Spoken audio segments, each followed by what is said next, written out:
Testing, 1, 2, 3. Testing, 1, 2, 3. If you're coming in loud and clear, if you could please let us know in the chat, ladies and gentlemen.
Good morning, ladies and gentlemen, and welcome to the Pettit National Ice Center for this year's U.S. Championships, along with the Fall World Cup Qualifier and Am Cup 1. We're going to have 3 days of racing here in Milwaukee.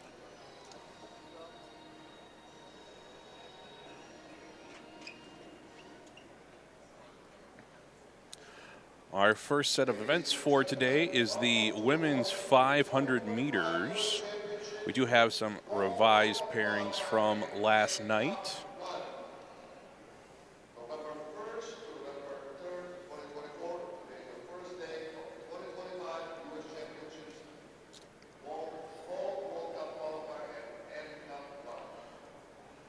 Coming up in pair number 1, it'll be skated as a single by Leah Rosenbaum.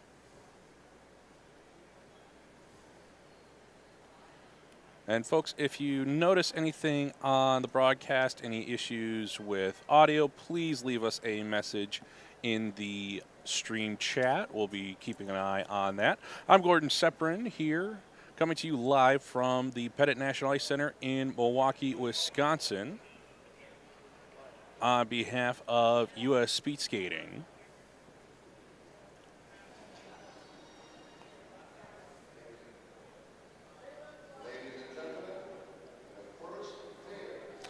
As we said, this first event is a single skated by Leah Rosenbaum. Leah's personal best time in the 500 meters is 52.37 seconds. That was skated in Milwaukee back in February of this year. Current season best this year is a 56.30 also skated in Milwaukee.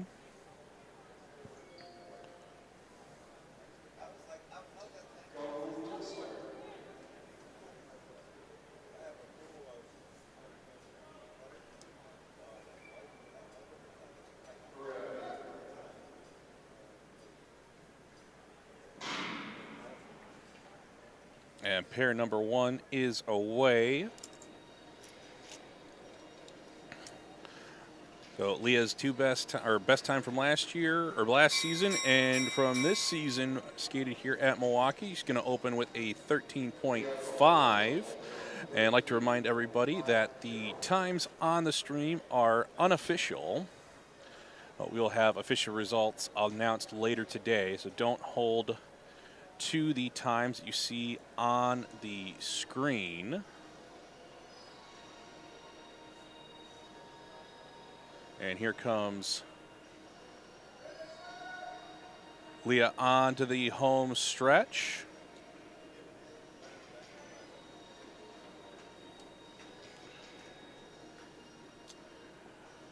And Leah finishing with a time unofficially of 52.62. That would be a new season best by nearly 3 seconds, and not too far off her personal best time from the end of last season. So a solid start to the weekend for Leah Rosenbaum.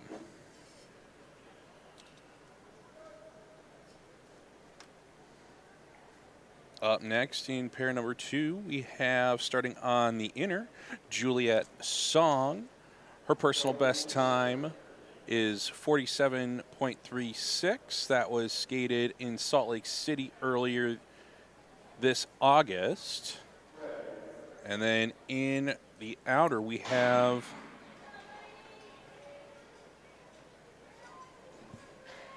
Eileen O, whose personal best time is a 45.49. That was skated earlier in September in Salt Lake City.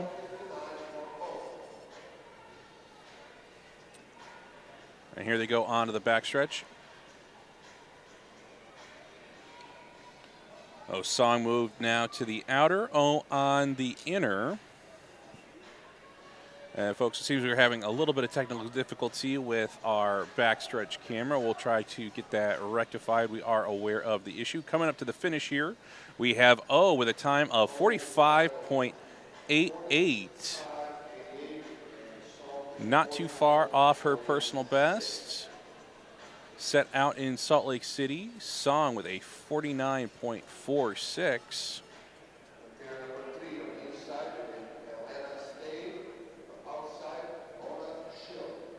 Up next in pair number 3, starting on the inner, we have Elena Stave. Her personal best in this distance is a 43.97. That was skated in Salt Lake in March earlier this year. Her season best is a 45 flat here in Milwaukee. On the outer, we have Vona Schill. Her personal best is a 45.95. That was skated in Milwaukee back in March of this year. Season best currently is a 49.05 out of Milwaukee. So looking to improve upon that time here today, try to set a new season best. Opening split for Stave is a 12.08. Schill with a 12.42.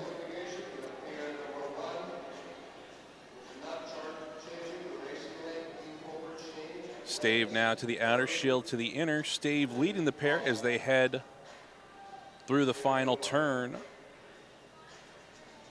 Here comes Stave onto the finishing straight. Stave at the finish with a time of 44.09. And Schill with a 47.71. And that's a new season best for both competitors. Well, a great start to the weekend of racing here for pair number 3.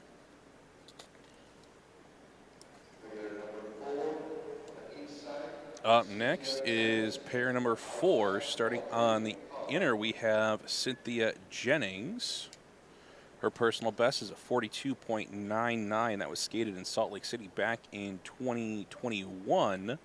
Has a season best of 44.21 in Salt Lake from this year.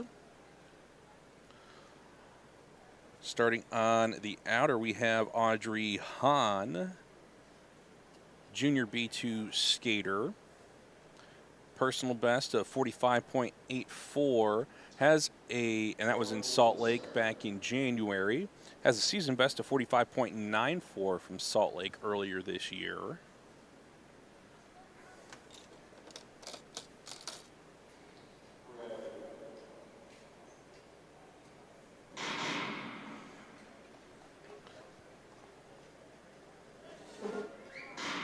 And we have our first false start, but Hahn gets more than 50 meters away from the start line because the second shot was so close to the first, it was hard to distinguish it as two separate shots.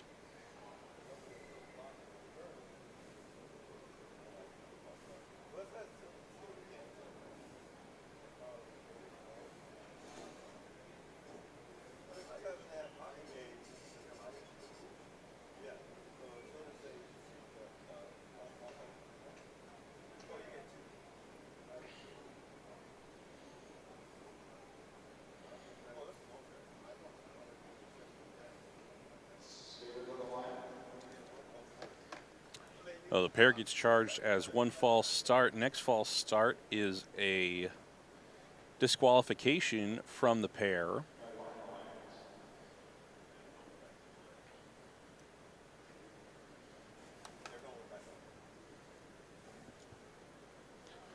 Waiting for Audrey to get back to the line.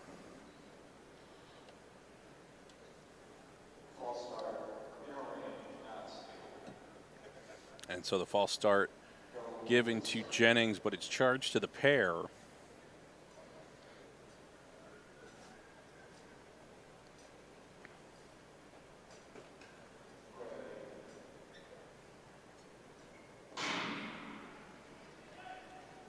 And it's a clean start this time for pair number 4.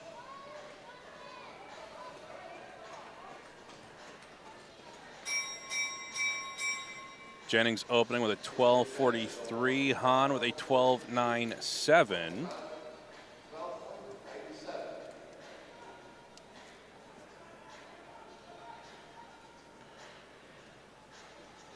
Jennings moving to the outer as she leads the pair into the final turn.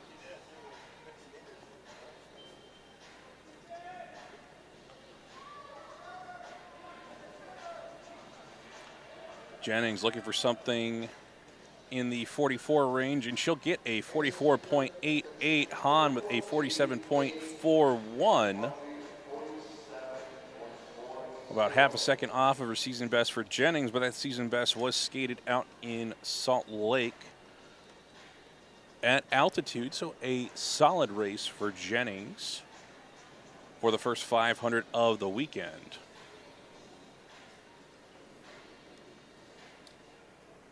Up next is pair number 5. Starting on the inner, we have Evie Forer. Evie's personal best time is a 43.78, skated at Milwaukee this past October. Starting on the outer, we have Keely Whitcomb. Keely's personal best is a 43.3. That's from back in March in Salt Lake City. Her season best out of Milwaukee with a 43.72. So expecting these two to be close to that sub 44 second mark. And it's going to be a single, actually, as Whitcomb is not at the line. So a single for Evie Forer.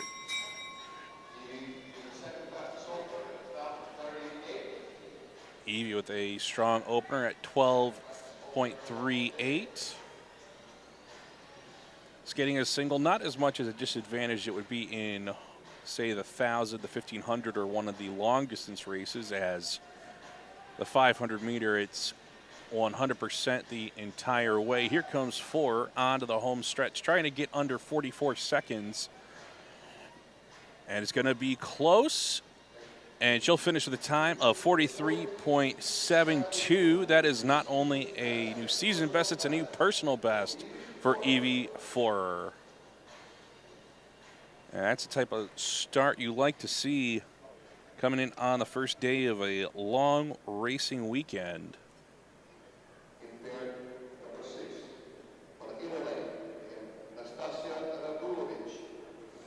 Up next is pair number 6. Starting on the inner, we have Nastasia Rudilovic with a personal best of 43.94. That's from earlier this year in Milwaukee.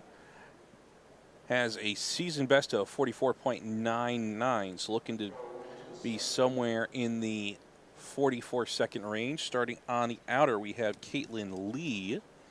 Has a personal best of 43.85 from Salt Lake City back in March, and has a season best of 44.86 from Salt Lake City. Well, both skaters looking to be in that 44-second range. Current leading time is 43 seconds. Fastest opener skated by Lee at 11.93. Rudilovic, 6th fastest with a 12.47. Here they go on to the backstretch. A little bit of a draft for Lee on Rudilovic. Here they go into the final turn, and Lee will overtake Rudilovic in that corner. Here they come onto the home stretch. See if they can challenge for the top spot so far through 6 pairs. Here we come up to the line. It's going to be close. And for Lee, it's going to be a 44.15. Rudilovic, a 44.59. New season best time for Lee. Moves her into 3rd place on the board. Rudilovic, also with a new season best by nearly half a second. Some strong starts here in the early 500s for the women. Hopefully a good sign of things to come, meaning fast ice for this weekend. Up next, we have Melissa Dahlman in pair number 7 on the inner. She's one of our Master 40 skaters. Melissa's personal best is a 43.23. That's from back in 2021 in Salt Lake City. Season best, though, not far off from Milwaukee with a 43.41, so could set a new personal this weekend. Starting on the outer, we have Leah Choi. Her personal best is a 43.34. That was in Salt Lake City, a season best of 43.57 in Milwaukee. So both skaters looking to be in that 43-second range. Choi with a 12.07, Dahlman with a 12.49. Choi is going to get a nice trip through the slipstream of Dahlman, and here they go into the final turn. Looks like Choi will have the lead as they come on to the finishing straight. See if we have a new 1-2 on top of the board as they're coming up to the line. Choi, 2nd fastest time so far with a 44.09. Dahlman, 5th fastest with a 44.48. Solid times by both skaters. They do get a second 500 this weekend, so setting a benchmark to beat.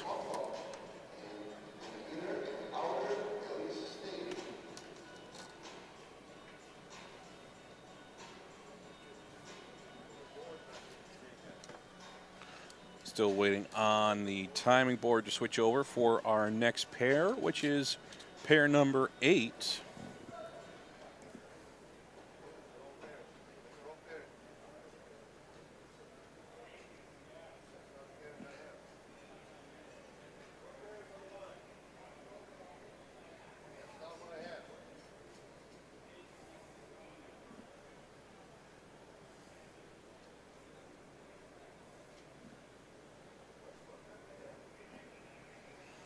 Oh, I have as pair number 8 on the sheet. It's listing as pair number 9 on the board, showing on the inner Shutri Kotwal out of India. Her personal best is a 41.97. That's from 2023 out in Salt Lake. Has a season best of 42.5 from Salt Lake this year. Starting on the outer, we have Elise Stave. Her personal best, 43.28 from Salt Lake City last March. Has a season best of 45.41 from Milwaukee.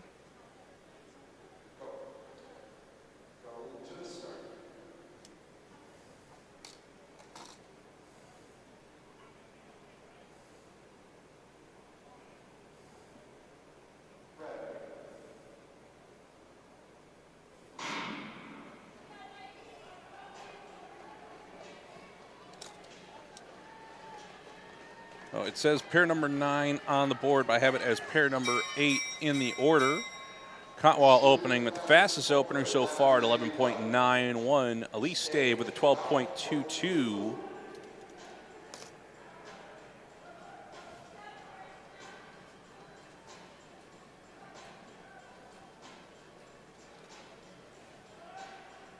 That'll be Kotwal leading onto the home stretch.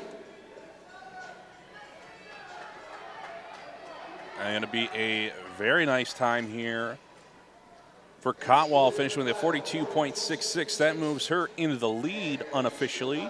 Elise Stave with a 44.09 moves her into third. That's a new season best for Stave. Kotwal only a 10.5 off her season best that she skated out in Salt Lake City earlier this year. Oh, it appears the ice is fast here in Milwaukee.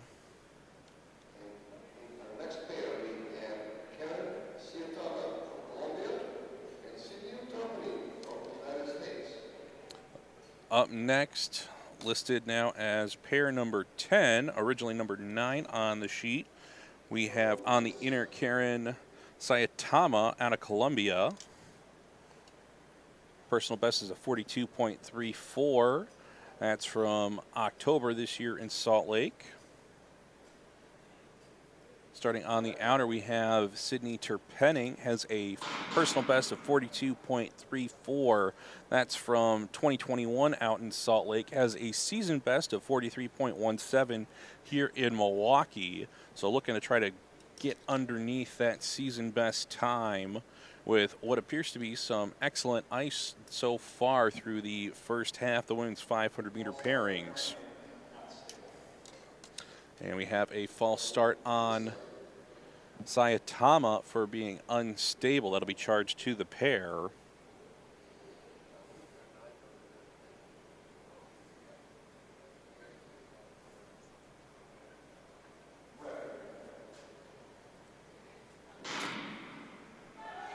And second time's the charm as they are able to get off the line cleanly.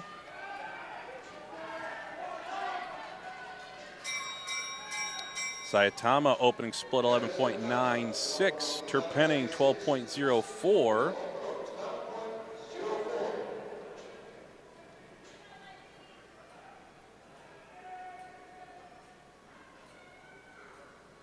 Sayatama with the lead as they head into the final turn. Terpenning's going to gain a little bit of ground here as they come onto the home stretch, but still going to be Sayatama. Let's see if Terpenning's able to slingshot up the inside. She made up a little bit of ground, but isn't going to quite catch Sayatama, as Sayatama will finish with a 43.06.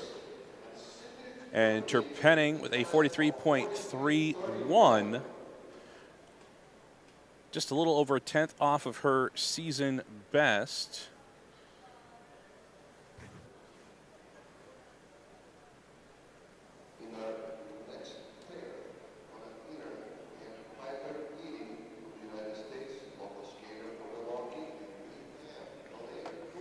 Up next, we have pair number 11.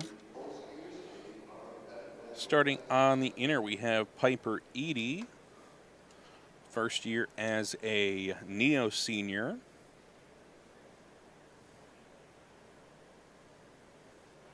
Personal best is a 40.52. That's from Salt Lake City back in 2023.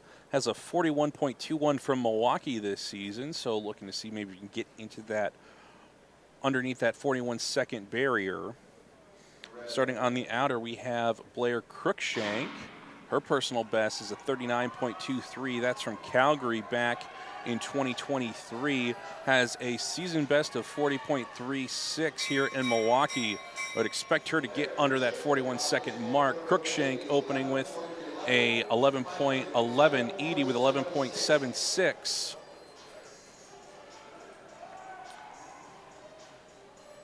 Cruikshank moves to the inner, and she will lead this pair on to the home stretch, looking to claim the top time. Question is, can she get in under 40 seconds? It's going to be close as she's digging for the line, and it'll be just over 40 seconds with a 40.42 as she moves into the top spot. Edie with a 42.34.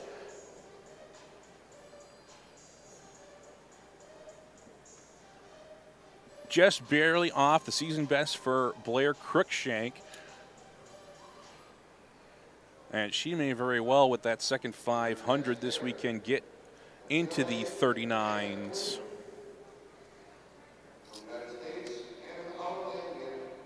Up next is pair number 12. Starting on the inner, we have Anna Quinn.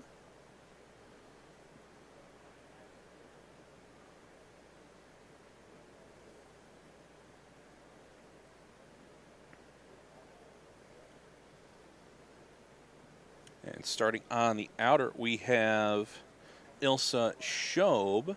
Ilsa's personal best is a 41.63, skated in October of this year in Salt Lake City.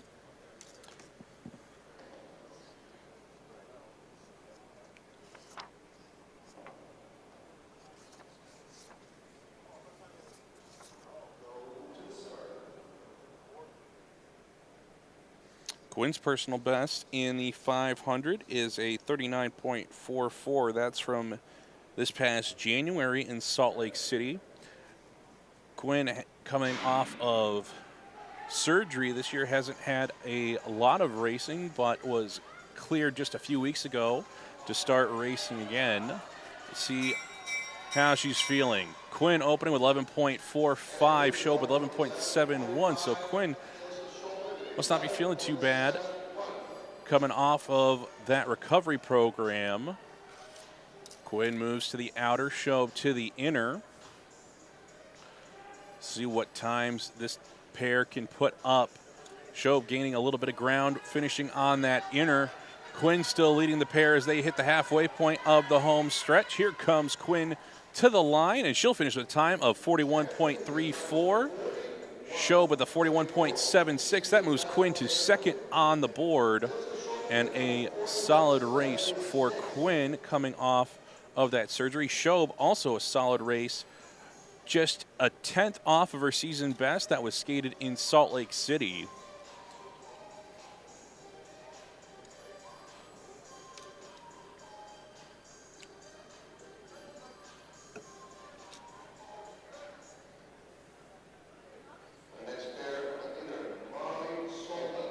Up next in pair number 13, we have, starting on the inner, Marley Solden.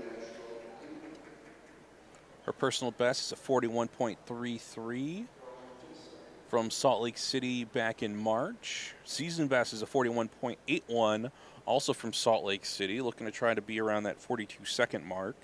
Starting on the outer, we have Libby Williams.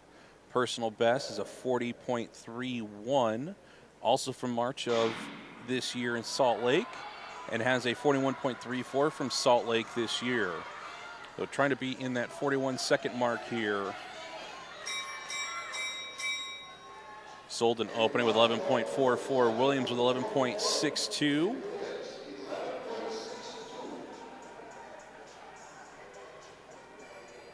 Solden with the second fastest opener. We'll see if that translates to the second fastest 500. Solden now on the outer, Williams on the inner. Williams gaining as they come onto the home stretch. And they're neck and neck maybe at the halfway mark. It's Williams by a nose. Here they come to the finish. And it's going to be close. Solden able to hold on to win the pair with a 41.57. That moves her to third on the board. Williams with a 41.59. Just 2/100 separating those two in pair number 13. And for Solden, that's a new season best by about 3/10.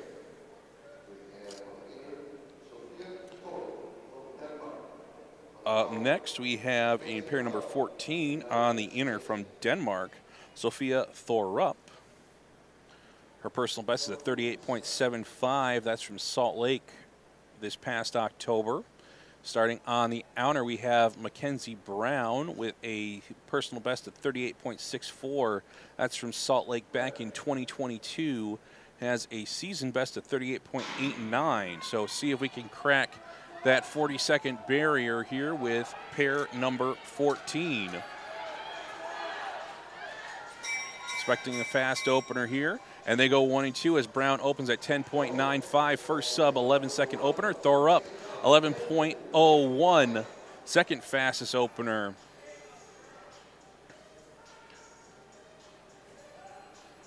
Brown now on the inner, Thorup on the outer. Brown chasing Thorup down the finishing stretch. And Thorup at the line. And we blow past the 40-second barrier. We get to under 39 seconds with a 38.82 for Thorup. Brown with a 39.32. Excellent effort by both skaters. Just barely off her season best for Thorup.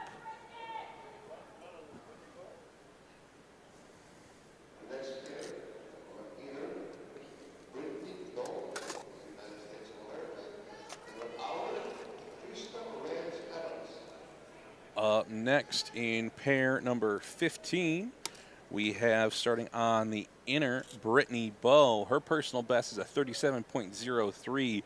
That's from back in 2015 in Salt Lake City. Has a season best of 37.89 from Salt Lake. Looking for something in the high 37, low 38s. Starting on the outer, we have Krista Rands-Evans. Has a personal best of 38.35 from Salt Lake. Season best this year in Salt Lake of 39.22.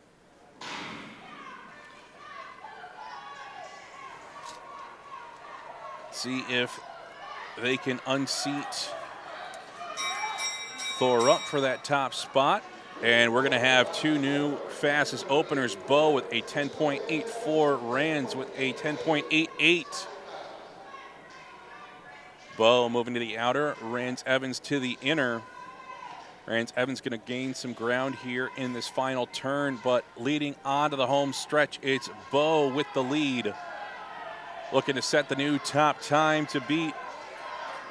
And Bowe at the line and goes with a low 38.32. Rands-Evans with a 39.31. Excellent race for both skaters. Rands-Evans just a 10th off the season best that she had previously skated in Salt Lake City. Oh, and that moves us on to our final pair, number 16. Starting on the inner, we have Kimmy Getz with a personal best of 36.93. That was back in January in Salt Lake. Has a 37.89 this year in Salt Lake. And then starting on the outer, we have Erin Jackson, the national record holder with a 36.8. That's from Salt Lake City back in 2021. Has a season best of 37.5.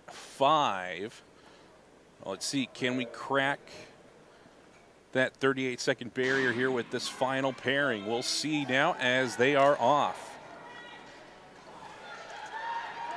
Expect Jackson to have the fastest opener. Getz going to be either second or third. Jackson with 10.44. Getz with a 10.61. Let's see what Jackson has. Getting off the fastest opener. Getz to the outer, Jackson to the inner. Coming out onto the home stretch, it's Jackson leading the pair. Getz not far behind, though. Here they come to the line. Getz giving Jackson a real challenge. They get to the line, and Getz unofficially pips Jackson with a 37.69. Jackson finished second with a 37.77. Excellent race by both, but Kimmy Getz with that surge able to catch up. Sets a new season best here in Milwaukee.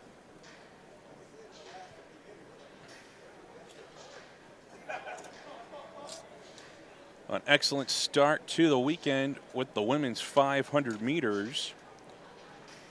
Up next, we'll have the men's 500s.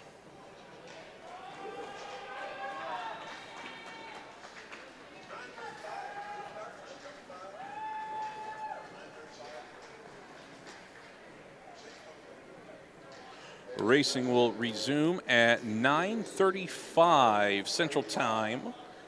Currently, it is 9:31. We'll take a short break here for a timing change, and we'll be back.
Coming up, we've got the first 7 pairs of the men's 500 meters. Then we'll have a resurface break before coming back for the remaining 20 pairs.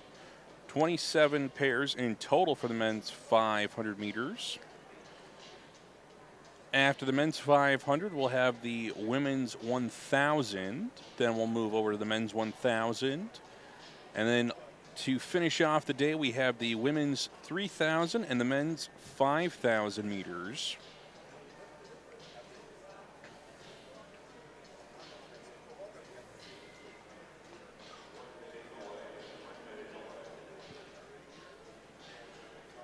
Letting the first set of the men's 500 skaters get a little bit of a warm-up back in here. After the women's 500, as we said, we'll be back in shortly with the men's 500 meter pairings.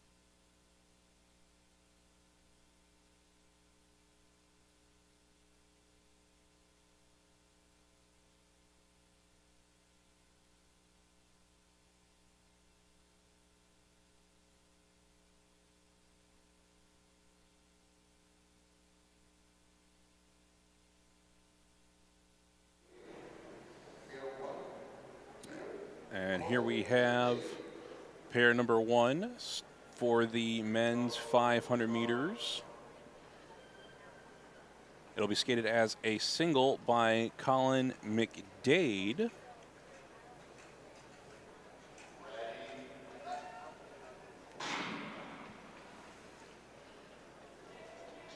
Don't currently have a personal best time for Colin. Not sure if this is his first time skating the 500 meters officially in competition. He'll open with a time of 15.04.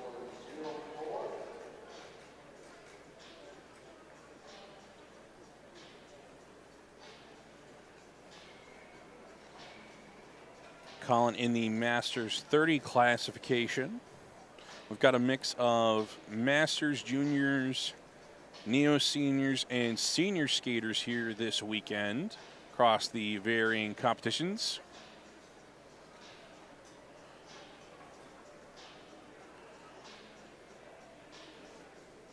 And McKay going down in that final turn, able to get back on his feet. Coming down the home stretch.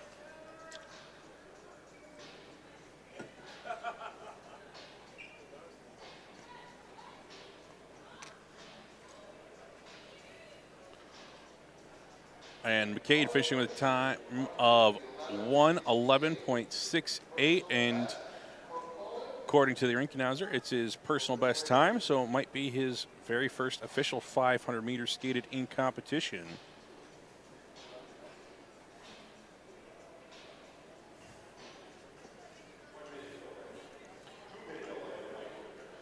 They're going to have a 2-minute delay for ice repair from where McDade went down in that corner.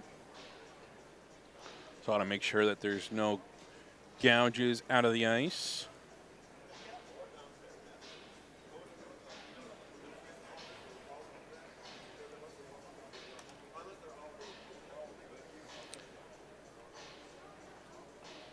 I just want to say thank you to Michael Corman. You are correct. The results will be on speedskatingresults.com once they have been finalized and made official. So you can go to speedskatingresults.com for the official results at the end of the day.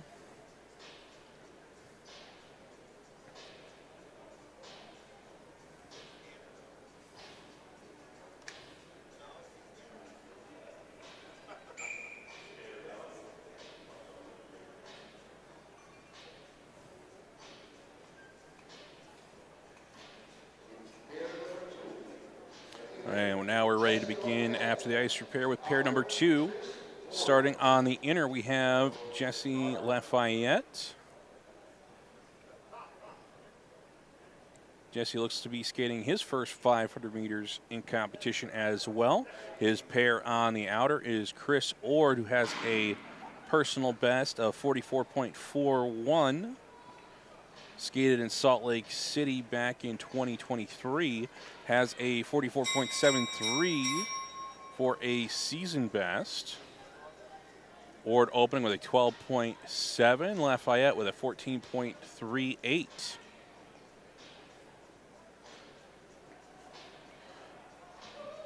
Chris Ord in our Masters 40 division. Jesse Lafayette in our Masters 45 division. This is Ord coming out of the final turn.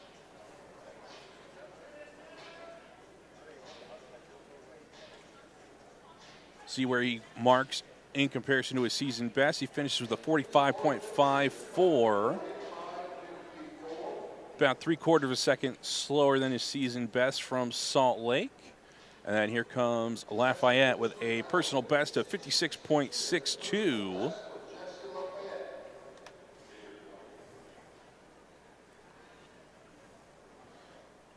That puts us through 2 pairs of the men's 500 meters. Up next, we have pair number 3. Starting on the inner, we have Joshua Kreider, Masters 35 skater, with a personal best of 43.8 from Salt Lake back in 22. Has a season best in Milwaukee of 45.49. His pair is Kieran Collins, Junior B1, with a season best and personal best from Milwaukee of 44.66.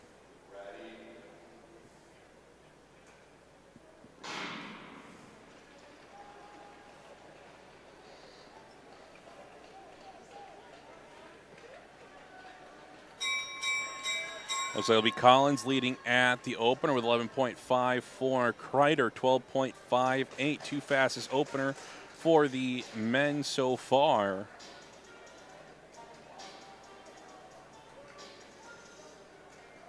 Collins now on the inner, Kreider on the outer.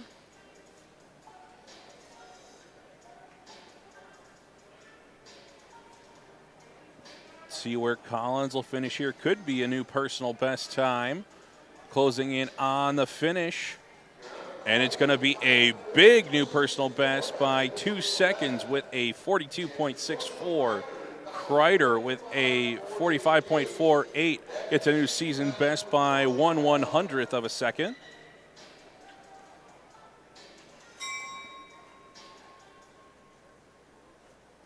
A 2-second personal there for Kieran Collins. Up next in pair number 4, we have Marquivas Humphrey. Humphrey with a personal best at 43.83. That's from Salt Lake City. Has a season best of 43.91.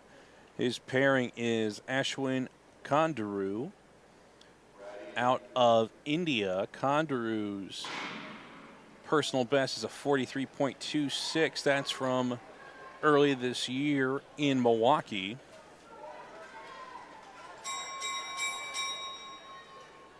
Humphrey leading at the opener with a 11.46. Kondaru with 11.66. Humphrey with the fastest opener so far for the men.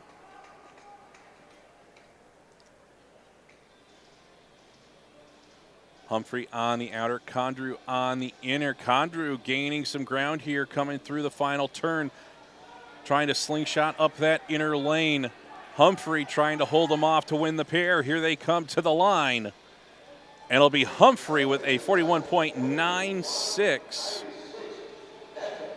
with a new personal best time. Kondaru with a 42.29, also a new personal best. So 2 personals for pair number 4. 3 pairs to go before we take a resurface break. Up next in pair number 5 on the inner, we have Matthew Trimble, our Master 60 skater, with a personal best of 39.88. That was skated in Calgary back in 1995. Season best is a 43.45. And in his pair, we have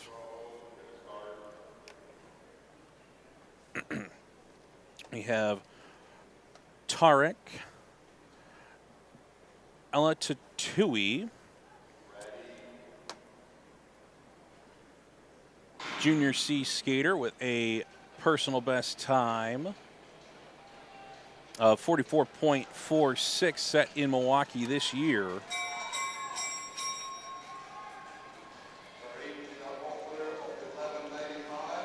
Trimble with a 12.53, Tark with a 11.95. And a little bit close there on the backstretch.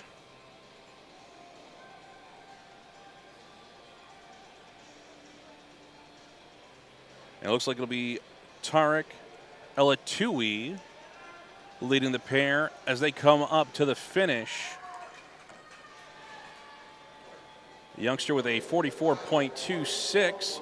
Trimble's time didn't register, but he finished behind Tarek. Well, Tarek moves into 4th place unofficially. We'll have to wait until the official results for Matthew Trimble's time.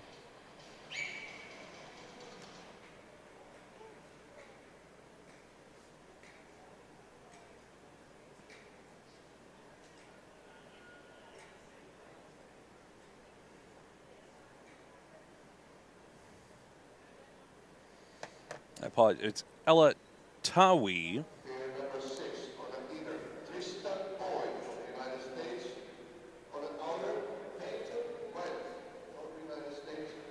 Up next is pair number 6. Starting on the inner, we have Tristan Boyd, first year as a Neo senior. Personal best of 42.71 from Salt Lake City. Has a season best of 42.99 from Salt Lake this year.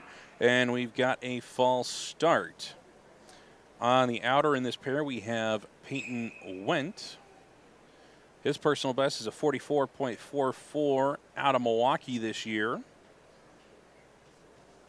Both skaters looking to be in that 33-second range.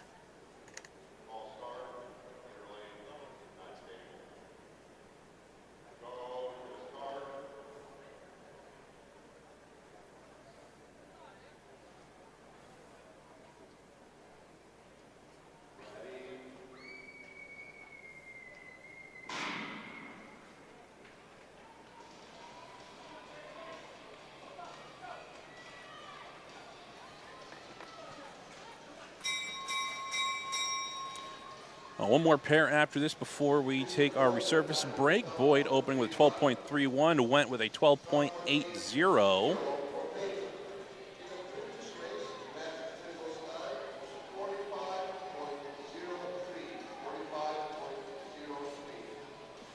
Trimble's time in that last race was a 45.03. Here we come onto the home stretch. It's Boyd on the outer, Wendt on the inner. Boyd finished with a time of 44.14. Wendt with a 46.4.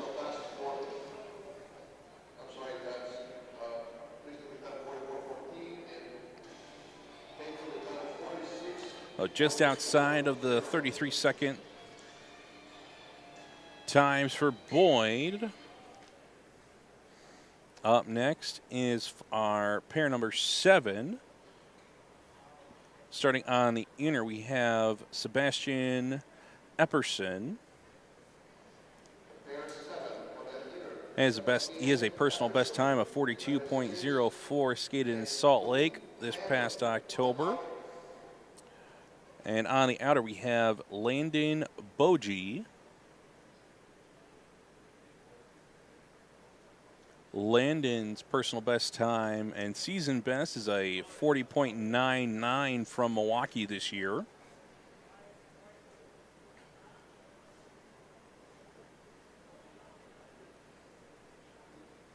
Expecting something in the 41-second range here. And looks like we're waiting on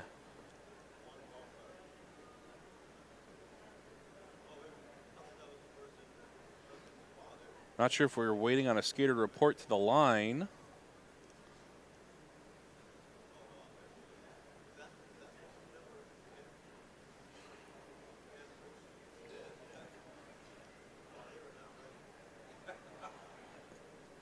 Believe Epperson here will be charged with a false start for reporting late to the line.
And we had a disqualification there as Epperson is not in this race anymore.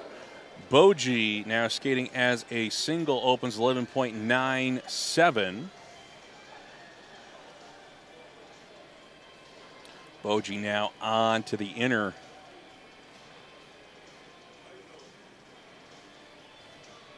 Here he comes onto the home stretch. Let's see if Boji can improve on his personal best time. It's going to be close, and he'll finish with a 41.93, about a second off his personal, skated last month here in Milwaukee. That takes us through event number 7. Events 8 through 27 will be coming up after the resurface break, waiting for a restart time to be announced there shortly.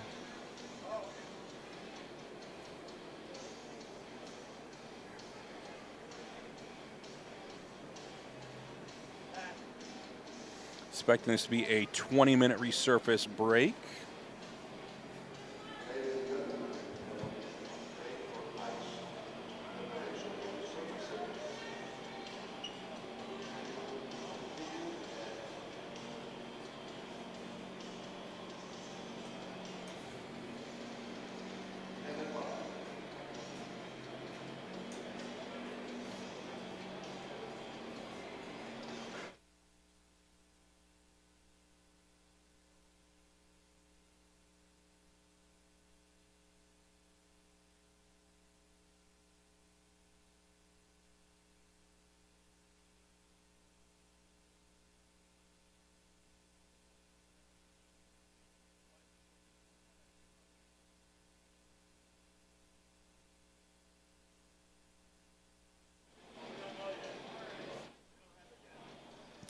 Still waiting on the official restart time. Should be around the 10:09 to the 10:13 range. So we'll be back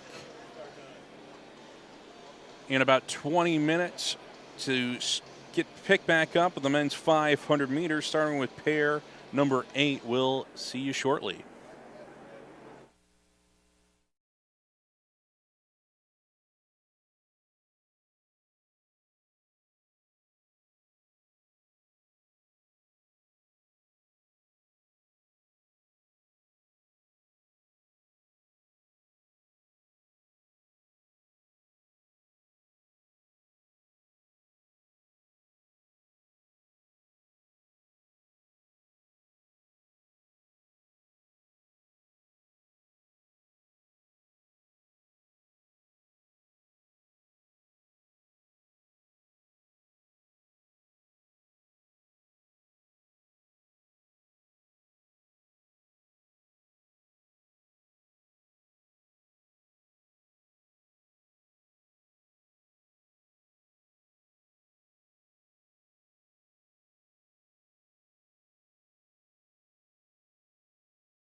Welcome back, folks, as we resume the men's 500-meter pairings.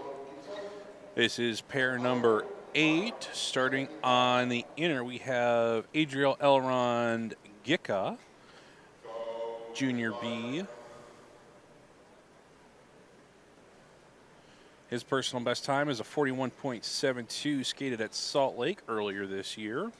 Starting on the outer, we have the Master 50 skater Mark Yanagihara. Personal best is a 39.69 from Salt Lake back in 2013. Season best is a 42.77. Also from Salt Lake this year. See if he can get inside that 43-second barrier.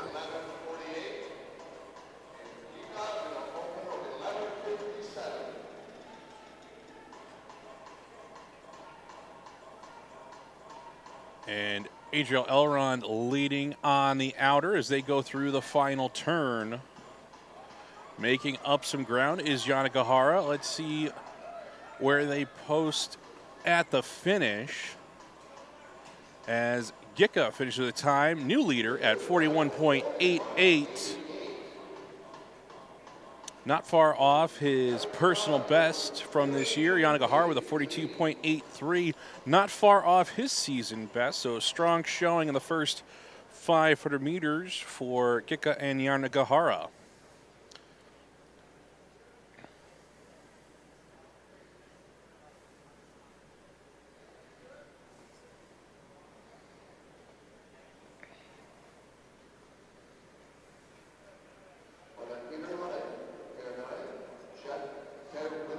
Up next in pair number 9, we have starting on the inner, Jeff Terwilliger, our Master 60 skater, with a personal best of 41.75.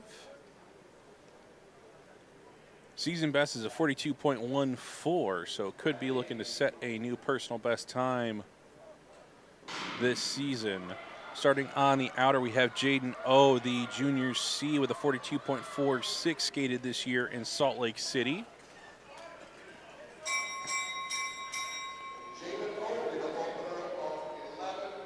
Terwilliger opens with a 12.02, O with a 11.59,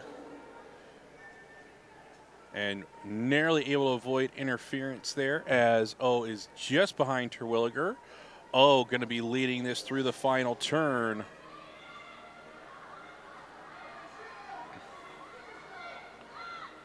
O coming up to the finish. He'll post a time of 42.14. Terwilliger with a 43.11. New personal best time by O by just under half a second. Terwilliger, solid time, just a second off his season best. That season best, again, was skated in Salt Lake City earlier this year. That'll move us on to pair number 10. Starting on the inner, we have Anson Quinn. Has a personal best of 40.15 from Salt Lake. Season best in Milwaukee this year, 40.84. On the outer, we have Matthew Kurowski. His personal best, season best, is a 40.12 here in Milwaukee. Well, looking for something in the 40-second range for both these skaters.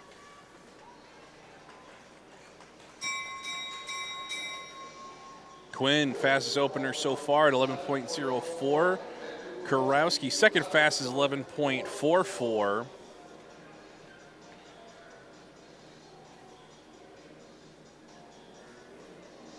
Quinn now on the outer, Kurowski on the inner. It's Quinn leading onto the home stretch. Let's see if Kurowski could try to reel him in the final 50. It'll be Quinn leading at the line, posting the fastest time of the day with a 40.03. Kurowski second fastest at a 40.50. New personal best for Quinn, and just 4/10 off for Kurowski. As stated, Quinn's previous personal was set in Salt Lake City, so might just get under that 40-second mark this season in the 500. Up next is pair number 11 with Finn Siebert on the inner. His personal best is a 40.24 from this year.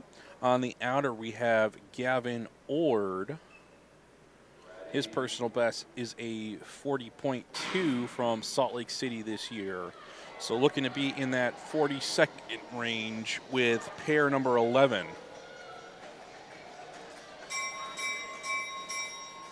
Opener for Siebert, 11.22, or 11.7.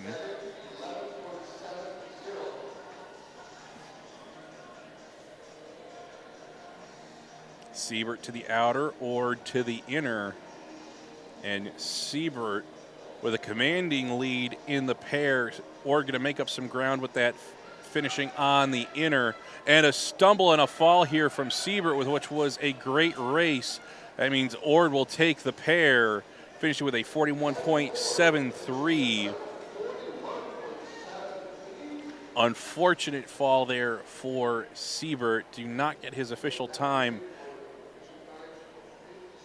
Would have been in the 42nd range, maybe even in the 39s. We'll have the officials check out the ice, make sure we don't need an ice repair. Unfortunate fall there for Finn. He will get another shot at the 500 this weekend.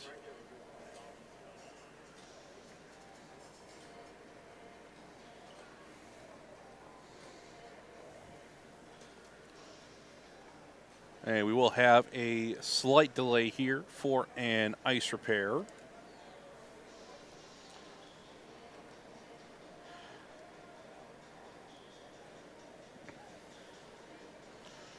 Track record here in the men's 500 meter is 34.4 seconds. That was set by Jordan Stolz back in January of 2023.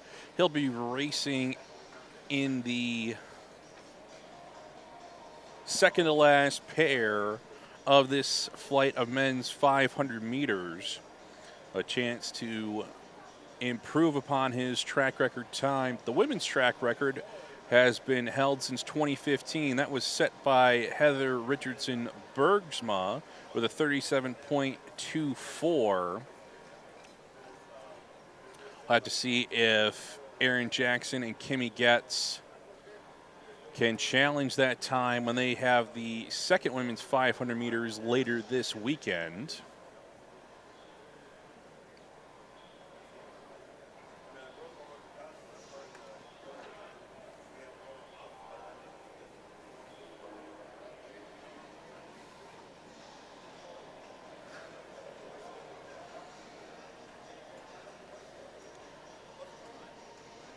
And USS would like to thank their sponsors, helping put on all the events this year.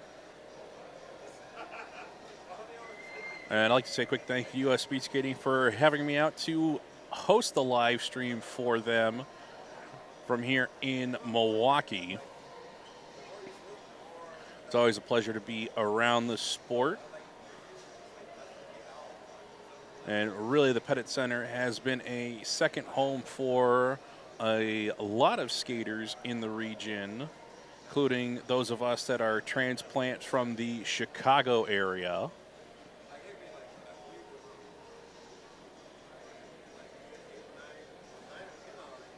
Looks like we are just about finished with the ice repair.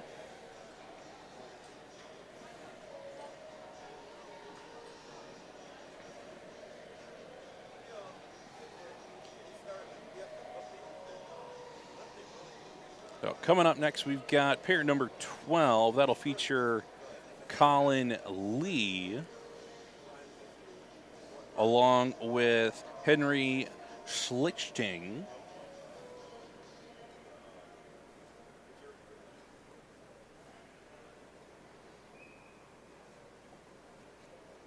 Lee is a junior C1, whereas Schlichting is a junior B1. Different age group brackets here.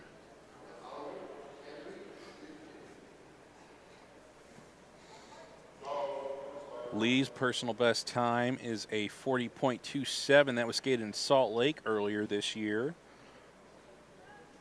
Schlichting, his personal best 39.93. That was skated in Milwaukee. So we may have our first sub 40-second 500 from the men here. We'll see if Henry or Colin can make that happen here in their first 500 of the weekend. Lee going to open with a 11.14. Schlichting with a 11.26.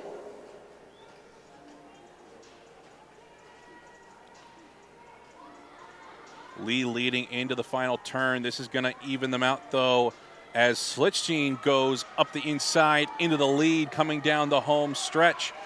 Can we get in the 39-second range at the finish? And we will, as Schlichting finishes with a 39.67, goes into the lead. Lee with a 40.53. That's a new personal best for Schlichting.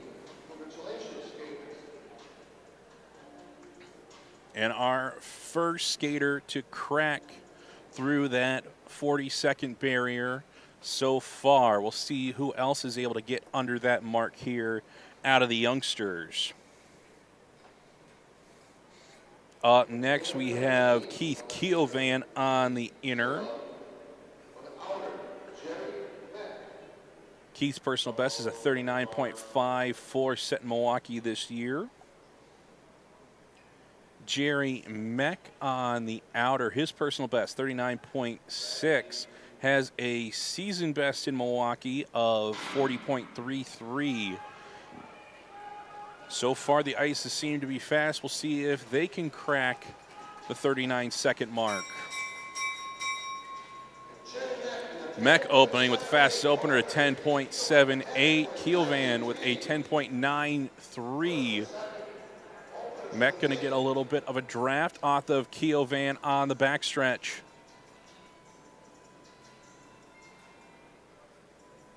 There goes Meck into the lead, onto the home stretch. Let's see where they finish. This is going to be a quick time for both of them. Might be two new personal best. Meck unofficially with a 39.33. That is a new personal best. Keith Keovan with a 39.58. Just 4 100ths off his personal. An excellent pair there in number 13 as they go to number 1 and 2 on the board. Meck currently the leader. We've got quite a few pairs remaining, though. Up next is number 14. Starting on the inner is Samuel Hart Gorman. His personal is a 39.63. On the outer, we have Riley Martin. His personal, 39.51. That was set in Salt Lake. He's got a season best this year of a 39.7 in Milwaukee. Hart Gorman, a 40.22 in Milwaukee. Hart Gorman looking to go under 40 seconds here in Milwaukee. Hart Gorman opening with 11.07. Martin 10.81. Hart Gorman to the outer, Martin to the inner. Martin,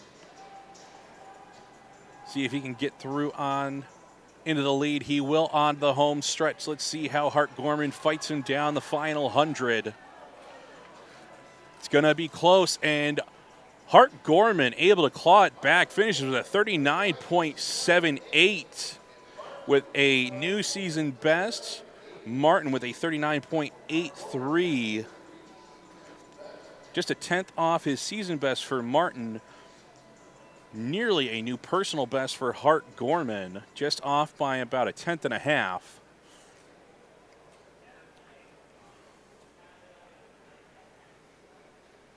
And checking out the ice, it sounded like there was a slight stumble during the opening straightaway.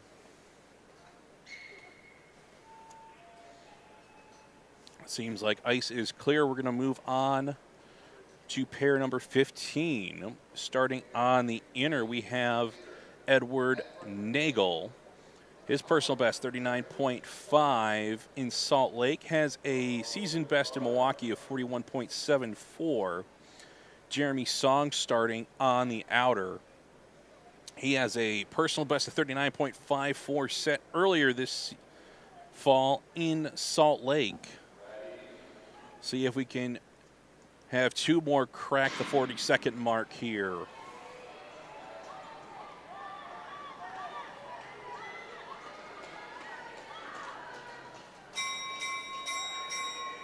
Nagel at the opener with a 10.9, Song with 11.14.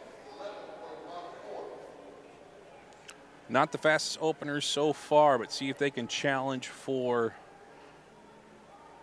one of the top 3 spots through 15 pairs. Charging up the inside is Song onto the home stretch. Looking strong coming into the finish. Song at the line with a 39.7. Nagel with a 40.09. Song just 2.5 tenths off of his personal best, and that was coming from Salt Lake. And that was a new season best there for Edward Nagel.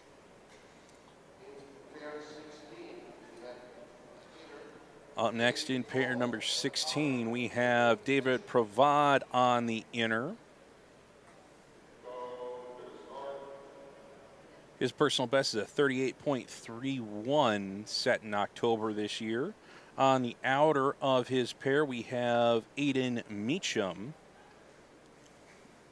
His personal time is a 39.23. So can Provad crack 39 seconds for us, be the first for the men? And Meacham, see if he can crack under 40 seconds. Provad fastest opener at 10.75. Meacham 10.91. This is Provad leading on to the backstretch.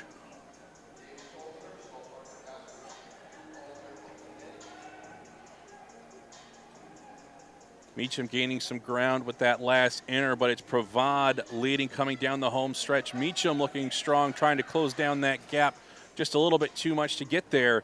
And Provad goes into the top time with a 38.59. First sub 39 for the men today. Meacham, 39.14, second fastest. That is a personal best for Meacham, and Provad, that's only 3 tenths off his personal, which was set at altitude in Salt Lake City.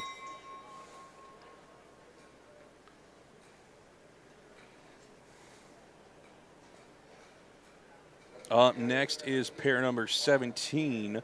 Starting on the inner, we have Mason Riley. Personal best of 39.3 in Salt Lake City. On the outer, we have Sam Chamberlain. Personal best 38.88. That's set in Salt Lake of this previous March. Has a season best of 39.28 in Milwaukee. Going to need to get under 39 seconds to try to challenge the top time set in that last pair.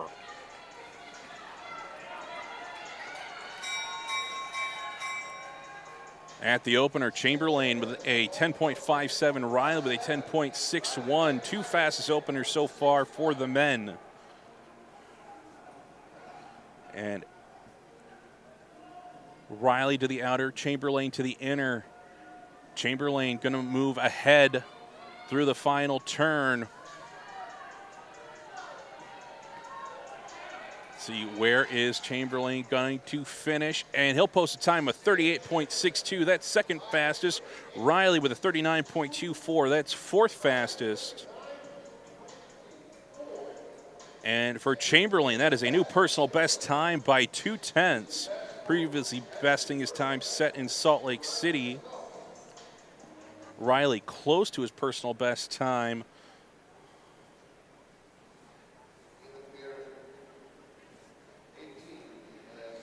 Up next is pair number 18. Starting on the inner, we have Dan Carney with a personal best of 39.03. Has a season best of 40.14 out of Milwaukee. On the outer, we have Leo Drossos Thompson. His personal best at 38.66. So he has a chance to challenge for the top time, as that's his personal best, and it's in Milwaukee. And unfortunately, Drosos Thompson stumbles on the opening straightaway, able to get back on his feet. Carney opening 11.06. Drosos Thompson 11.61. Carney on the outer, Drosos Thompson on the inner. Drosos Thompson trying to claw his way back after that stumble to win the pair. Still has some ground to make up on Carney. Here they are at the line, and it's close as Carney finishes with a 40.09. Drosos Thompson with a 40.22.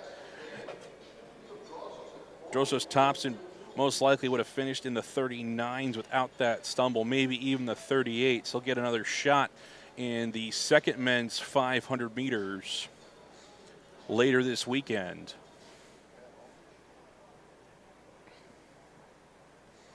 Up next is pair number 19 with Zachary Jensen on the inner.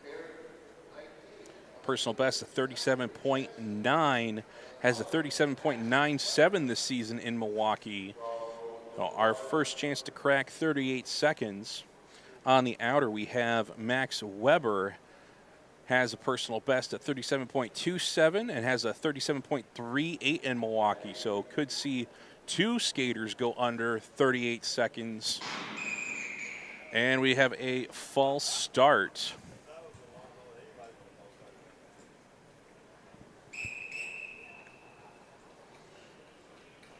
So we'll wait for them to go back to the line.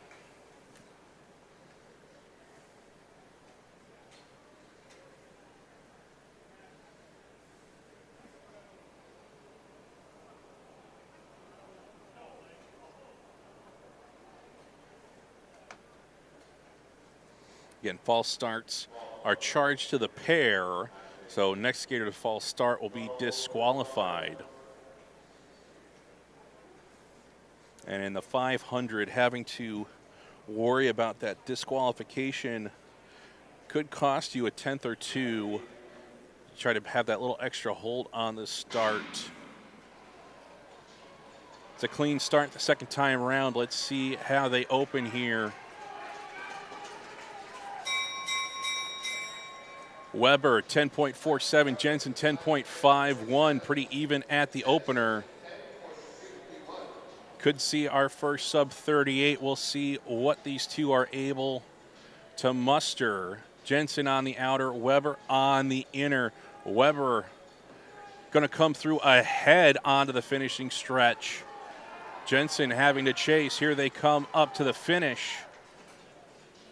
And it'll be Weber with a 37.35, Jensen 37.8. Able to both crack underneath that 38-second mark. And our two new leaders on the board. That's a season best for Weber. And for Jensen, that's actually a new personal best by a full tenth. And his personal was set out in Salt Lake last March. I think we can say, folks, the ice is pretty quick this weekend in Milwaukee, and the skaters are finding their form. Oh, not out of the question, maybe see some track records this weekend.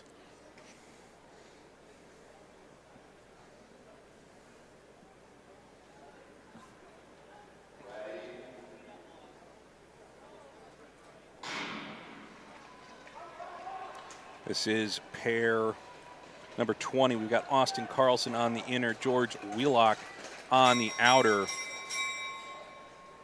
Carlson opening at 10.56, Wheelock opening at 10.76. Carlson's personal best 37.27, Wheelock's personal best 38.12, hoping to get under 38 seconds. Carlson leading as they come onto the home stretch. Wheelock chasing. Here they come up to the finish. And Carlson with a 37.75. That moves him to second fastest. Wheelock with a 38.39 puts him at fourth currently. through 20 pairs.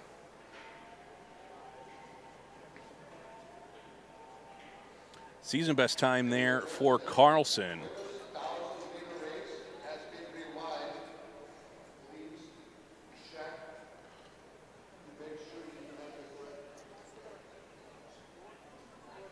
Up next is pair number 21. Starting on the inner, we have Matthew Salm. His personal best is a 37.62 set in Salt Lake. Has a 38.43 here in Milwaukee.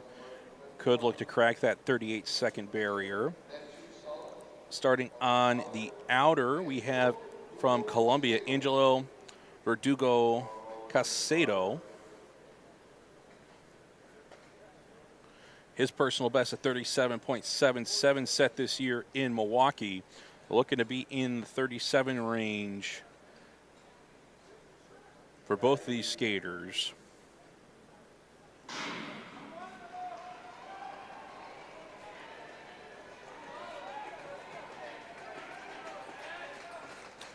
Angelo is a B2 out of Columbia, and he'll open with the fastest opener at a 10.47.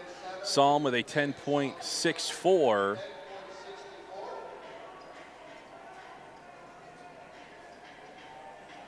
Angelo getting a nice draft on the backstretch.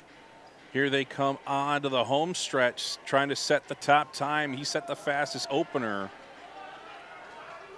Coming up to the finish, and it will be Angelo's second fastest time with a 37.74. That's a new personal best.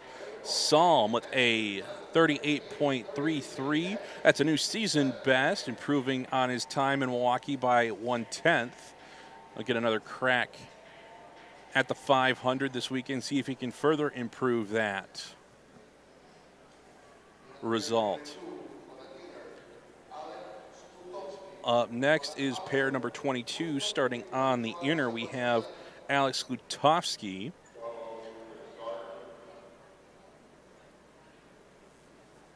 His personal best is a 35.66 set this October in Salt Lake. On the outer, we have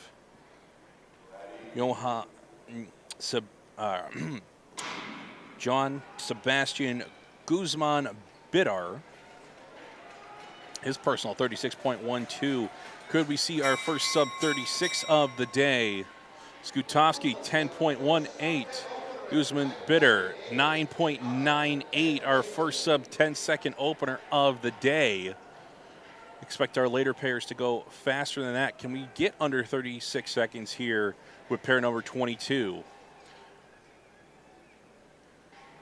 Guzman with the lead coming down the home stretch. Skutowski with the lead. Finishes with a 35.92 to go into the lead.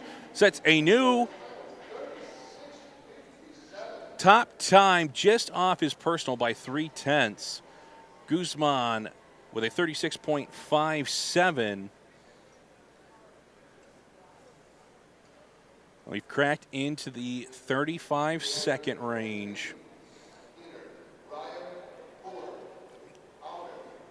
We'll see if a low 35 can crack the World Cup team this year, or if it's going to have to be in the 34s for those 4 open spots in the men division.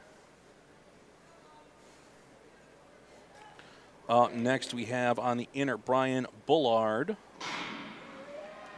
His personal is a 36.93. On the outer, we have Liam Kitchell. His personal is a 37.01. Looking to try to crack that 37-second barrier. Bullard with a 10.45. Kitchell with a 10.48.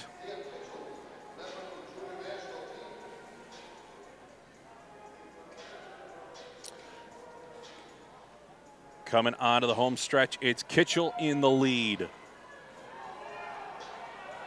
Kitchell, the B2 junior, coming to the line. Let's see where he finishes with a 37.29.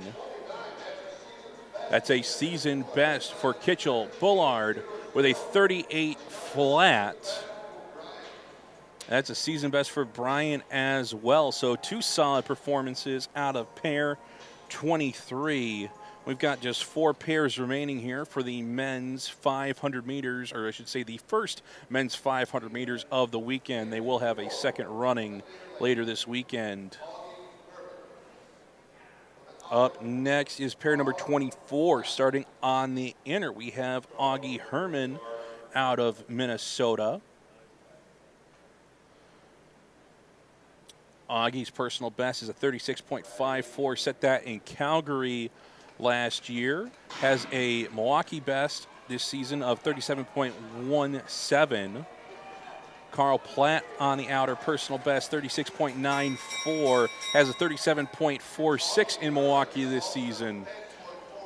Herman opens with a 10.46. Platt with a 10.81. Just like to say a quick thank you to Augie's mom, Katie Herman, who gave me some help with some of the pronunciations last night for the skaters out of Minnesota. Augie lives outside of Milwaukee. He's going to school currently and training here at the Pettit. Here he comes up to the line, finishes with a 37.07. Platt with a 37.69. Season best for Augie. Platt just 0.2 off his season best time. 3 pairs remaining as now we get into some of the national team members. Starting on the inner for pair number 25, we've got Cooper McLeod. He's got a personal best of 34.24. Austin Kleba, 34.56. Kleba with a 35.37 this season. Cooper with a 34.87. Let's see if they can crack 35 seconds here in Milwaukee. Austin used to train here as part of the ASC program while he was a junior. Made the junior world team 4 times. Cooper opening with a 9.97. Kleba with a 9.87.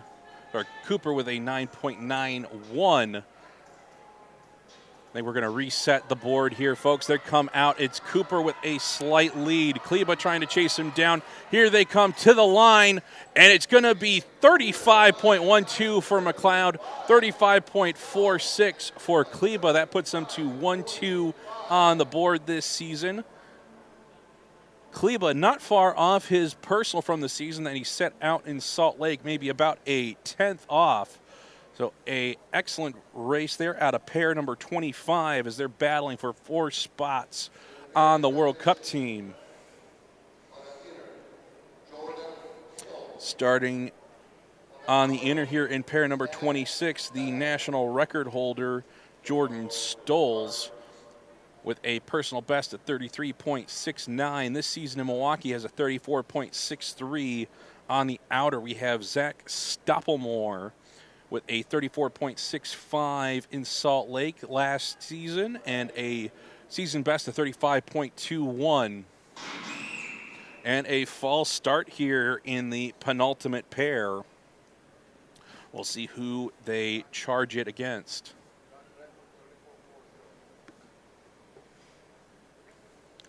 As we mentioned earlier, Jordan Stolz, the track record holder here in the 500 meters at the Pettit National Ice Center with 34.40.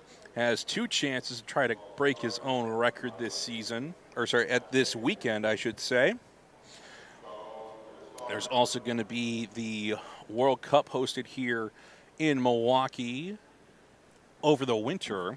So it will have a couple other chances to break that track record with some well-manicured ice.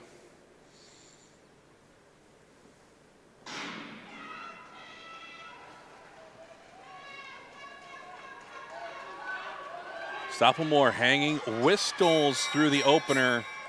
Opening split, Stolz 9.83. Stoppelmoor not far behind at 9.86.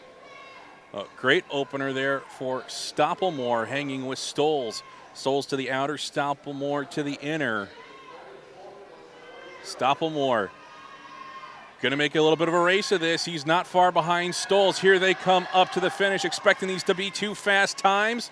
And Stolz finishes with a 34.49, a tenth off of the track record. Stopplemore with a 34.92. They're now 1 and 2 on the board. Excellent race from both, but you got to put your hat off to Stopplemore, improving on his season best time and was able to not lose too much touch there with Jordan Stolz, the current national record holder and track record holder here at the Pettit National Ice Center. So a great pair there and result for pair 26. Up next is our last pair, starting on the inner from Switzerland. We have Oliver Grob. Personal best is a 35.62 set this year. On the outer, we have Connor McDermott Mustoe. Personal best 34.95. Has a 35.51 from Salt Lake this year. We'll see if he can crack the top 4. Right now, it's Stolz, Stopplemore, McLeod, Kleba. McDermott Mustoe trying to grab a spot. Grob 9.99. McDermott Mustoe 10.14. Grob not in the mix for the World Cup selection, being from Switzerland. So McDermott Mustoe, the only one that can spoil the party for one of the previous finishers. He goes into the lead with that last inner. Here he comes. Let's see where he finishes. It's got to be in the top 4. And McDermott Mustoe finishes 5th overall with a 35.56.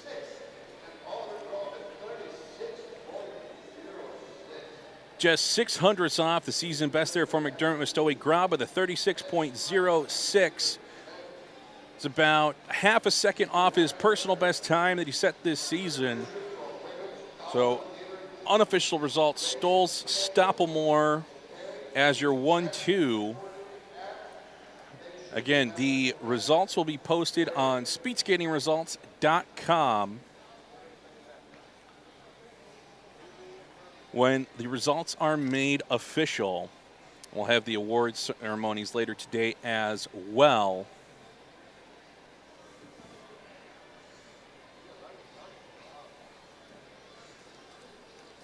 Coming up, we've got a resurface before we will come back and start the women's 1,000 meters.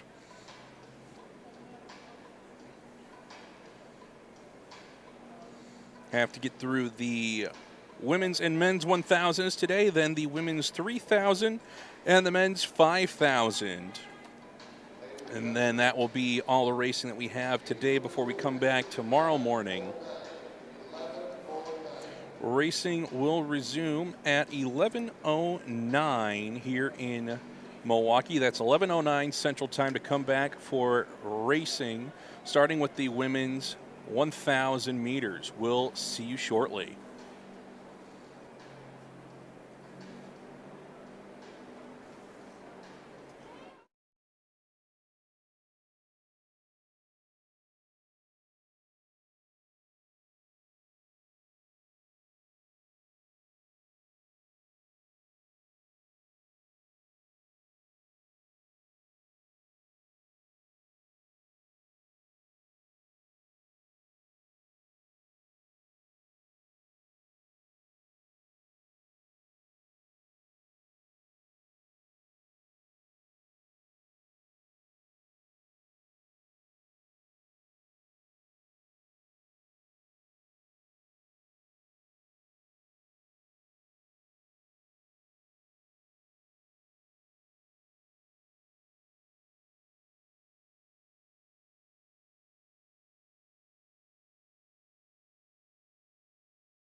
Welcome back, ladies and gentlemen.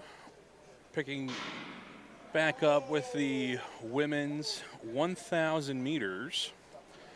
We've got 11 events. This first pair being skated as a single by Cynthia Jennings.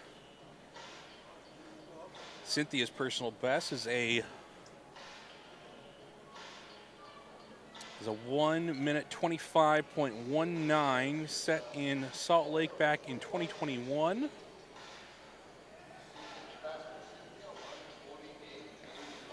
Has a season best of a 128.81. Also set in Salt Lake City, so looking for something around the 130 mark.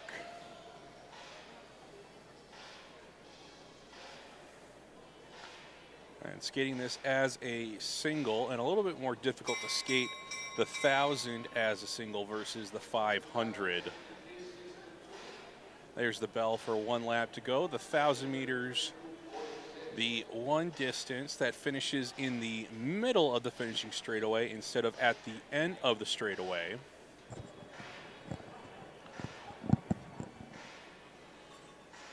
And you also finish in the lane that you started in. So Jennings going back onto the inner through the final turn.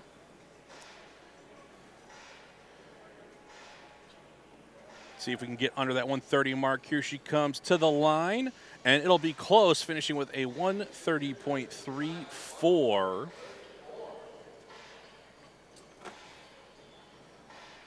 About 1.5 seconds slower than her season best this year, but a solid time for the first 1,000 of the weekend here in Milwaukee. Next in pair number 2, starting on the inner, we have Vanna Schill. Has a personal best time of 1.36. 0.27 set in Milwaukee last November. Starting on the outer, we have Evie Forer.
Sorry, folks, we're back up and running now. There was an issue with the upload to YouTube. We seem to have resolved the issue. Apologies, I think we lost about 6 pairs in there for the women's 1,000. We'll be keeping an eye on this to try to make sure it doesn't happen for any of the other future pairs. This was pair number 8. With Krista Rand Evans finishing with a 118.21, Ilse Schob with a 122.96.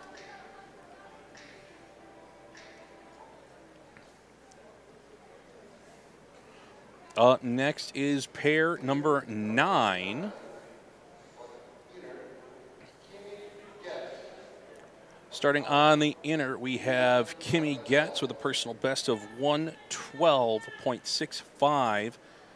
Has a season best in Salt Lake of 113.78. In her pair, we have Mia Manganello, personal best of a 115.03. Season best of 116.18 from Salt Lake.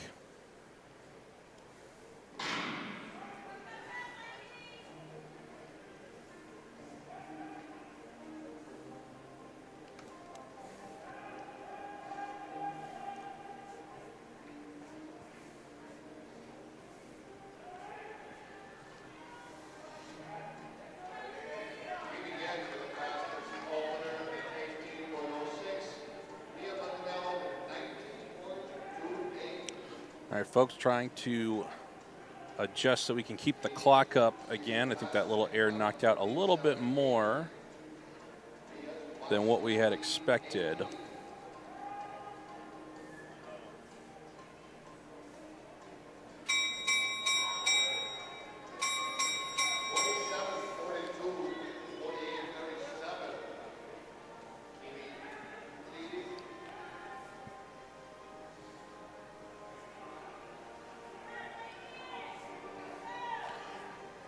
All right, here we go. Now we've got Kimmy leading the pair coming around the final turn. Kimmy coming up to the finish with a time of 114.26. Manganello with a 117.34. That's the third fastest time of the day from Kimmy Getz.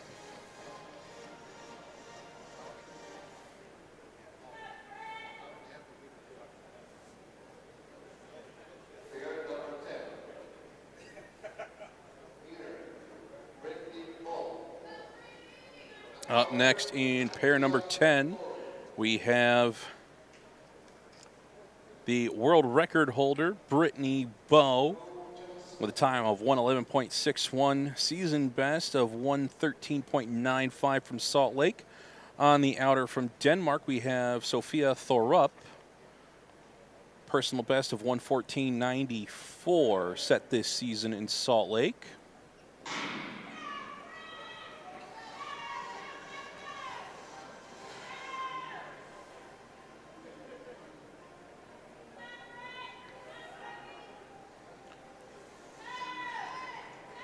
Brittany also holds the track record here at the Pettit with a 113.63. She'll open with an 18 flat, throw up with a 18.20.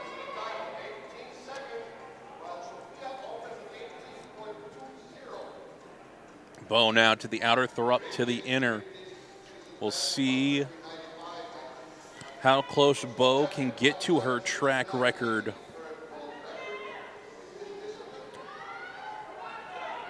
There's the bell for 1 to go. Throw up leading the pair with a 27.02. Bowe with a 27.3. Bowe going to get a draft on the backstretch, gets that final chase, and gets the finish on the inner.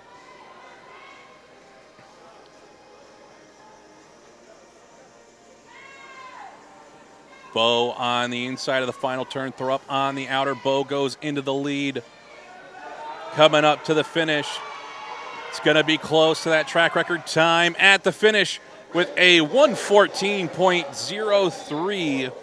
They're up with a 115 flat.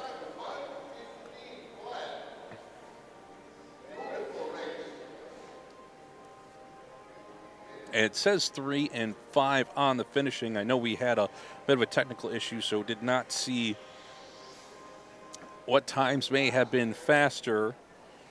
We will have the official results posted to speedskatingresults.com once they have been finalized. And we will announce official results later today with the awards for the podiums.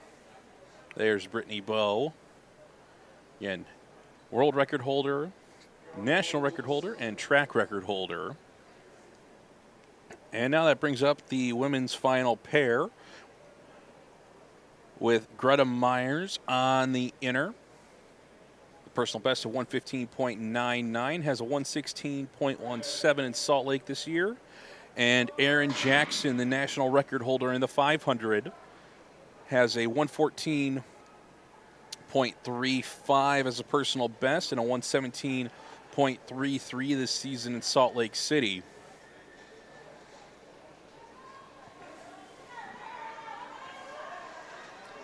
Erin opening with an 18.28. Myers with an 18.59. Jackson opening a little bit slower than Bowe, maybe holding something a little bit back to go a little bit deeper into this race. She's been fantastic in the 500. So maybe trying to save a little bit for the back half of this race. There's the bell for 1 to go. 28.18 for Jackson, 28.07 for Myers. Here they head on to the backstretch for the final time. Myers gets the chase and is gaining ground. She'll be about even with Jackson as they head into the corner. Myers going to lead the pair onto the home stretch. Here they come to the line. It'll be outside the time of Bowe, and Myers with a 116.34. Jackson with a 118.26.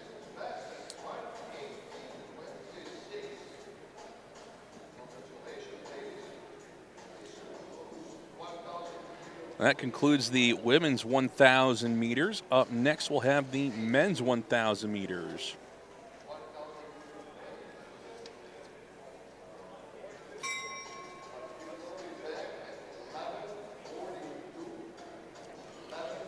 We'll take a quick timing break, and we'll be back at 11:42 for the start of the men's 1,000 meters.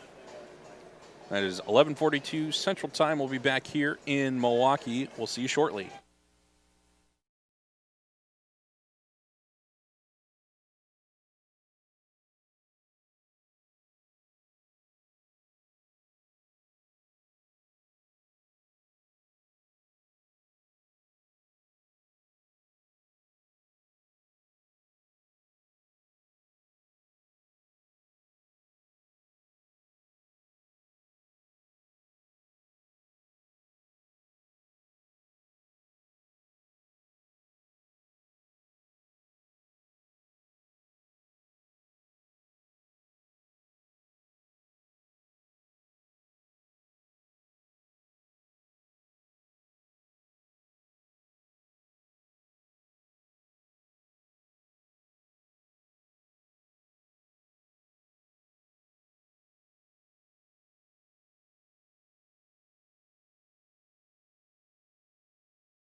Welcome back, folks. Got a couple pairs of the men's 1,000 here before we take a resurface break before finishing off the men's 1,000 meter pairings. In event number 1, we have Peyton Wendt.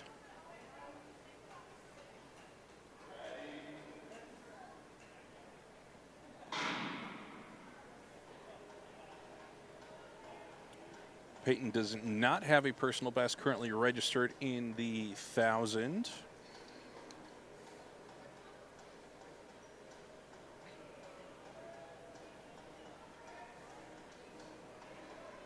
Peyton is a junior B and open with a split of 21.39.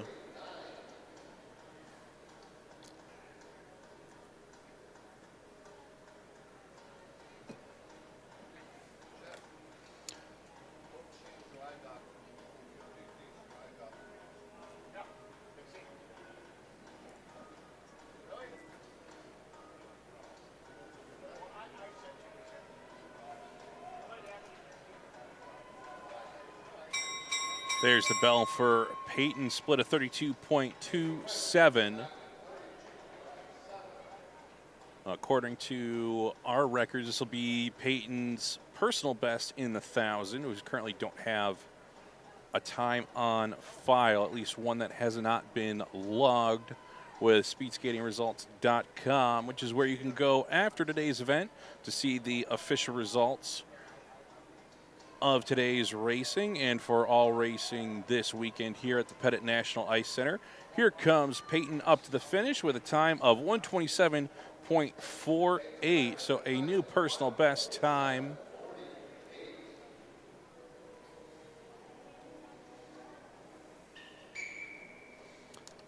That'll bring up pair number 2 starting on the inner. Marquivas Humphrey has a personal best of 130.56 set in Salt Lake this past August. Starting on the outer, we have Sebastian Epperson. His personal best is a 125.37 skated in Salt Lake this October.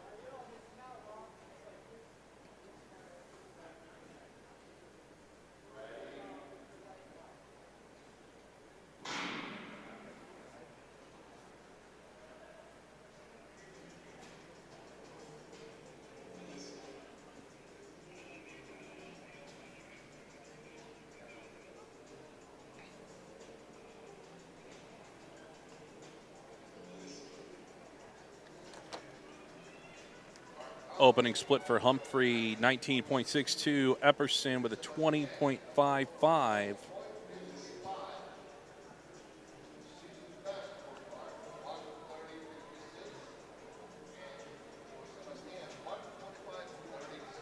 After 3 pairs here for the men's 1,000, we'll take a resurface break and come back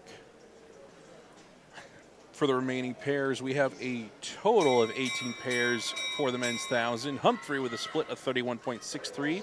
Epperson with a 31.68 as they head on to the backstretch for the final time. Need to be mindful here for Epperson.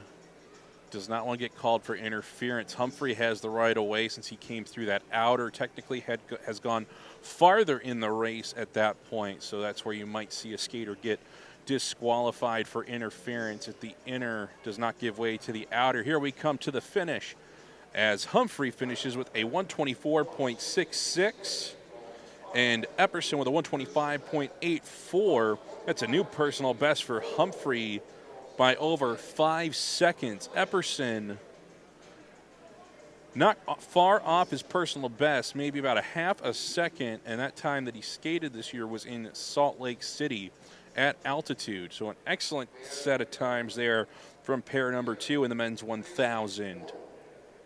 Up next, we have pair number 3, our final pair before we take a resurface break. Starting on the inner, we have Chris Ord with a personal best of 124.28 set in March of 24. Season best is a 130.71 this year in Salt Lake. And then in the outer, we have Matthew Trimble. His personal best, a 118.42. That's from March of 2013. Season best is a 125.05. That was skated in Salt Lake earlier this year.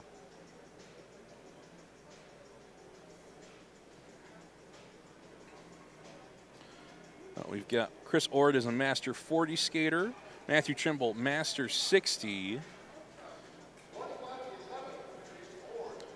Ord opening with 21.11. Trimble with a 21.26.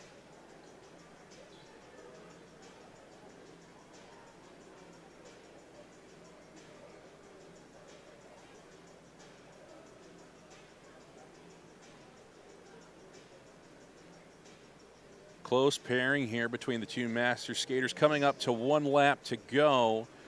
Trimble on the inner leads at the split with a 32.18. Ord on the outer with a 32.58. There's the bell for them to head onto the backstretch for the final time.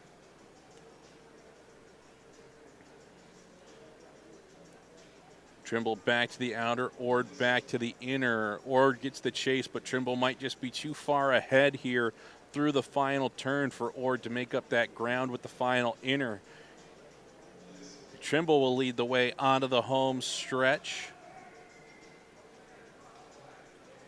Ord fighting to the finish. Trimble with a 128.39. Ord with a 129.85. Ord with a new season best time by almost a second. Trimble a couple seconds off his season best.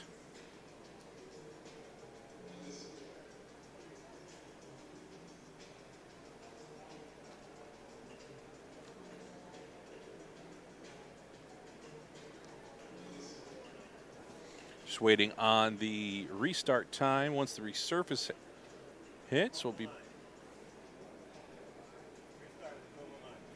racing will resume at 12:09 Central Time for the remaining pairs in the men's 1,000 meters. We'll be back at 12:09.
Welcome back to the Pettit National Ice Center, ladies and gentlemen. We're going to get back underway with the men's 1,000 meters. Starting with pair number 4, starting on the inner, we have Mark Yanagihara. His personal best is a 119.63 set in March of 2013. He's got a season best of 125.72 from Salt Lake this year. In the outer, we have Landon Boji. Personal best of a 122.03. That is his season best and personal best time. We've got Boji, the youngster, as a junior C2. Yanagihara as the seasoned vet, as a Master 50 skater. I'll see how both of these skaters do in this pairing. Currently Boji in the lead on the inner. Coming up to the bell lap for 1 to go. Split of 30.2 for Boji. Yanagihara with a 31.9.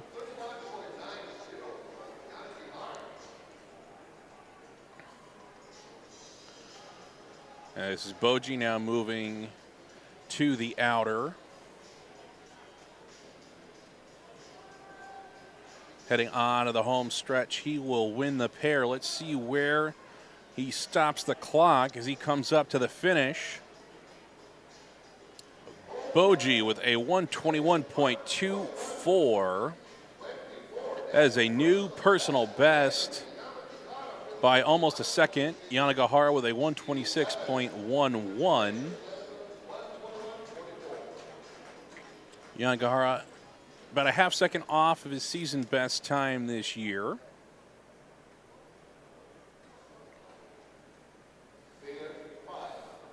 Up next in pair number 5, on the inner we have Jerry Meck with a 123 flat. Skated in Milwaukee last January, has a 123.45 in Milwaukee this season. On the outer, we have Jeff Terwilliger with a personal best of 121.74. That is back from 2018. Has a season best this year in Milwaukee or in Salt Lake of a 122.88. Looking around the 124, 125 range, maybe into the 123s with this pairing. We'll have to see how things shake out with pair number 5.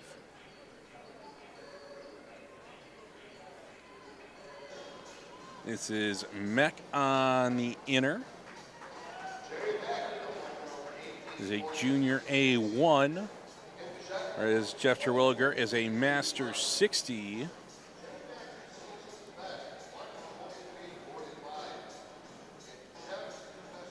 Meck with a 18.66. Terwilliger with a 20.51.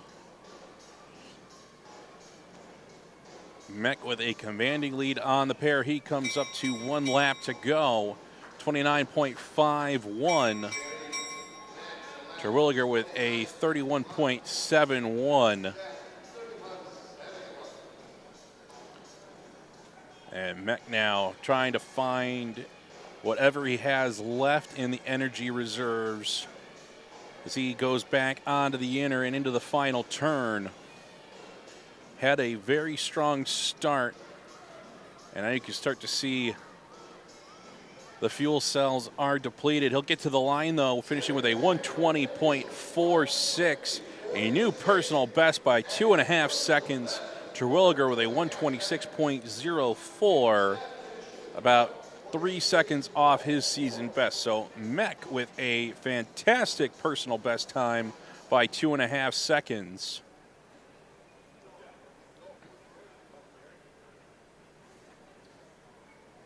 Up next is pair number 6. Starting on the inner, we have Edward Nagel. Edwards' personal best, a 123.99. Has a season best of 125.16 in Milwaukee this year. In the outer, we have Jeremy Song. Personal best of 121.09. That's his personal best that was set in Milwaukee in Salt Lake City this past August.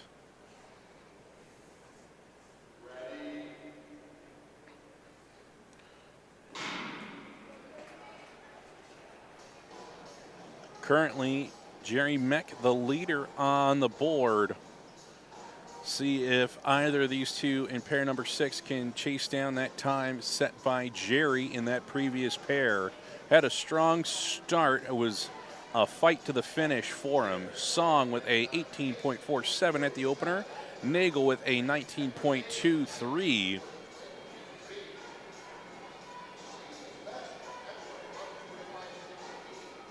Song moving to the inner, Nagel to the outer.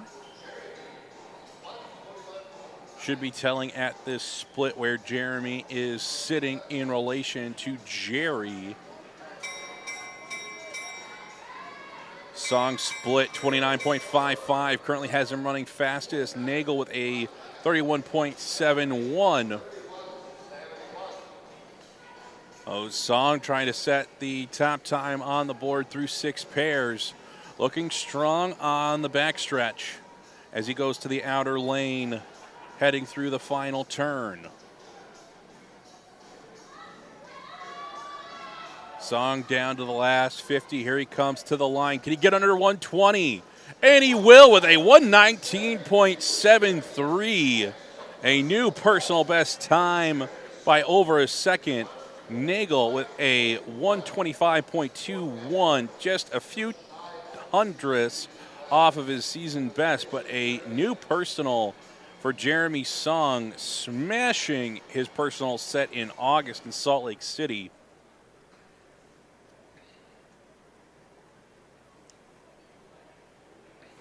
Up next is pair number 7. Starting on the inner, we have Keith Keovan. His personal best time is a 117.78. Has a season best in Milwaukee of a 119.73. So looking to get under a minute and 20 seconds. In the outer, we have Anson Quinn. His personal best of 119.27, has a 121.38. Both skaters going to need new season bests in order to eclipse the time set by Song in that last pair. Opening split for Keovan, 18.49.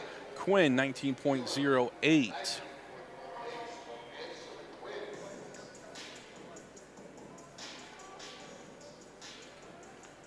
Keovan to the outer, Quinn to the inner.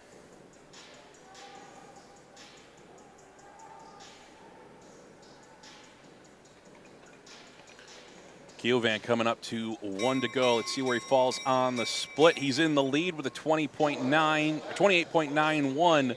Quinn with a 29.89. Right now, clock has Keovan running half a second faster than Song from the previous pair. Onto the backstretch they go. Keovan back to the inner, Quinn to the outer, heading into the final turn. That is Keovan leading the way. Here he comes onto the home stretch. Let's see if he can set the new top time. Maybe a new personal even. Here he comes to the finish, and Keovan with a 118.69. That's a new season best. It's about a second off of his personal, but that personal was skated at altitude in Salt Lake.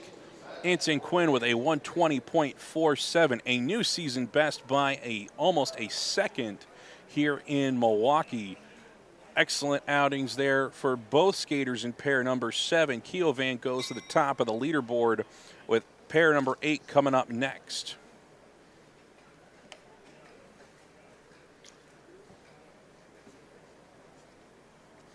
In pair number 8, starting on the inner, we have Dan Carney with a 117.81. has a season best of 119.48 in Milwaukee. In the outer, we have Finn Siebert. Personal best of 119.33. Season best in Milwaukee of a 120.63.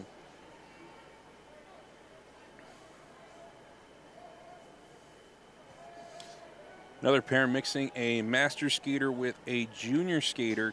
Carney, a master 55. Siebert, a A1. Carney, 18.79. Siebert, 18.83.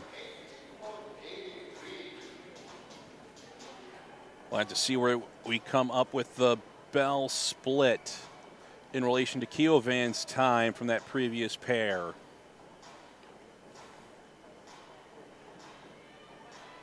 Coming onto the home stretch. Siebert flying up the inside. Split 29.58. Carney 29.68. They're a second off the pace set by Keovan. We'll see how they finish this last lap. Siebert back to the outer. Carney goes back to the inner. Right now it looks like Siebert will take the pair. Let's see if he can challenge Keovan for that top spot. He comes onto the home stretch. Digging for the line. It's going to be close. And he'll set the second fastest time with a 119.61.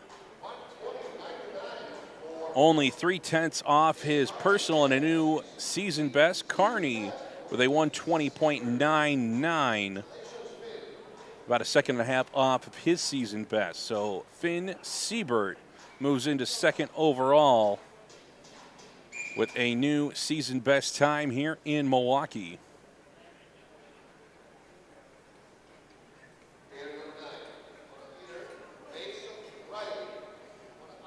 Up next is pair number 9. Starting on the inner, we have Mason Riley. His personal best is a 118.20 set this year in Salt Lake. On the outer, we have Sam Chamberlain. His personal best, a 116.97. Has a 117.67 in Salt Lake this year.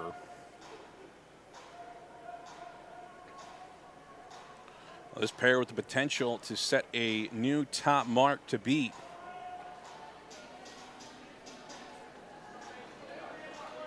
Riley at the opener, 18.52. Chamberlain, 18.64.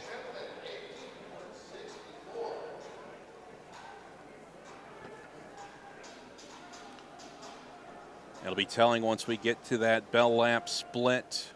Riley now on the outer, Chamberlain on the inner. So it looks like a slight stumble there from Chamberlain, but able to keep his balance.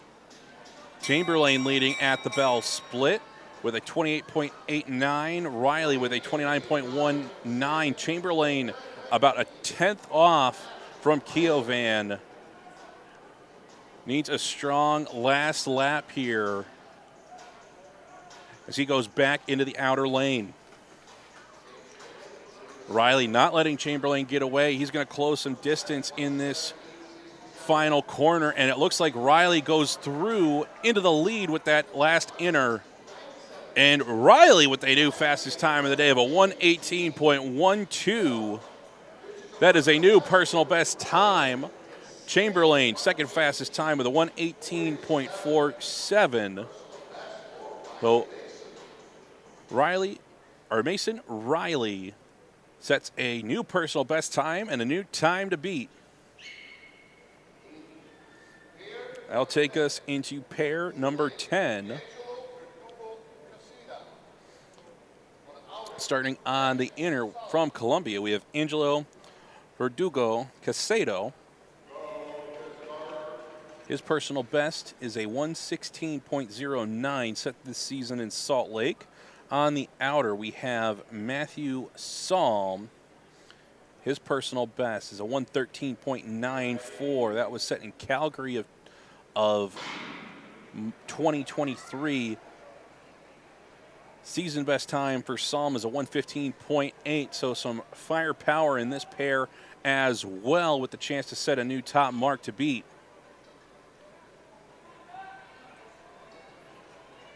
And it's going to be the Colombian leading at the split with a 17.75. Psalm with a 17.86. Our two fastest openers through 10 pairs. Verdugo to the outer, Psalm to the inner. And Psalm takes the lead with that inner corner. Here they come up to the bell split. Psalm running fastest, 27.4. Verdugo, 27.99, running first and second fastest. This may cut a couple of seconds off the top time so far. Psalm back to the outer, looking strong here on the backstretch. Verdugo to the inner. Here comes Psalm onto the home stretch, fighting now to get to the line. Could we get under 1:15? And the time did not register for Psalm. It's going to be somewhere in the high 1:14, maybe the mid 1:15s. Verdugo with a 1:16.41. That is 0.3 off his personal best. So a good showing from the Colombian. Psalm with an excellent time as well. We just did not get it to catch. I believe that'll be a new season best for Matthew Psalm. We'll get his time later from the photo finish. Next in pair number 11, we have Nicholas Mastrup from Denmark. His personal best is a 1:14.66. That was set in Salt Lake this October. On the outer, we have George Wheelock. Personal best of a 1:15.93, also set in Salt Lake this October.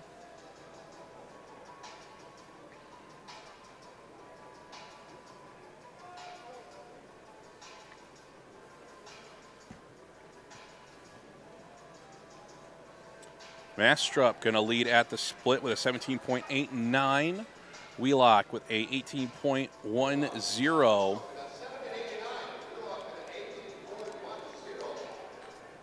Mastrup to the outer, Wheelock to the inner.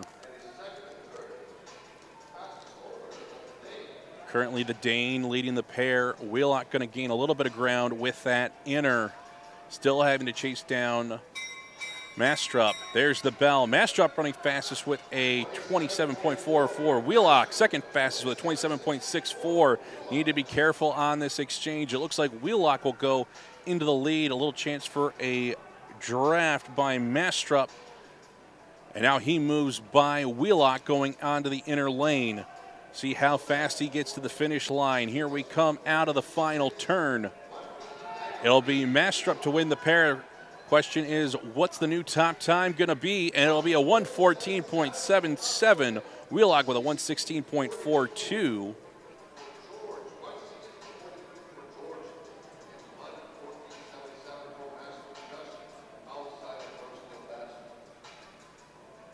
Just outside the personal best for Mastrup, and Wheelock with a strong time as well. That'll bring us on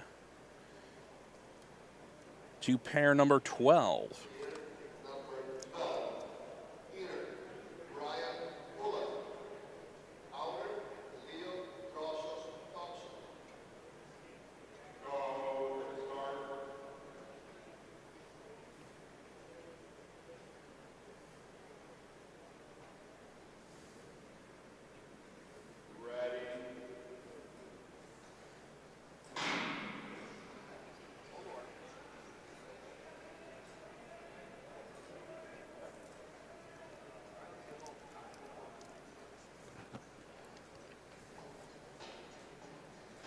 All right, folks, having a technical issue on my end. Doesn't seem to be affecting the stream, though.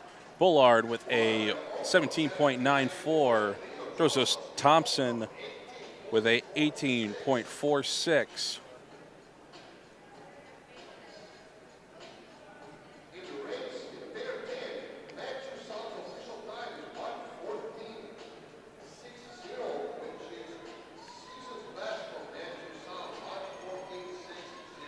Coming up to the bell, Joseph Thompson, 27.19. Bullard, 28.11.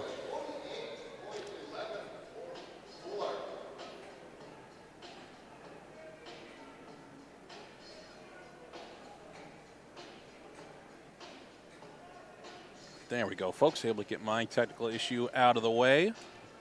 Here we come on to the home stretch here,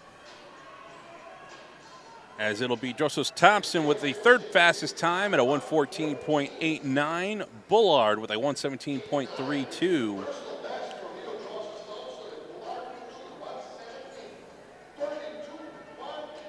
That's a new personal best for Joseph Thompson. He previously had set a 1:16.15 in Salt Lake City, and that's a new season best, as he not raced 1,000 yet.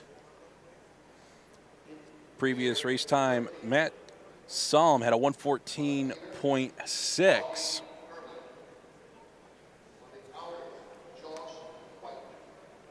Next, we have in pair number 13 on the inner, Augie Herman with a personal best of 1:10.62. And on the outer from New Zealand, we have Josh White with a personal best of 1:11.55.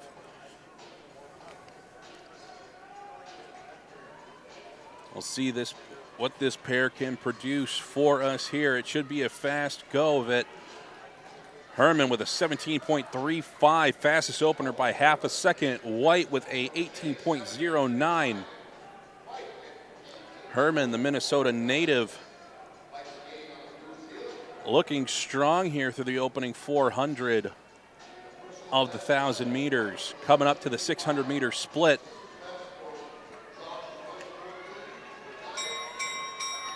Herman with a 26.02, White with a 26.78.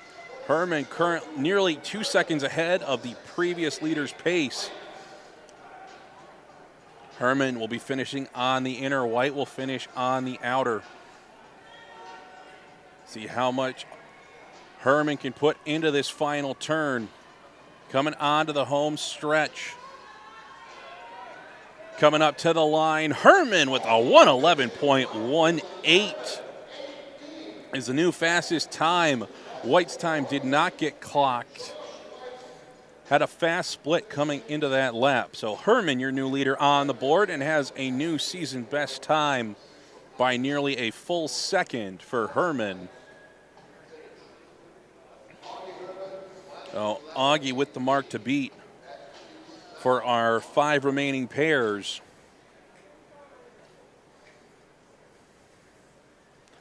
Up next, we have from Switzerland on the inner, Oliver Grob. His personal best is a 1:10.4, set in Calgary back in 2019. Has a season best of a 1:11.1 in Salt Lake this year. On the outer, we have Sebastian Guzman Bitter out of Spain. Personal best is a 1:11.23. Set that last month in Salt Lake. Grob and Guzman Bitter certainly have the potential to unseat Herman, but we'll see if they can catch the Minnesotan. And we have a 1-minute delay here from the starter. And release the skaters from the line to try to skate around, keep their muscles warm.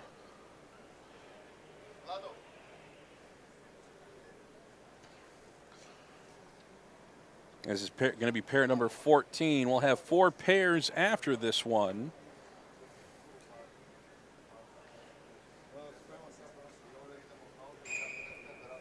And the starter will call them back to the line.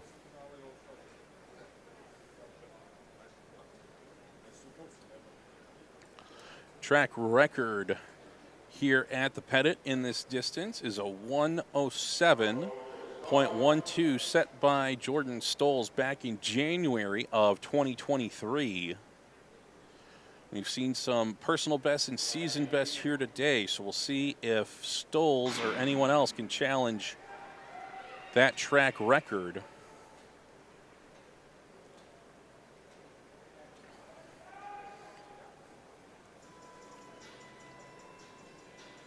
On to the front stretch. It'll be Grob leading the way. Opening split 17 flat. Guzman Bitter with a 17.3. Grob to the outer, Guzman to the inner.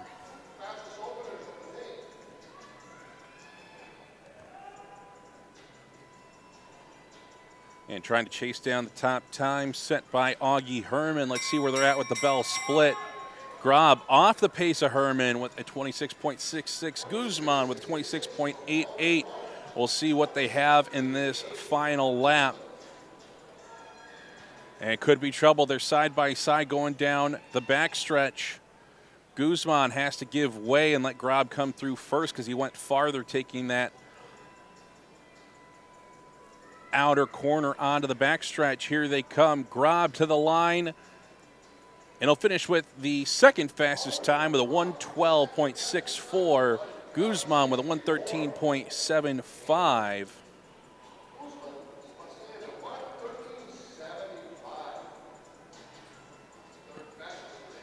Grob about a second and a half off his season best there. Moves into second on the board.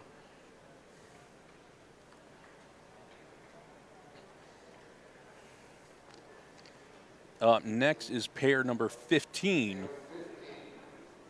Starting on the inner, we have Austin Carlson. Carlson's personal best, a 113.48. Season best is a 116.42 here in Milwaukee. On the outer, we have Zachary Jensen.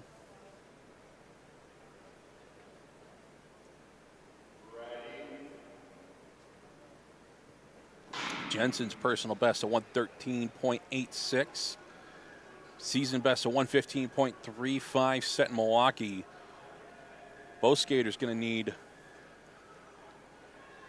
a new personal best, and it looks like we're actually going to be as a single here, as only Carlson made it to the line. Carlson with a 18.06 opener.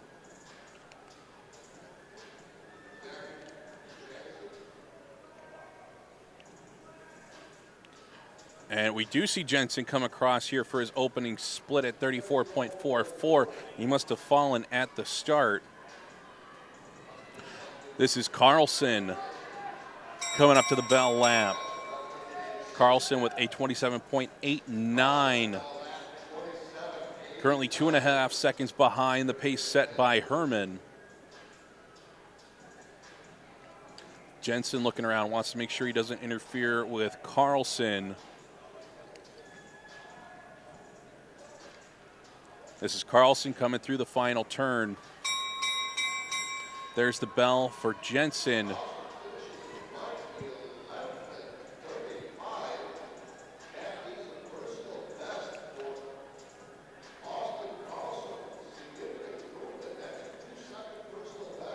And not sure if we got the correct time there for Carlson. It put it at a 114.35, but we did have Jensen going through shortly before. So we'll have to wait for the official timing. The pace that Carlson was on had a much further off the time set by Herman than that. It's a 145.81 for Jensen. He'll get a second shot at the 1,000 later this weekend. And he must have fallen near the start line, as we can see the ice repair crew on the backstretch.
Up next is pair number 16, starting on the inner, the current world record holder in this distance and track record holder here at the Pettit National Ice Center is Jordan Stolz. His world record is 105.37. Season best here in Milwaukee is 108.29. On the outer, we have Connor McDermott Mostowy. His personal best of 106.91. His season best of 108.7 set in Salt Lake City.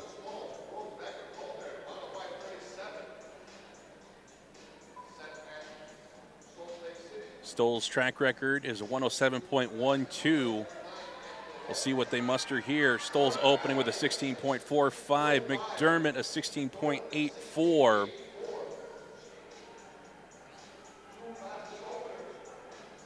McDermott, a former short tracker, came over to long track a few seasons ago, made the junior world team, and has really transitioned into a nice sprinter semi-middle distance skater here for the U.S. Stolz 24.89, McDermott Mostowy 25.49. Let's see, can Jordan smash his own track record here at the Pettit? He's back onto the inner. Coming on to the finish. Let's see where Stolz finishes up. I think he'll be just shy as he puts a 107.68. McDermott Mostowy a 109.66. That puts them 1 and 2 on the board. That's a season best for Stolz.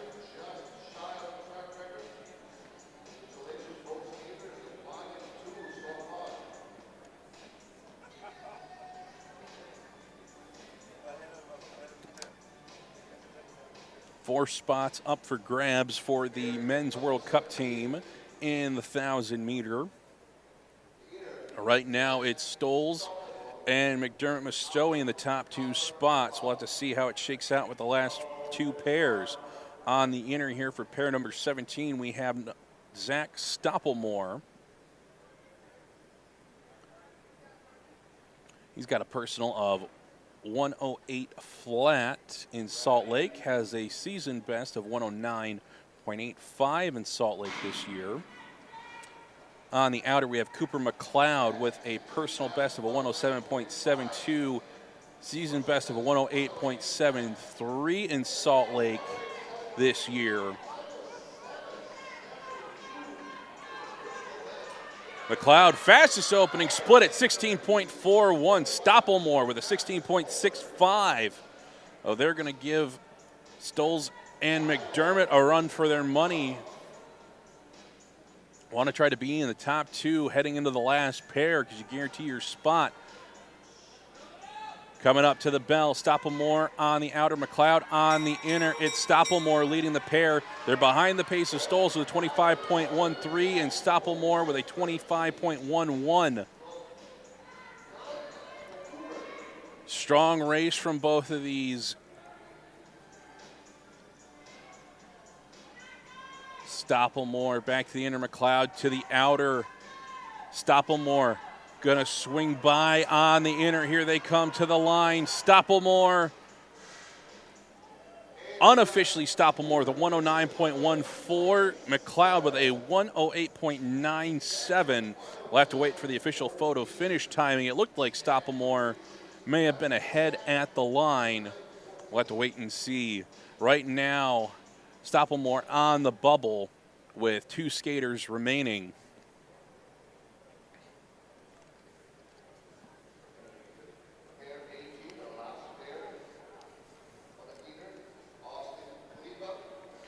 And now this is our final pair for the men's 1,000 meters. Starting on the inner, we have Austin Kleba. His personal best is a 108.27 set in Salt Lake. His season best is a 109.94 set in Salt Lake this year. Sklutovsky, personal best, a 110.36 set in Salt Lake this October.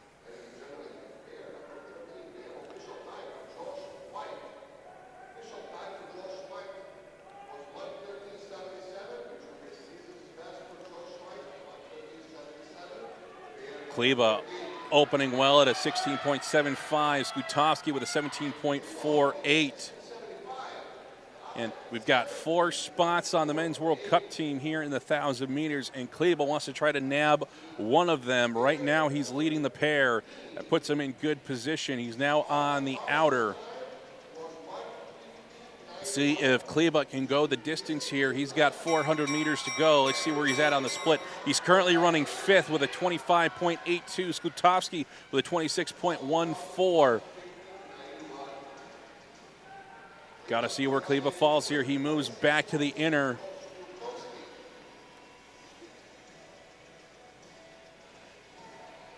Around the final turn they go. Kleba clawing his way to the line. He'll finish with a time of 110.63. Skutowski with a 112.39. Kleba currently 5th on the board. We do have a second set of thousands this weekend, but it's nice to know that you've put down a solid time in the early going. I believe unofficially that means we've got Stolz, McLeod, Stoppelmore, McDermott, Stowe is the top 4 after the first set of thousands for the men here this weekend.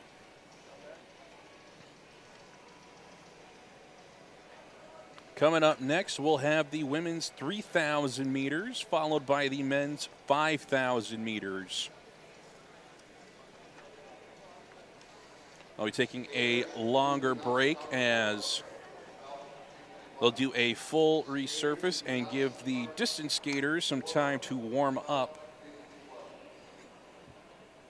in preparation for the 3,000s and the 5,000s. Just waiting on that time to resume.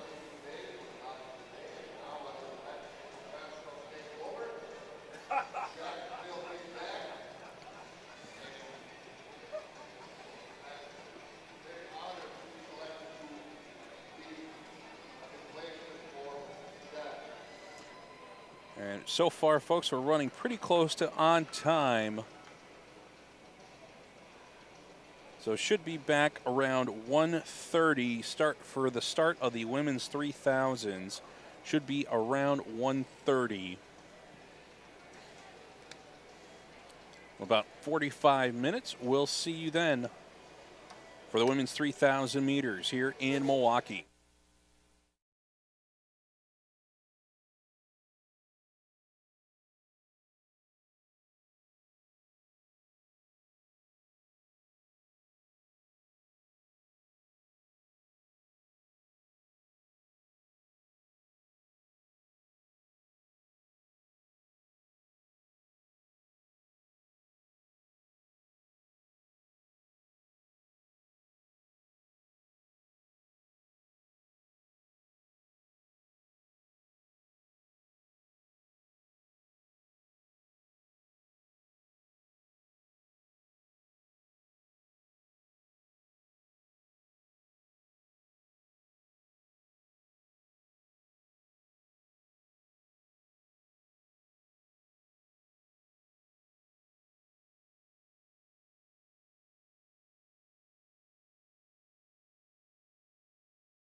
Welcome back, ladies and gentlemen, to the Pettit National Ice Center. This is Gordon Seppin bringing you today's broadcast live. Thanks to U.S. Speedskating's Matt Corman and Sam Snyder for flying all the equipment out.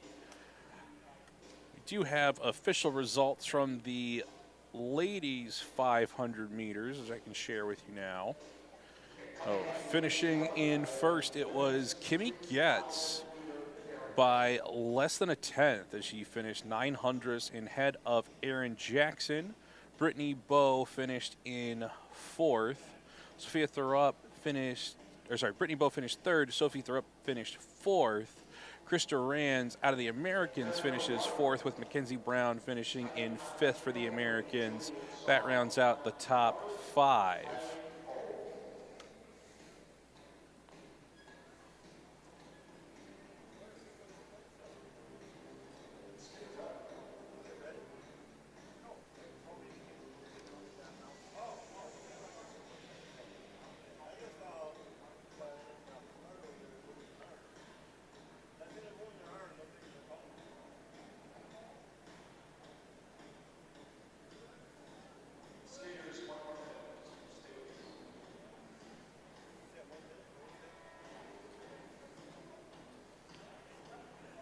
Just got word from the officials. It's 1 minute.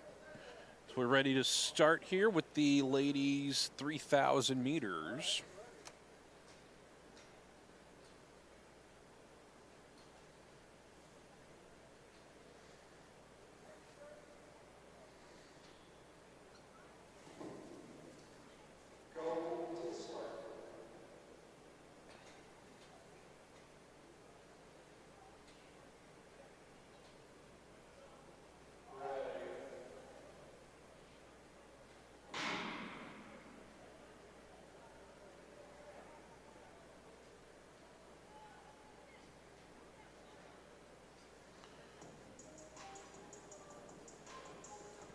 In pair one here for the women's 3,000 meters, we've got on the inner Juliette Song, has not yet skated a 3,000. And then we have Eileen O, who also has yet to skate a 3,000. So as long as they don't get disqualified, this will be their official personal best times. Both of these skaters are junior C1 ladies.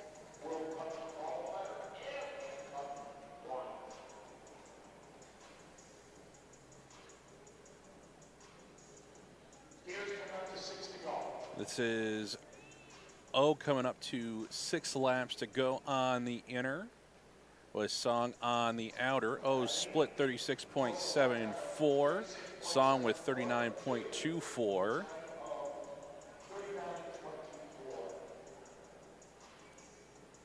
This is one of those disciplines. The more times you get to actually race it in competition, the more you're able to figure out how to run this race. Whereas the 500 meters is a all-out sprint from start to finish, and the 1,000 meters can be an all-out sprint from start to finish. Some skaters have to take a little bit off that first lap to save it for the back end. Here, we've got O with a 39.61 and Song with a 41.13.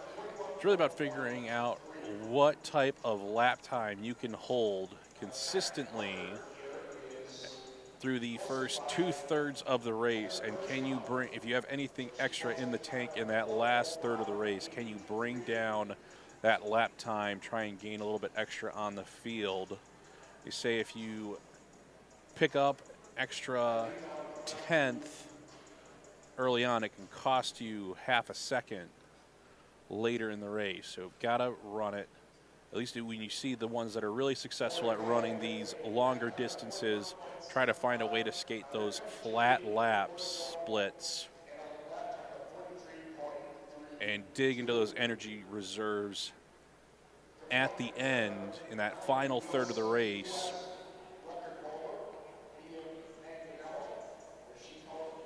With this being their first time, just trying to feel it out.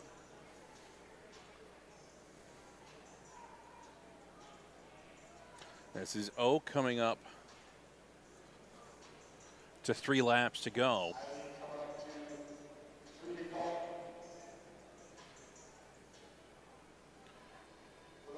Eileen split 43.29.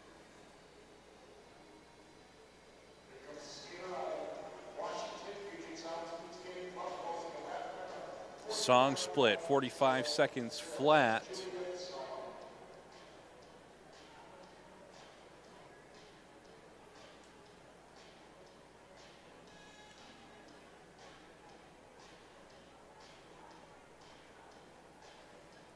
This will be coming up to 2 laps to go.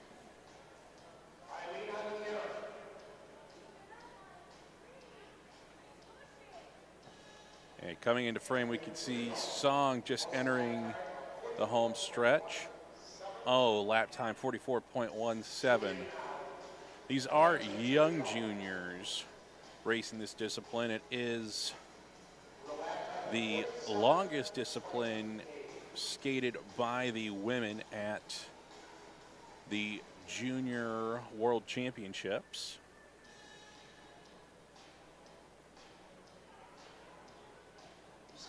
Well, a distance they'll have to get used to, as it is one that can be selected for the Junior World team.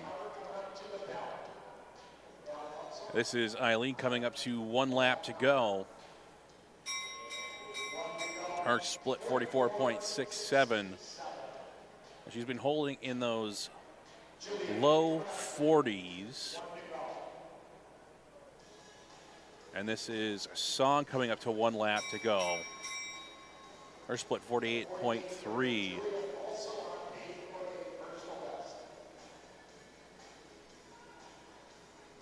And here comes Eileen into the final turn.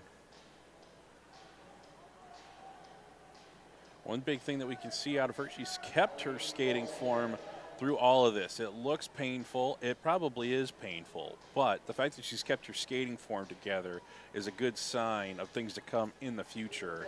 That is a hard position to hold for that long. And Song holding form together here coming up to the finish. That was a 5 minutes, 16-second 92 for O. For Song, 5 minutes, 35 seconds, .86. So personal best times for both young women here.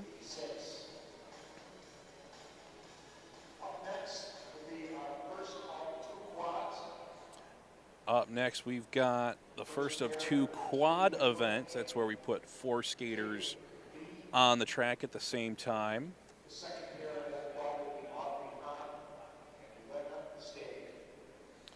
In the first quad here, this is event number 2, pairs 2 and 3. In pair number 2 on the inner, in the white armband, we have Keely Whitcomb.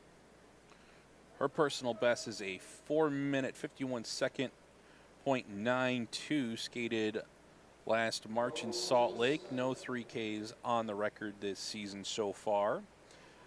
In her pair, we have Caitlin Lee, has a personal best of 5 minutes, 55 seconds, and .36 skated in Salt Lake. In the second pair of this quad, wearing the yellow armband, we have Audrey Hahn. Personal best is a 5:14.54. And in the blue armband, we have Elena Stave, personal best of 4 minutes, 53 seconds, .48.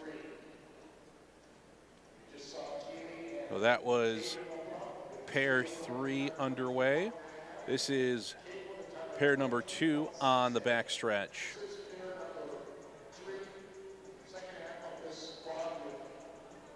Hahn opening with a 23.54, Stave with a 23.06.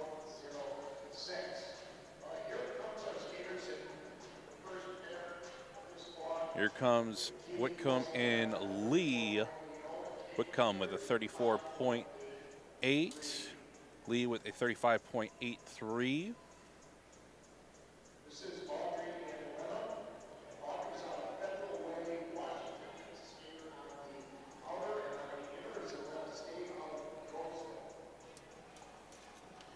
Give me 1 minute here, folks. Just going to make the clock a little bit bigger since we have some quads here. Here comes pair number 2 on the Inter TV Whitcomb out of Robbinsdale, Minnesota with a lap time of 36.05.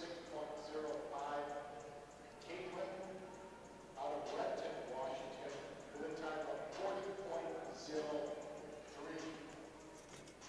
All right, there we go, folks. Hopefully that's a little bit easier to read for the quads.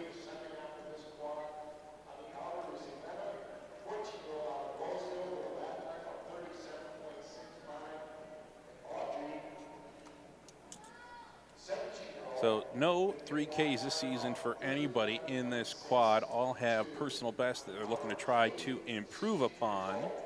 That was Whitcomb with a 37.92.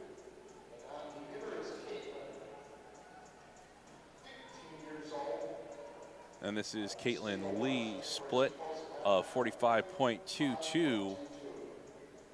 Here comes the blue armband of Stave, along with Han on the outer. Stave with 37.92.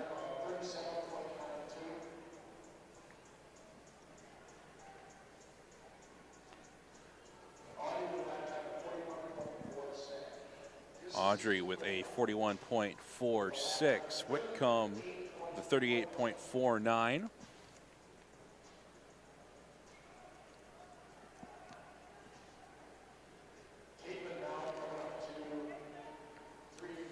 And Stave making some ground on Lee, catching originally the leading pair. So Stave will have right away to get around Lee.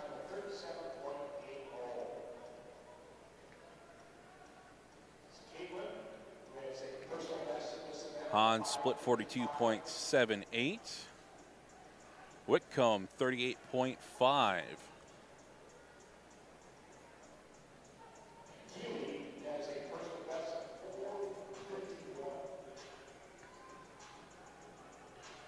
And that's Stave on the inner coming down the home stretch.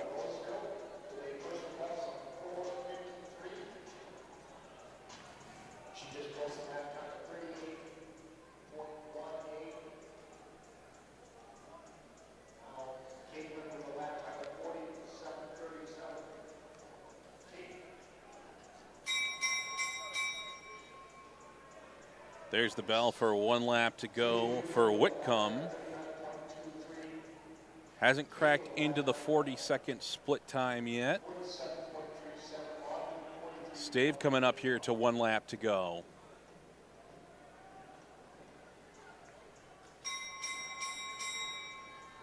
Stave split 38.05.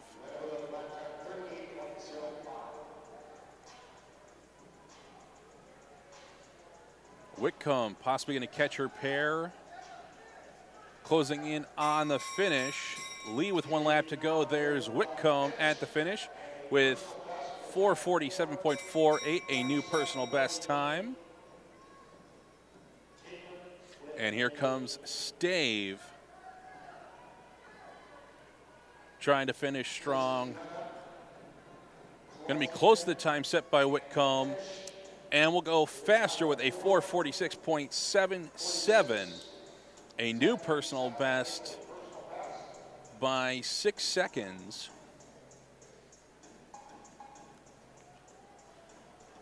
Whitcomb's was a new personal by about 4 seconds. Here comes Lee on the inner and Han on the outer. Lee finishing with a 5:33.99, Han with a 5:16.56. Oh, Han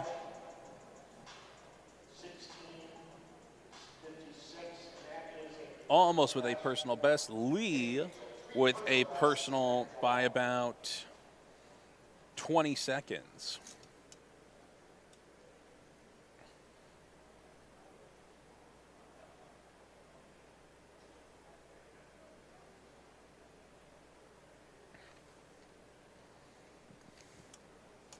So that was pairs 2 and 3 in quad number 1.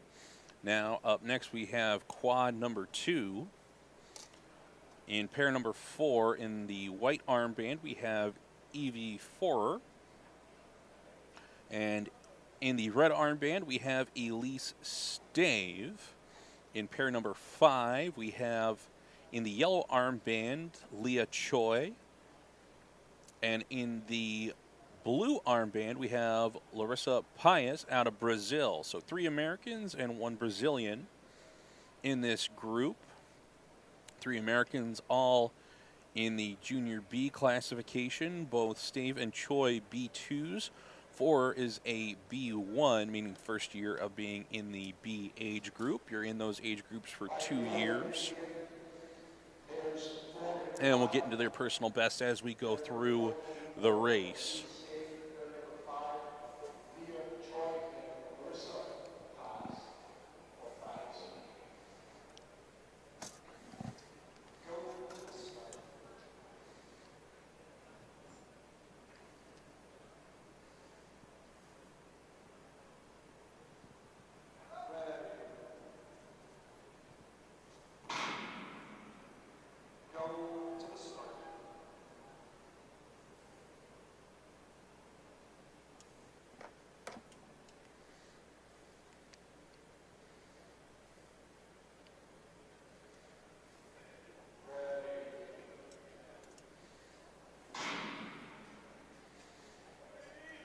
Opening split here for Forer is 22.67, and for Stave also 22.67. So dead even on the opening split for pair number 4 and quad number 2. This is Choi and Paes coming up to the opening split. Choi with a 22.5.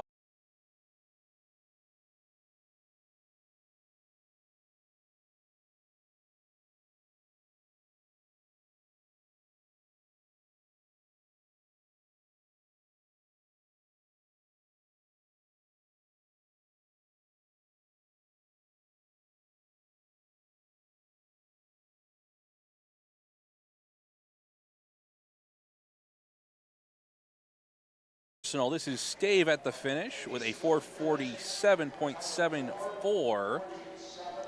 About 4 seconds off her personal best. Paes now coming to the finish. Where does she fall? Fastest time with a 4:37.7.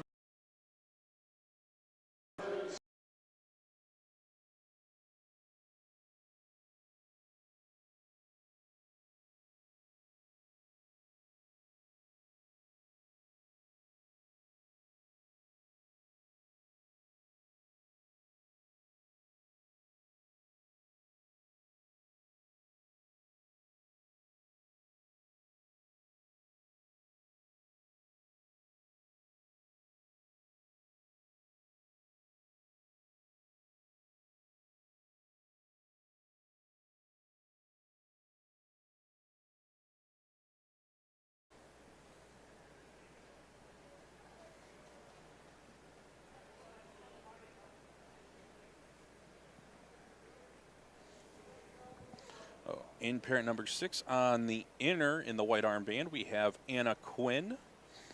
And on the outer, we have Nastasia Rudilovich in the red armband.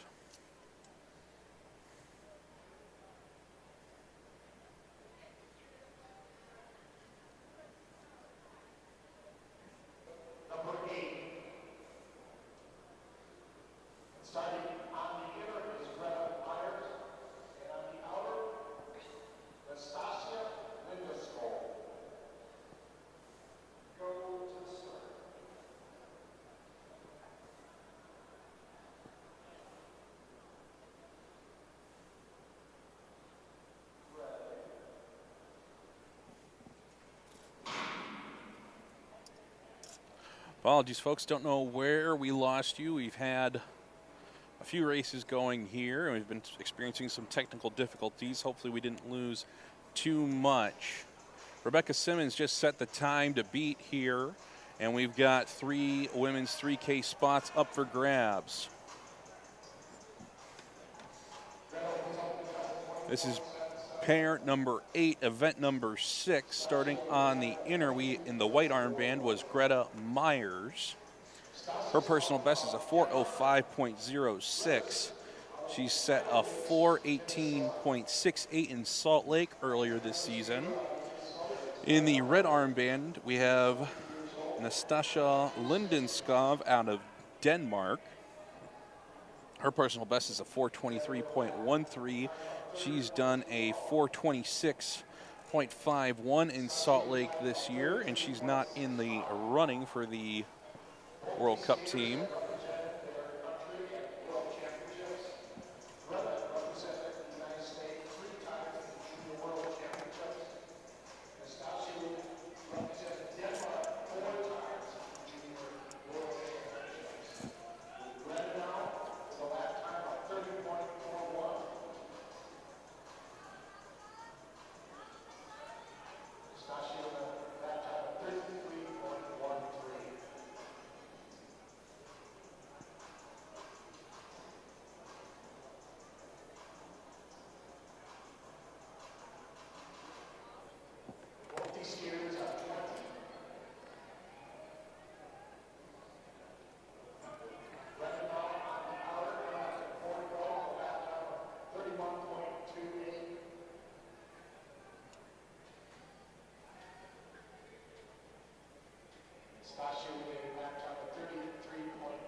Myers at 3 laps to go with a 31.82.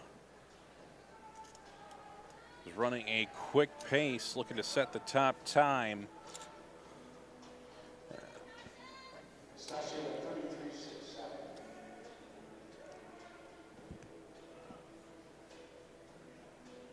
Lindenskov with a 33.67.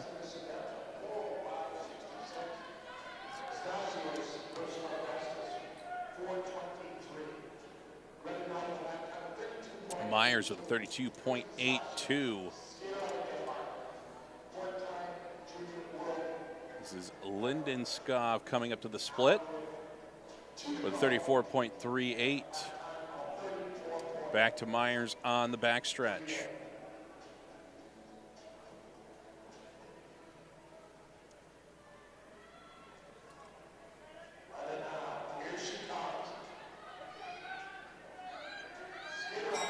There's the bell for Myers. That's 1 lap to go, 33.96. Looking like a strong performance here for Myers. May even be a new personal best. Lindenskov, 35.09. Myers looking strong through the final turn. Here she comes onto the home stretch. It's not going to be sub 4 minutes, but it's going to be a very good time. She finishes with a 4:05.48. Just 4/10 off her personal best in Salt Lake City this past winter. An excellent time from Greta Myers. Lindenskov finishing with a 4:20.82. That is a new personal best by 2.5 seconds for the Dane.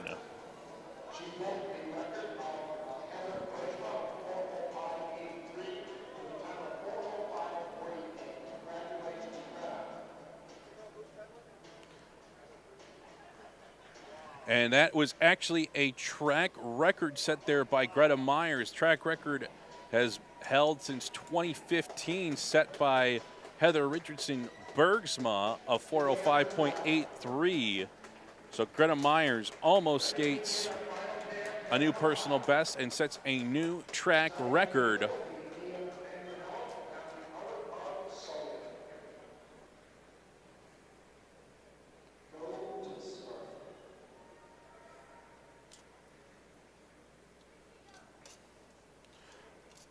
Up next is our final pair, pair number 9. On the inner is Mia Manganello, and on the outer is Marley Solden.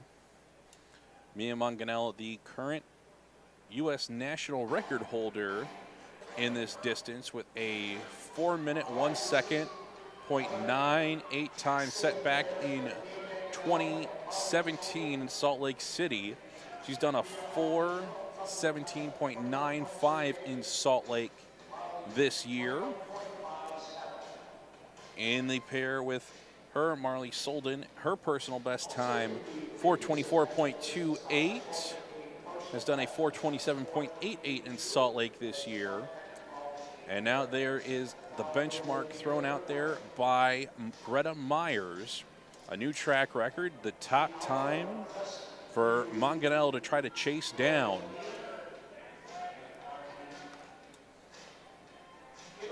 Manganello 33.41, Solden 33.15.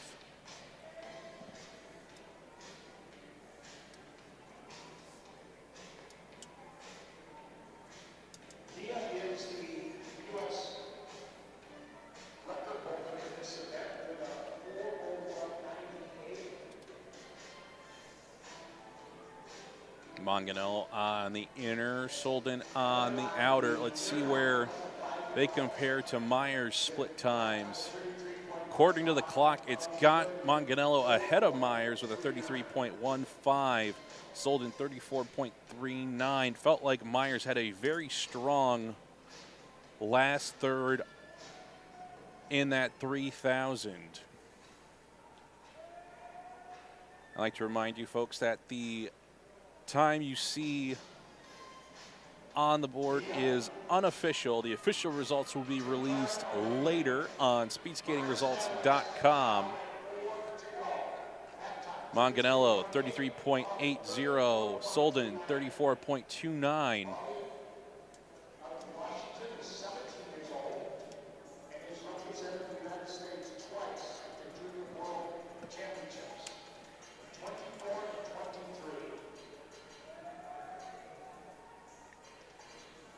We're past the halfway point now as Manganello is pulling away from her pair partner, Solden.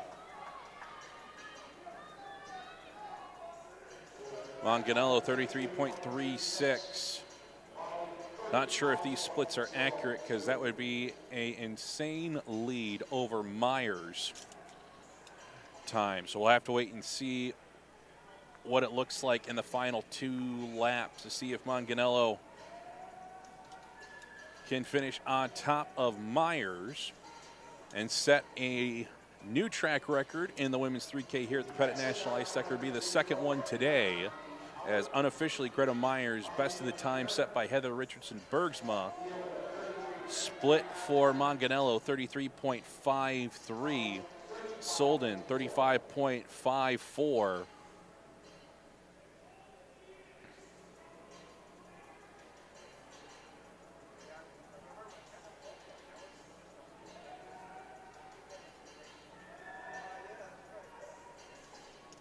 Here comes Manganello coming up to 1 lap to go. She'll be off the pace set by Myers, split of 33.97. Solden 36.26.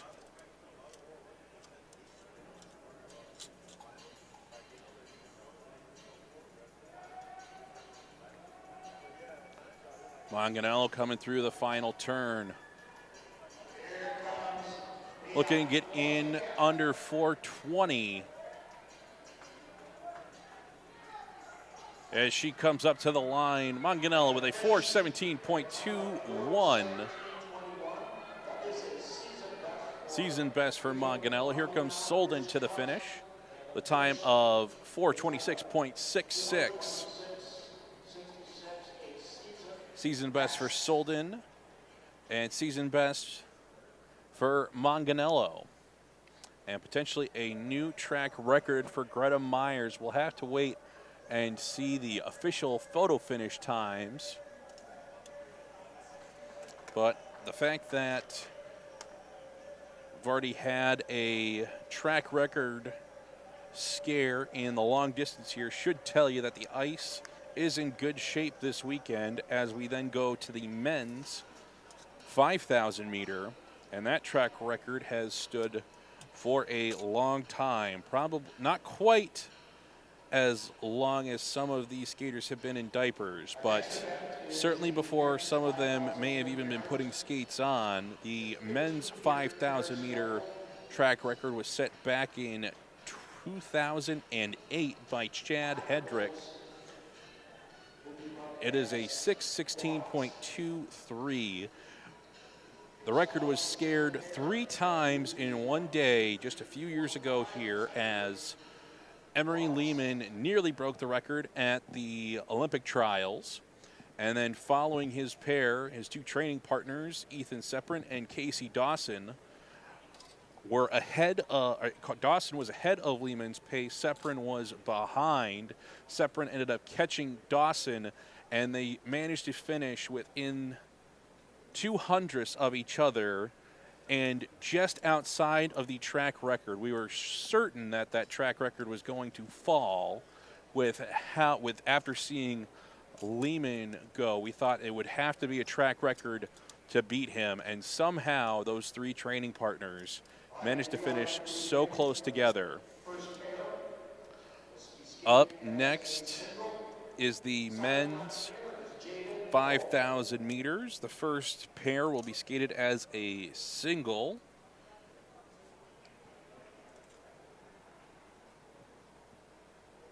This will be Jaden O. Has yet to skate a 5,000.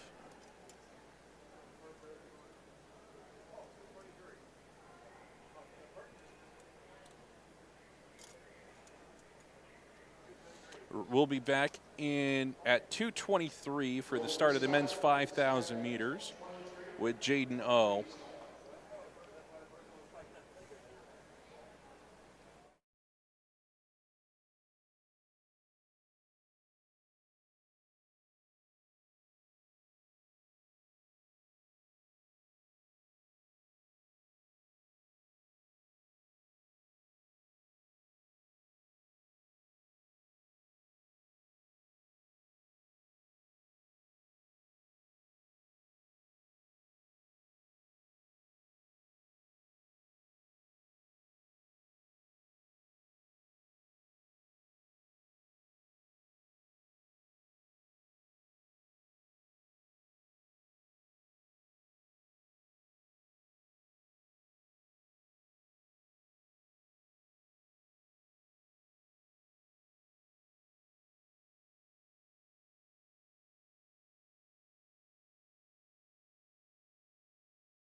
Welcome back, folks. Going to get underway here with the men's 5,000 meters. This first one will be skated as a single by Jaden O. Has yet to skate a 5,000. This will be his first.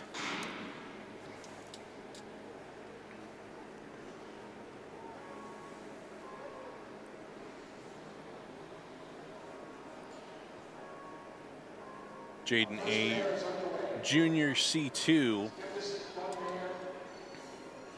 We'll see how he locks in to skate this solo. Doesn't get the benefit of having somebody in the pair to measure up against. He'll open with a 22.46.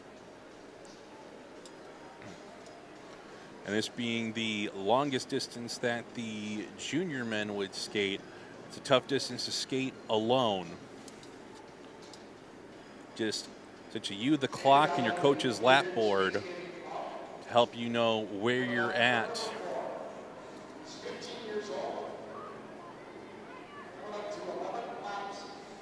When he hits the line here, he'll be at 11 laps to go. Split of 37.83. Looking nice and relaxed right now, though, not putting out too much energy too early. Like I said, this will be a good learning experience for him. A tough one to skate solo, but being able to skate it in competition without anybody else on the track, you're going through the process of changing lanes, having to make sure that you're in the right lane at the right time, especially as next you'll be transitioning to a B1. This split will be 40.48.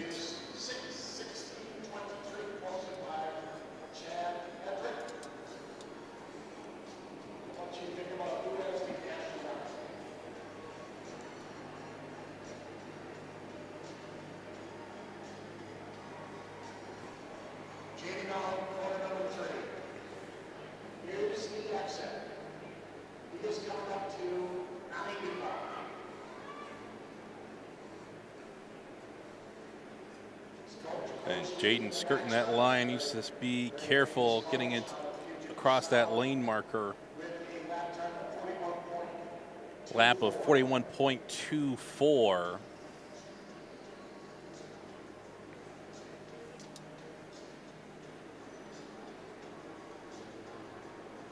Getting instruction on the back stretch.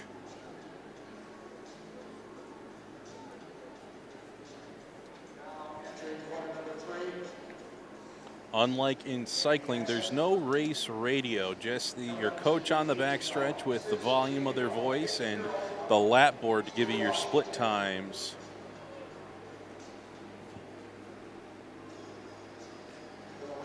Oh, split 41.36.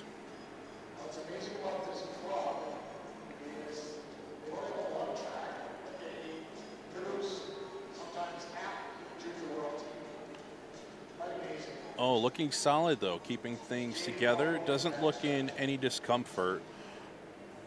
Looks like he's put the limiter on himself to make sure he doesn't burn out too early in this race. We'll see how the form looks as we get into the second half of this race. There's 7 laps to go. 41.72.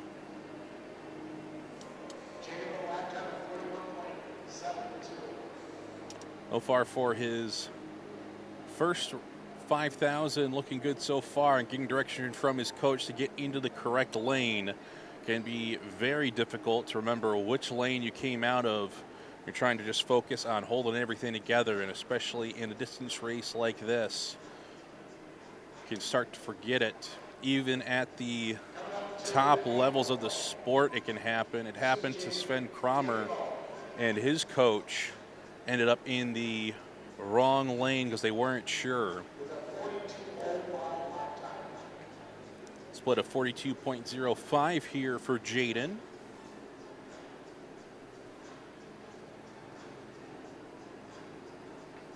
Starting to drop the arms now. Try to get a little bit of extra assist from the arm action.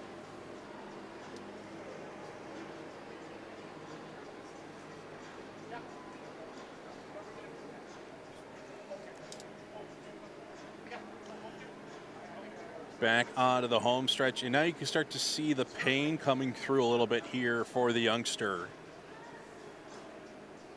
He's got 5 laps to go, a split of 42.10. Has done a pretty good job so far keeping consistent lap times in the low 40s. And again, doesn't have a partner in this pair to help gauge where he's at in the race off of. Just having to do everything here essentially by stopwatch. And he doesn't even have the watch on himself. It's coming in off the split times given by the coach. So for most of the way around here at the Pettit, it's all based on feel. He's coming up to 4 laps to go. Starting to get the arm swing going. Maybe a little bit more labored on the pushes.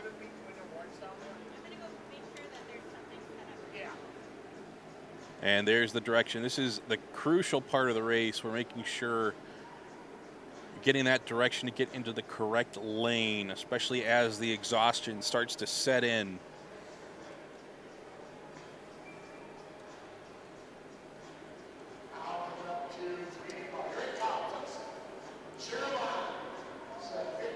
Want to make sure he stays away from that center line. Last thing you want to do is skate your first 5K and get penalized and it not count. 3 laps to go, lap time of 41.8. So he actually negative split off of his last lap. Even though it looks like it hurts, he's keeping it together here.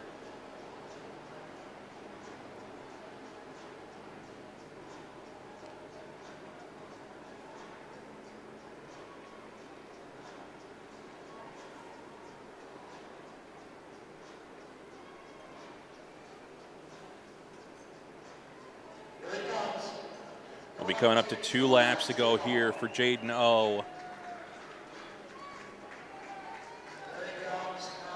As he's found a little bit of a second wind, is holding the form better together than he was on the last few laps. And keeps it under 42 seconds again there with that split of 41.96. And now you really see that's where it starts to go, putting the arms on the legs, try to help use a different muscle group to help get those thighs pushed down.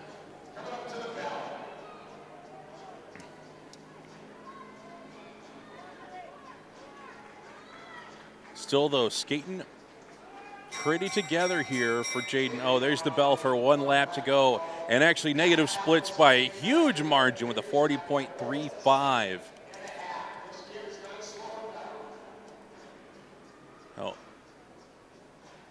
Oh, onto the backstretch for the last time, heading to the inner.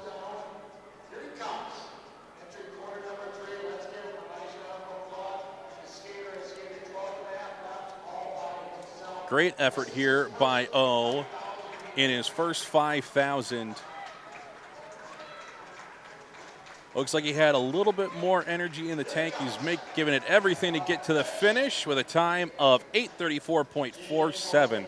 A excellent first time 5K for Jaden O.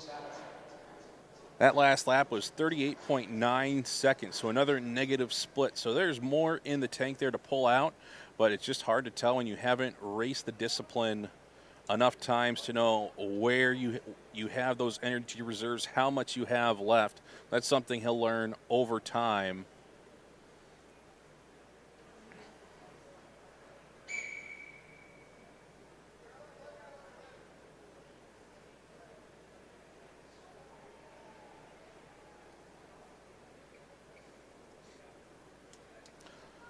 Up next, we have our first quad.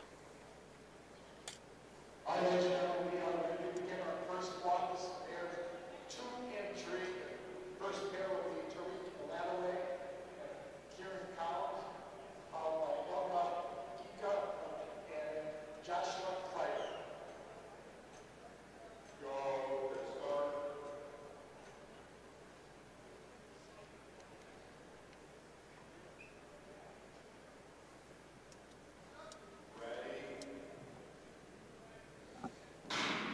Oh, in our first quad in pair number 2 is underway.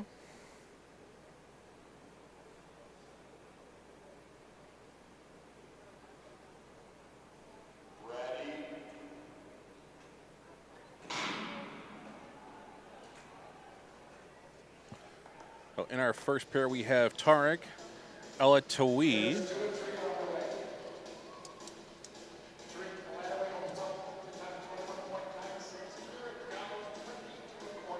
Tarek skating his first 5K. His pair partner is Kieran Collins in the red armband, also skating their first 5K. In pair number 3, in the yellow, we have Adriel Elron Gicka, also skating their first 5K. And then Joshua Creeder in the blue armband has a personal best of 8:22.97. That's from Salt Lake back in 2022. Does not have a 5K on the books this season.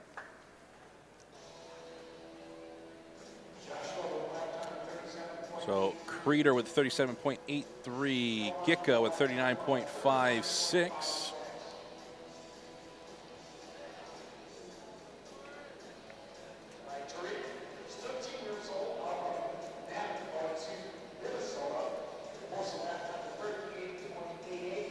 Tarek with a 38.88, Collins with a 38.85.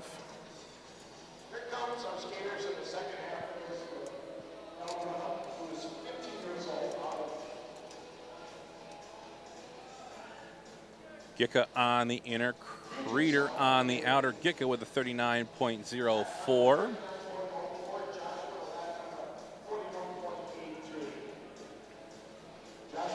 Here comes Elatoui on the outer, Collins on the inner. Collins with a 40.14. Elatoui with a 40.83.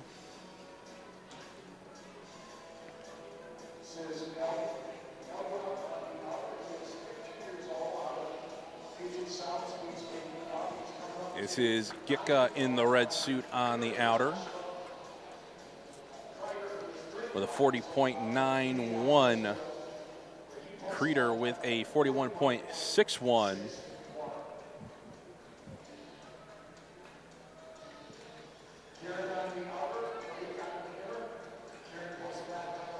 Collins with a 40.16. Elatoui with a 39.85. So ahead of the pace set by O, also with the benefit of a partner in their pair, whereas O is skating everything solo, didn't get the benefit of a bit of a draft on the backstretch in alternating laps. With this being a close pairing, it works out well for both of them. Got to watch that middle line, though, for Elatoui. Collins, 39.55. Elatoui with a 40.51.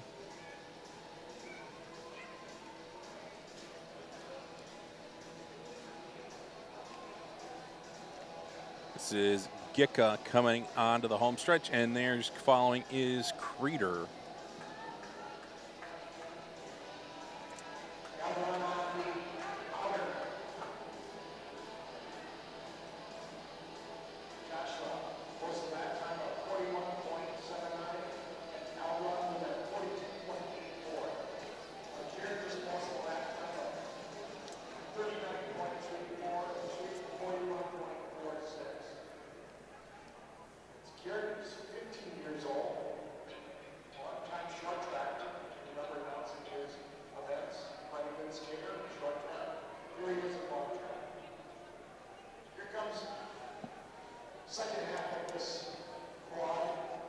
Here's the second pair of the quad. Gicka on the inner, Creeder on the outer, and gaining ground from the previous pair. That looks to be Collins. with 5 laps to go. Collins with 39.56. Ella Tawee with a 42.16. Both currently running faster than the pace set by O.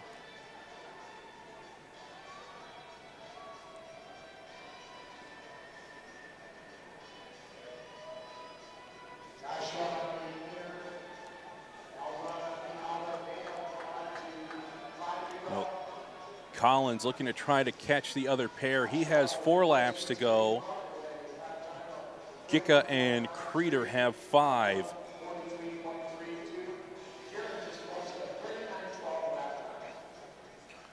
This is Ella Tawee with 4 laps to go as a 42.93 is running about 5 seconds faster than the pace set by O.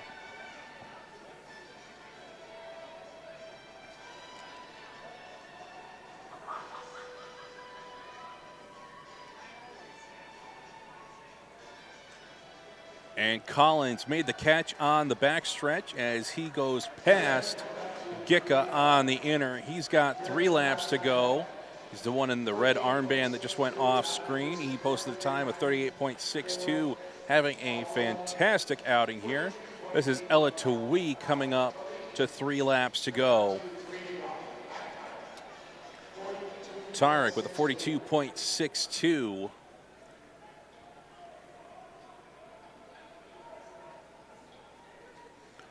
Collins looking strong and consistent.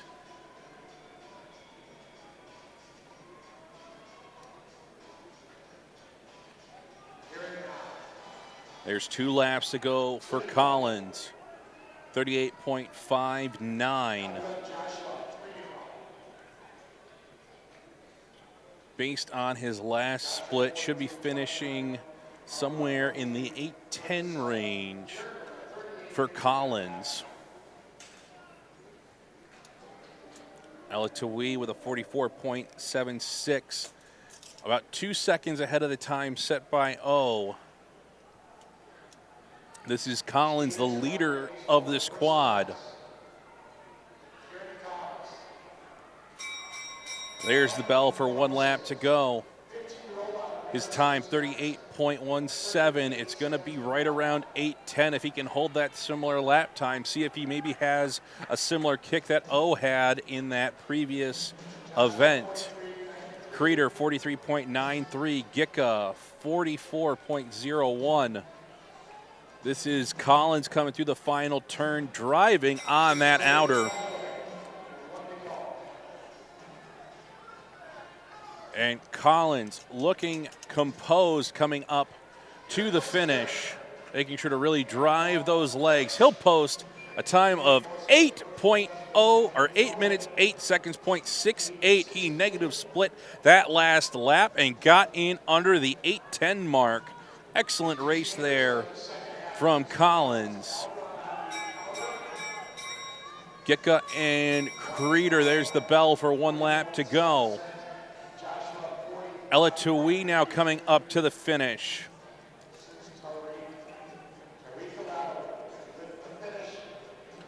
And Tawee, personal best time of 8:39.78.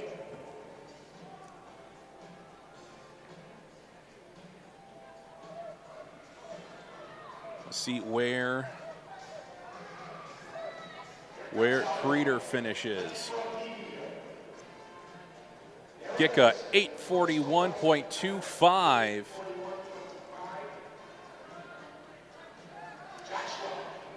Here comes Creeder trying to get in under 9 minutes. And Creeder with a 8:55.03. So Collins sets the fastest time, going 8 minutes, 8 seconds, 68.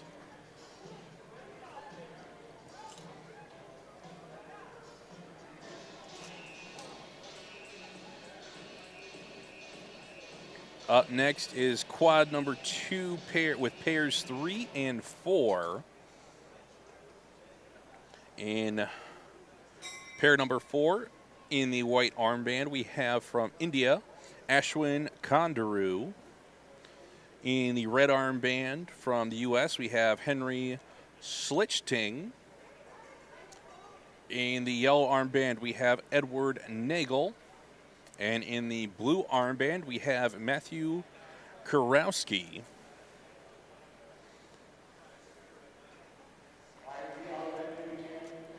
Track record here at the Pettit is a 6:16.23. Was given a pretty good scare a few years ago at the last Olympic trials here in Milwaukee.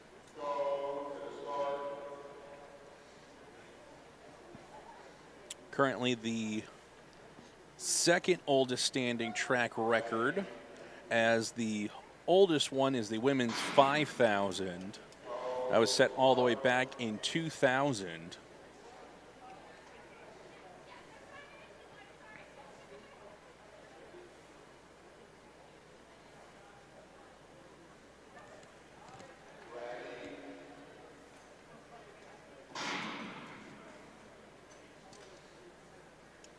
Opening split for Kondaroo, 22.79. Schlichting, 21.32.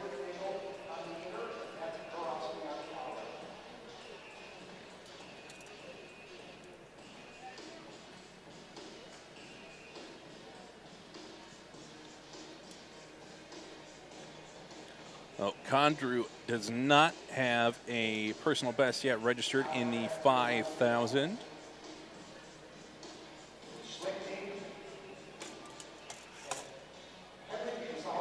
Schlichting personal best is a 8:14.66 set in Milwaukee in October of last year.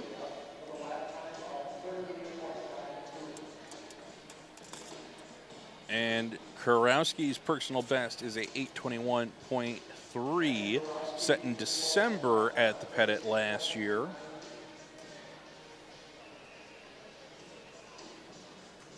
This is 10 laps to go for Schlichting. Split of, not sure that that's accurate. That's at a split of 26.03. Kondaroo, 39.8. Here comes Kurowski.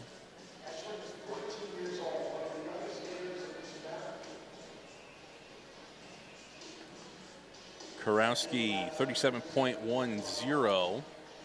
Nagel, 31.22.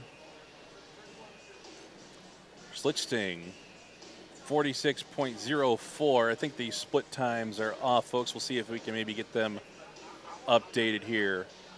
Kondaroo coming up to the split. Kondaroo with 39.6. I'll see if the clock is reset here. We've got Kurowski coming up to the split. 38.28. And a catch is going to be coming up here as Schlichting will catch Nagel shortly. Nagel, 40.96. Schlichting with 36.62.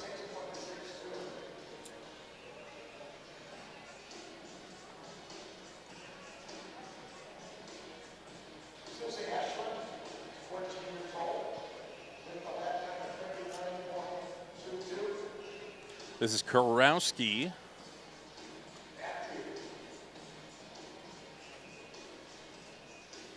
He's got 8 laps to go, split 38.84. 7 laps to go here for Schlichting. He does a 36.76.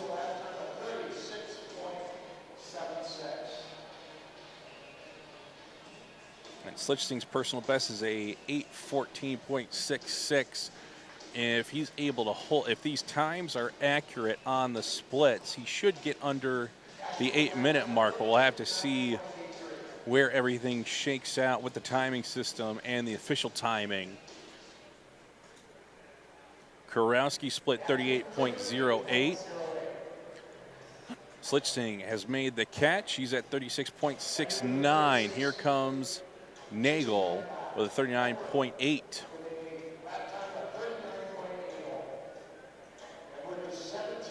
Kondaroo coming on to the home stretch.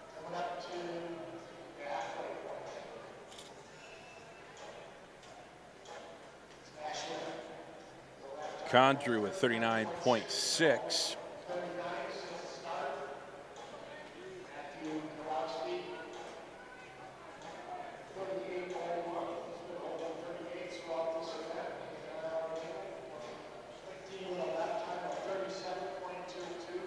Schlichting 37.22, dropping a little bit of time on that lap, but has been holding it together and has had a strong opening to this 5,000 meters. Here comes Condrew.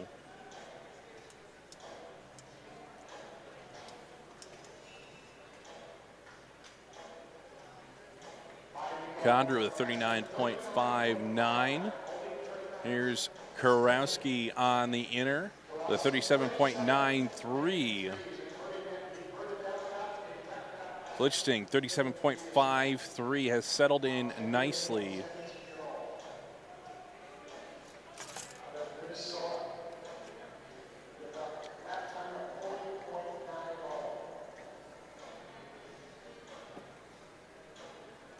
This is Condrew.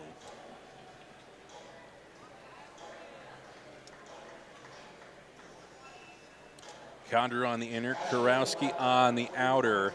There comes Schlichting on the inner in the red armband, trying to catch his pair partner. He's at a split of 37.54. This is Nagel.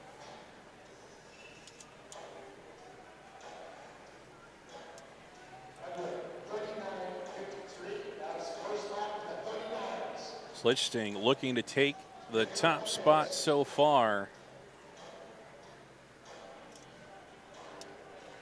through 5 pairs.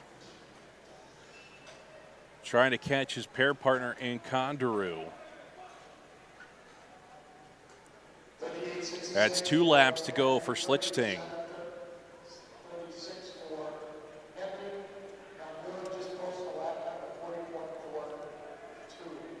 This is Nagel coming up with 3 laps to go.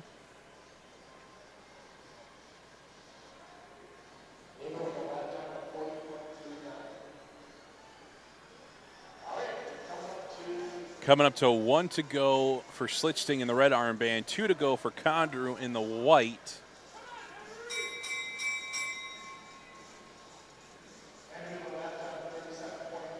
Schlichting 37.55, going to be well under the 8-minute mark here, and now it gets confusing on the back stretches. We've got a pack of 3. Schlichting closing in on Condrew, might run out of real estate to catch him. It's going to be a phenomenal time here for Schlichting with a new personal best. Just needs to get to the finish line. Kurowski coming up to 1 lap to go along with Condrew. Schlichting behind Condrew. Here he comes to the finish with a time of 7:41.49. Demolished his personal best time by over 30 seconds. Excellent time for Henry Schlichting.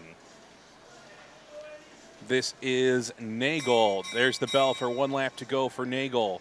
Coming up to the finish, this is Kurowski. Should get home under the 8-minute mark, and he will with a 7:55.26.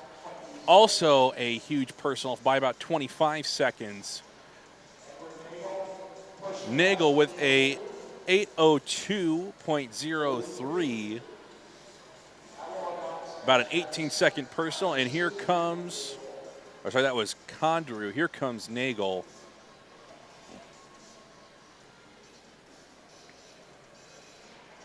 We'll have to wait for the official time from Nagel. Looks like the timing got crossed between Condrew and Nagel.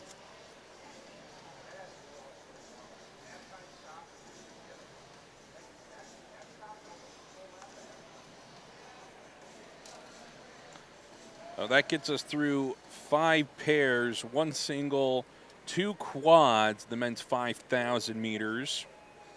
We'll be taking a resurface break. When we come back, we have 3 more quads, and then we'll have 3 more pairs. There are 4 World Cup 5K spots up for grabs.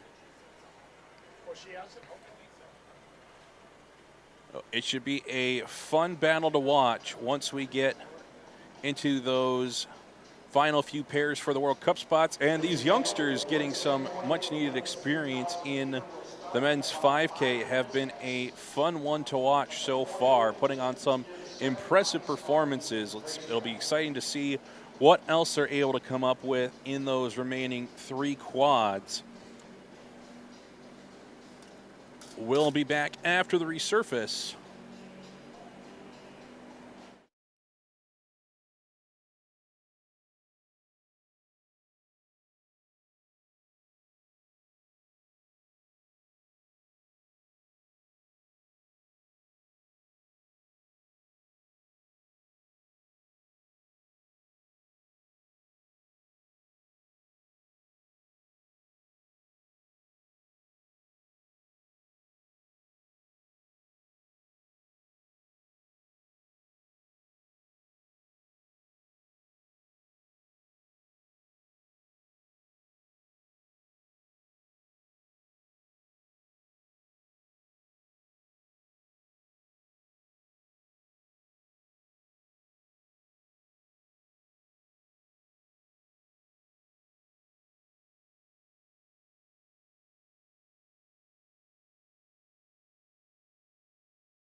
Welcome back, folks, to the Pettit National Ice Center as we pick up where we left off with the men's 5,000 meters for this year's U.S. Championships, Fall World Cup Qualifier, and Am Cup 1.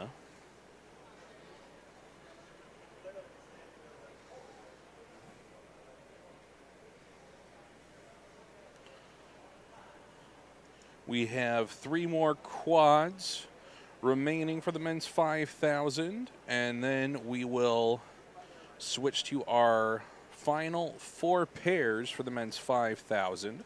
There are 4 spots up for grabs on the Fall World Cup team in the 5,000 meters.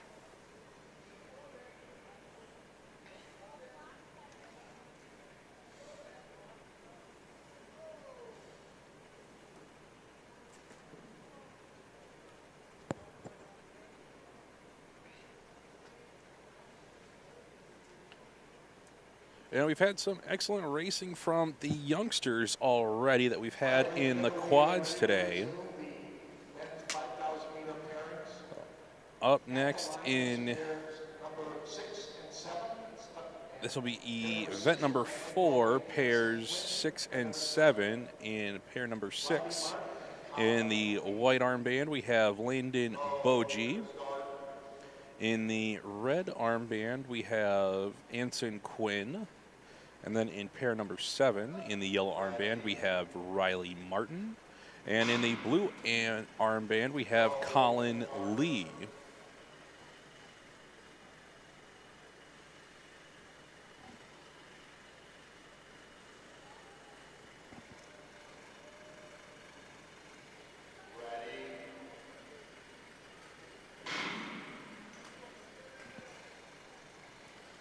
Both pairs away. Boji opening with a 21.46. Quinn with a 20.99. Here comes Martin on the inner, Lee on the outer.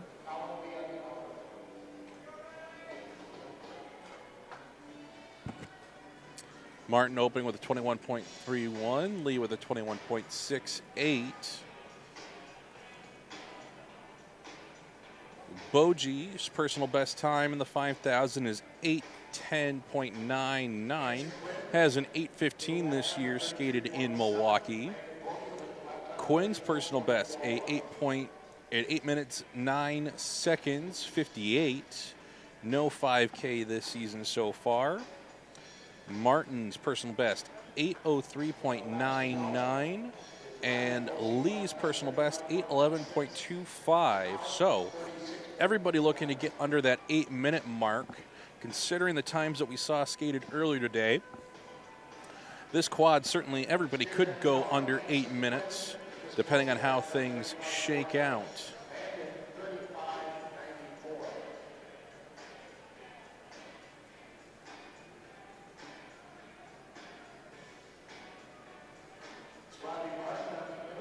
This is Martin on the inner, Lee on the outer.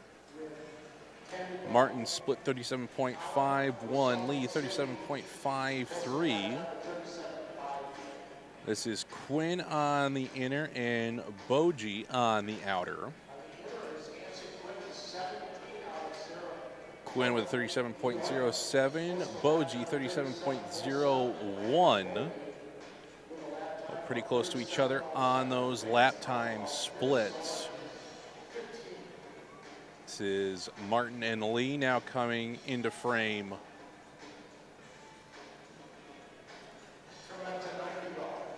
Had some impressive personals in the first 2 quads.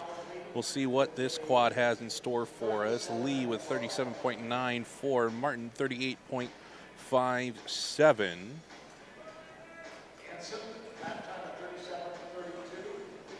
Quinn 37.32. Boji with a 37.3. This is Martin and Lee coming through the corner now.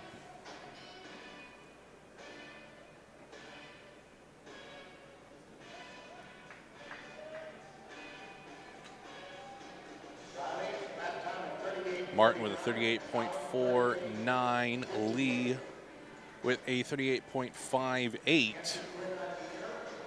This is Quinn with 7 laps to go, 37.11. Boji with a 37.62.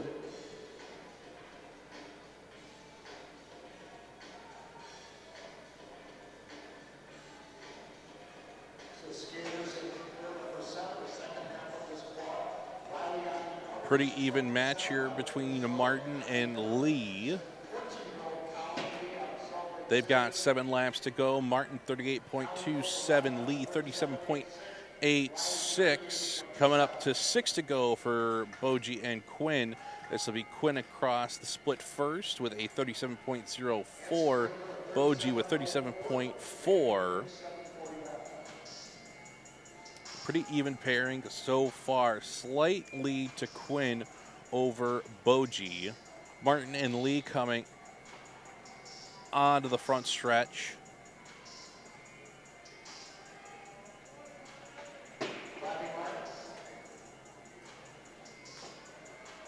Martin with a 38.43, Lee with 38.45.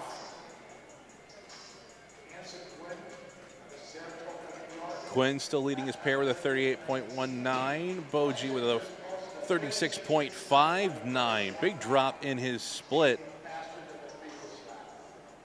Let's see if he can gain some ground on his pair partner, Quinn. This is Martin and Lee coming back into frame. Has been a pretty close matchup so far with the splits. Lee with a 37.89, Martin 38.69. And now here comes Boji with 36.85, Quinn 37.78. We'll see if Boji can hang on to this pace.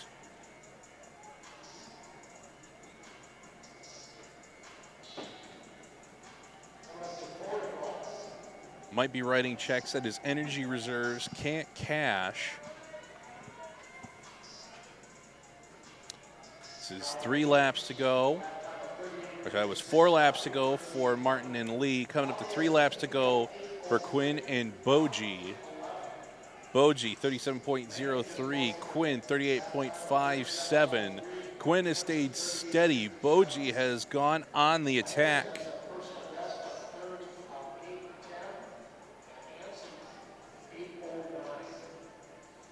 This is Martin and Lee coming out of the turn. Still fairly even. Slight advantage for Martin. Split a 37.96 for Martin. Lee with a 38.38. Boji now driving the advantage with a 37.17. Quinn with a 38.74. Boji on the attack, trying to chase down that other pair in this quad. We'll see if he's got enough gas in the tank to keep up this pace. Martin now pulling away from Lee. Martin with a 37.85 with 2 to go. Lee 39.05. Here's Boji with a 36.94. He's looking strong with 1 lap to go. Quinn with a 38.91 has been running pretty consistent on his lap times.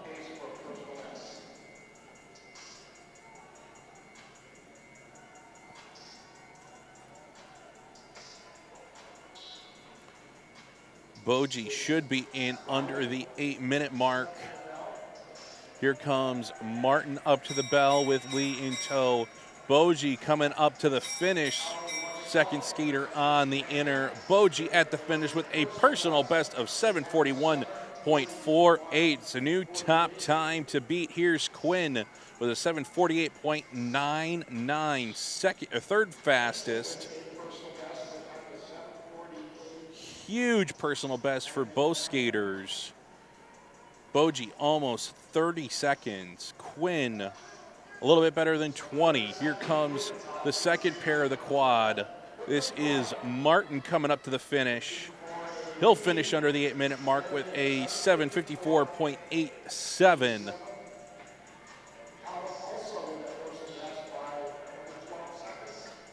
And Lee with a 7:59.39. So all three break that 8-minute barrier, and Boji almost breaking 7:40.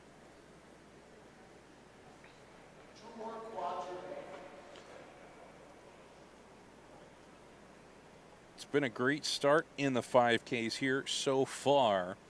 Up next,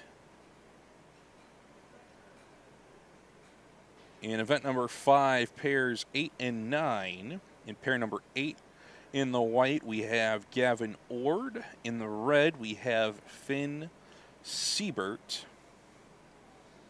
In pair 9, in the yellow, we have Nicholas Mastrup from Denmark. And in the blue, we have Sam Chamberlain.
That's event number 5 away with pairs 8 and 9.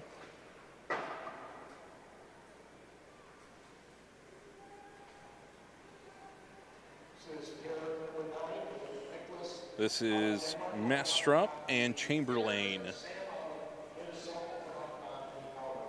Mastrup with a 20.97, Chamberlain with a 21.17. This is the first pair of the quad with Ord and Siebert.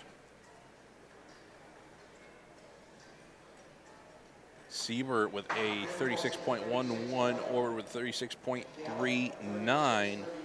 Ord's personal best time is a 7:30.03. That was in Salt Lake this previous March. Siebert's personal best, a 7:39.86. That was set in Milwaukee this previous March. Has a 7:45 in Milwaukee this year.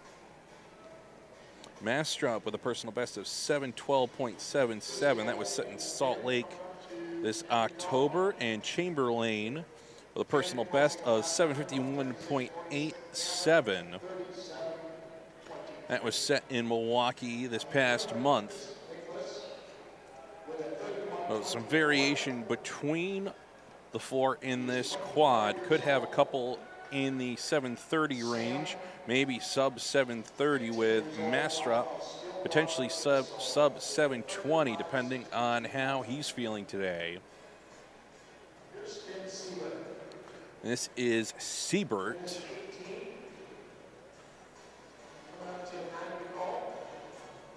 He'll split with a 36.61. Ord with a 37.69. Mastrup running at a great pace with a 31.75. Here comes Chamberlain in the blue armband with a 36.64. So right now, Mastrup running fastest, Chamberlain running second fastest.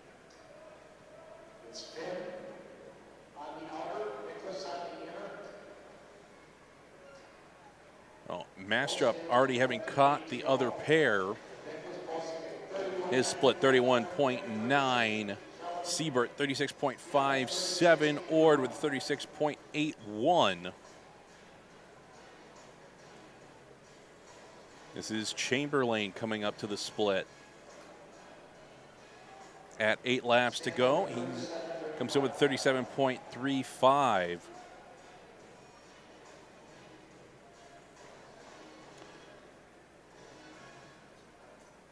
Mastrup skating strong, 32.06 split time. Does have the fastest personal in the group by nearly 20 seconds. See if maybe he's the first to go under the 7:20 mark today here at the Pettit National Ice Center. This is Sam Chamberlain with 37.78 on a solid pace so far. And there's the Dane Mastrup with a 32.28. Sustaining a nice pace. His lap times have dropped a little bit. There's Siebert with 36.15. Let's see if Mastrup can hold on to these 32s. There's Ord with a 37.96. Mastrup trying to chase down Chamberlain. Out there like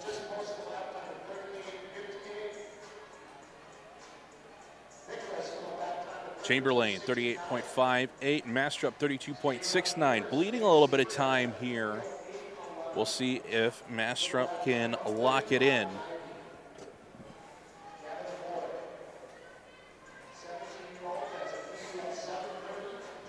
This is Ord with a 37.73. Siebert had a 35.9. And there goes Mastrup around his pair partner Chamberlain. Lap time 33.36. Mastrup started off strong. He's starting to fade with adding time to his splits. Still on an excellent pace, but we'll see. Do his lap times continue to fall? Siebert with a 35.89. Here comes Ord. He has a 38.09. Mastrup coming up. 3 to go for Mastrup. He's adding a bit more time with a 34.2. There's Chamberlain with 38.96. This is Siebert, 35.97. Ord coming up to 3 laps to go. You just see Mastrup coming into frame. He'll have 2 laps to go when he hits the line. His split 35.14, so he's been dropping time. Chamberlain, see where he is at the split on the inner. With a 39.76, he's dropping a little bit of time on his splits. Siebert, 36.16, looking strong. Here comes Ord, and then there comes Mastrup into the frame. 2 laps to go for Ord in the white armband. 38.93. Mastrup, 35.95.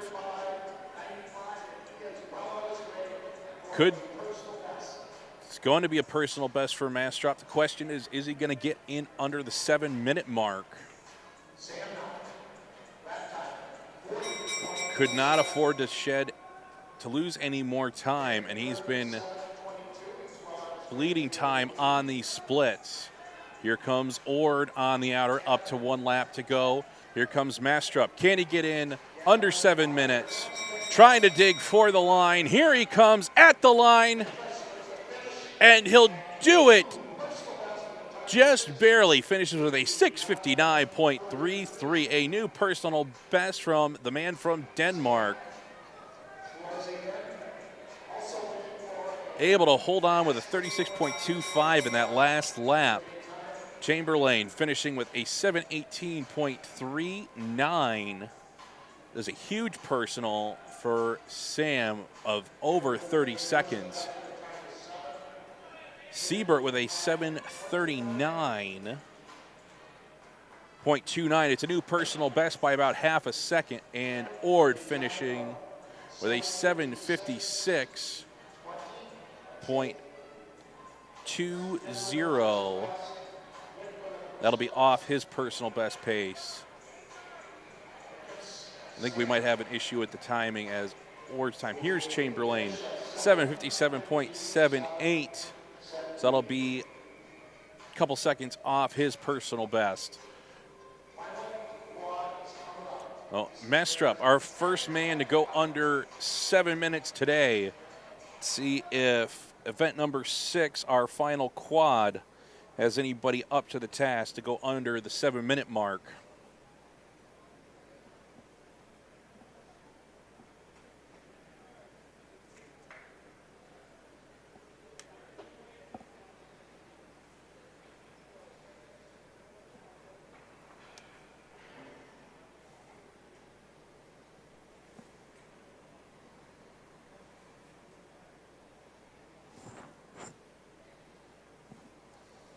In pair number 10, in the white, we have Samuel Hart Gorman.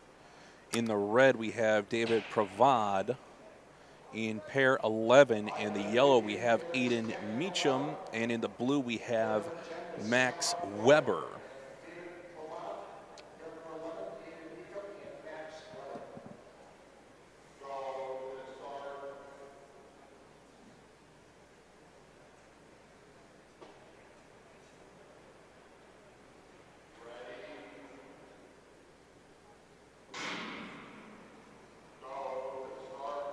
This is the final quad. Then we have 4 pairs for the men's 5K. Again, 4 spots up for grabs in the men's World Cup team in the 5,000 meters.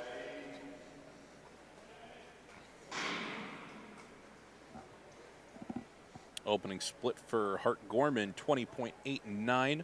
Pravad, 20.27. This is the second pair of the quad with Meacham and Weber. We'll see how they settle in. Meacham with a 21.44, Weber 21.51. Going up to the first full lap split here for Pravad, 30.68. Hart Gorman, 32.21. We'll see how well they maintain those splits.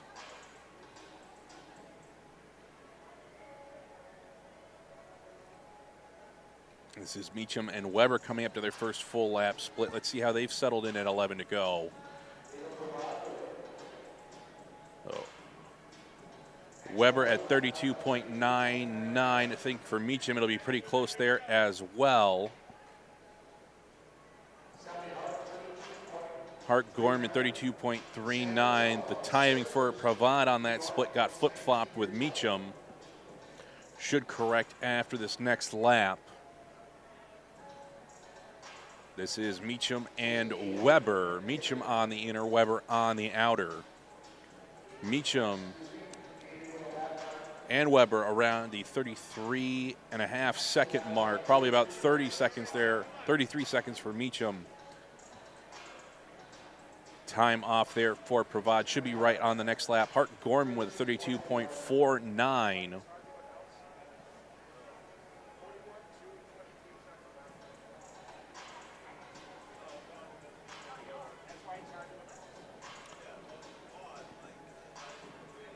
Here comes Meacham on the outer. Split of 33.61. Weber 33.42. Here's Pravad, 32.82. Started off with a 32.82. Exact same split for Hart Gorman.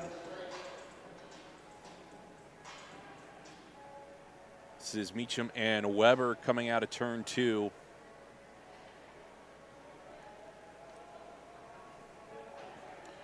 Hart Gorman's personal best time is a 7:07.45. He's done a 7:12.62 here at Milwaukee this season. Meacham's personal best is a 7:07.19. Has done a 7:37 at Salt Lake this year. Weber with a 7:07 in Milwaukee this year, and Pravad with a 7:03 in Salt Lake this year. All with the potential to go under 7 minutes. Can we have somebody join the Dane Mastrup from that last pair? Split here for Meacham, 33.88. Weber, 33.31. It was a strong start for Mastrup, but he started to lose time as the race went on. Provad, 33.54. Hart Gorman, 33.10.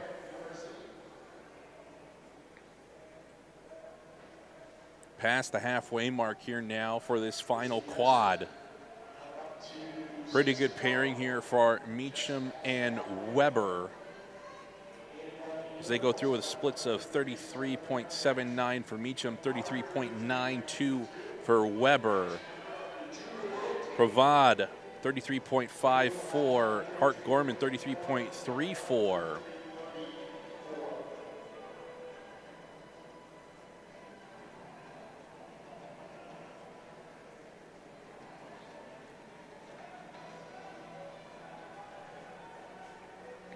This is Meacham and Weber. Still pretty even. 33.65 for Weber, 34.15 for Meacham.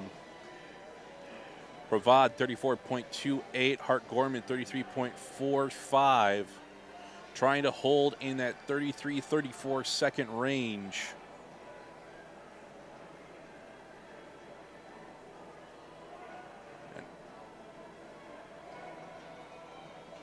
Mastrup was losing about a half a second over the last couple laps. So see how they can hold here. Weber with a negative split of 32.58. Meacham, 34.04. And starting to hurt now for Provad. He's got his hands on his thighs, trying to use the arm muscles to help push. 34.66 for Provad. Hart Gorman, 34.07.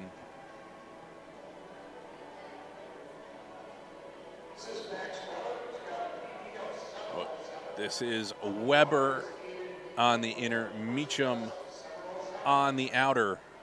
Weber, 32.17. It's got some ground to make up.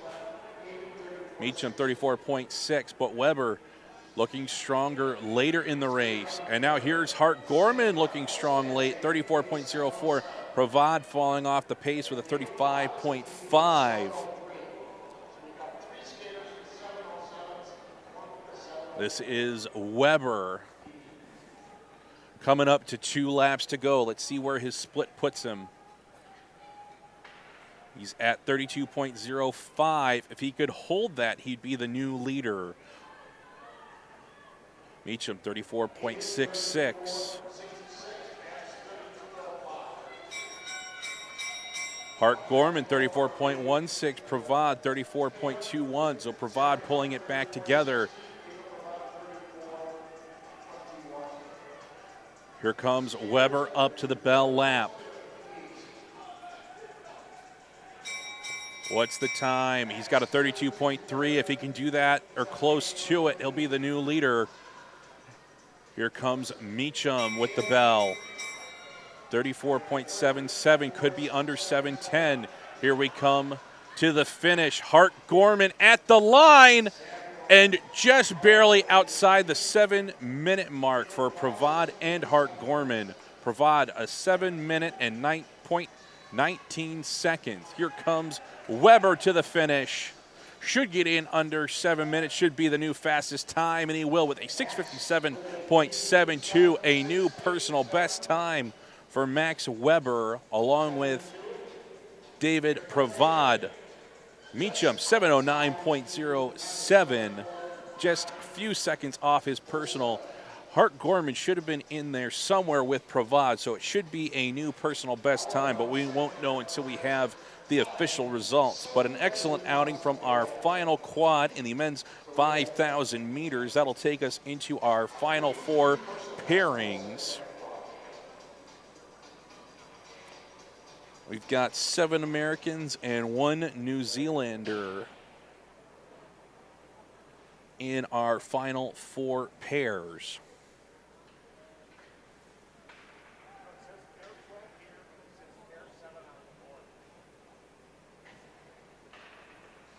This is event number 7, pair number 12. Starting on the inner is William Silk, Junior A2. On the outer, we have Liam Kitchell, Junior B2. William Silk in his last year of junior eligibility. Liam Kitchell still this season and 2 more of junior eligibility. Starting on the inner is William Silk. And on the outer, Liam Kitchell. Members in the B1, B2, A1, A2 categories eligible to make the junior world team. In some cases, the C2 classification is eligible, but not always. And we have a false start in the 5K. You don't see that too often. She was in this building many, many years ago. We even saw a false start in the 10K. Actually should have been a double false start on Chad Hedrick, but he false started, decided to stay standing to avoid the false start, but then was given a warning for not assuming another position after being told to get into a ready position. So we've certainly seen it before, but you rarely see it in these long distances.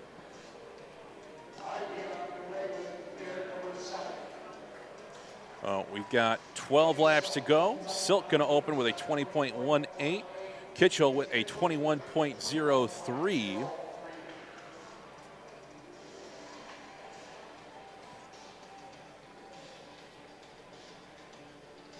Silk's personal best time is a 6:39.74. That was set in Salt Lake back in March. Has a 6:42.35 in Milwaukee this season.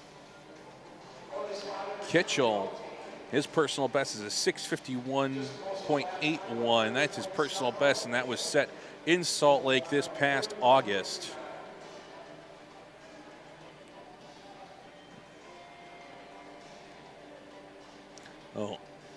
Both skaters with the potential to go under the 650 mark. Silk, having done it before, looking strong and is pulling away from his pairmate Kitchell. 10 laps to go, 31.18 split for Silk, 31.97 for Kitchell.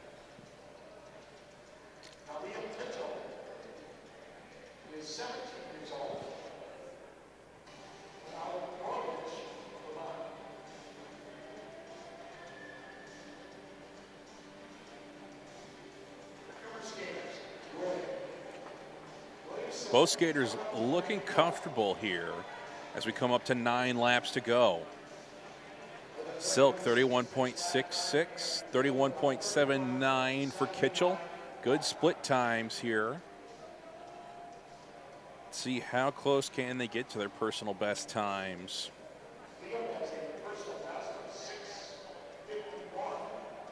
At this pace, they should have no trouble going onto the board as 1-2 with 3 pairs remaining. And bodes well for them making the junior world team this year if they're able to put on performance like this in the 5K. 31.58 for Silk, 32.19 for Kitchell.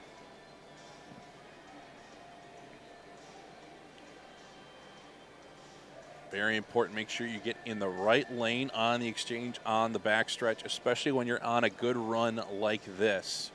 Silk now on the outer, Kitchell on the inner. Silk 31.57. Kitchell 32.30.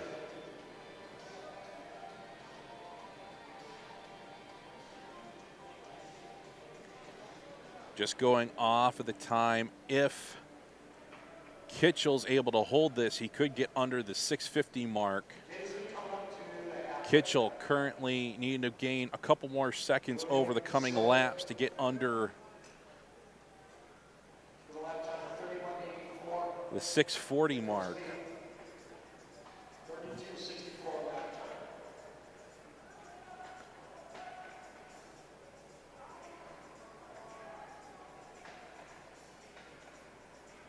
Silk 31.84 that last lap. Kitchell was a 32.64. So both skaters doing an excellent job keeping some pretty consistent lap times.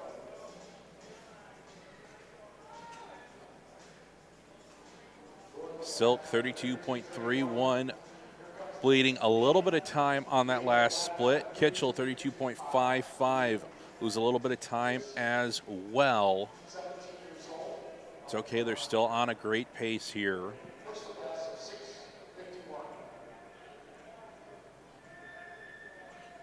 See what they can hold together, see what they can maintain. Them being junior B2, junior A2 have had a lot more experience than some of the youngsters that we've seen today. 32.5 for Silk, 32.72 for Kitchell.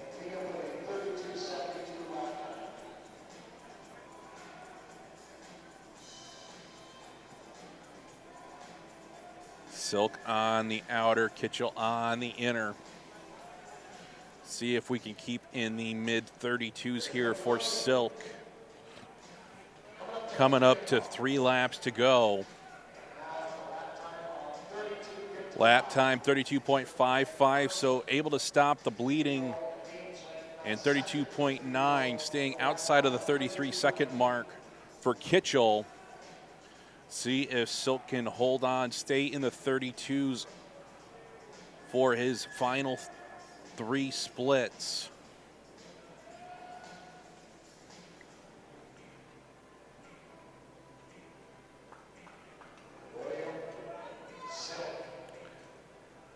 Silk with 32.72, 2/10 lost from that last split. 33.06 for Kitchell, losing a little bit of time, but still holding together. This is Silk on the backstretch.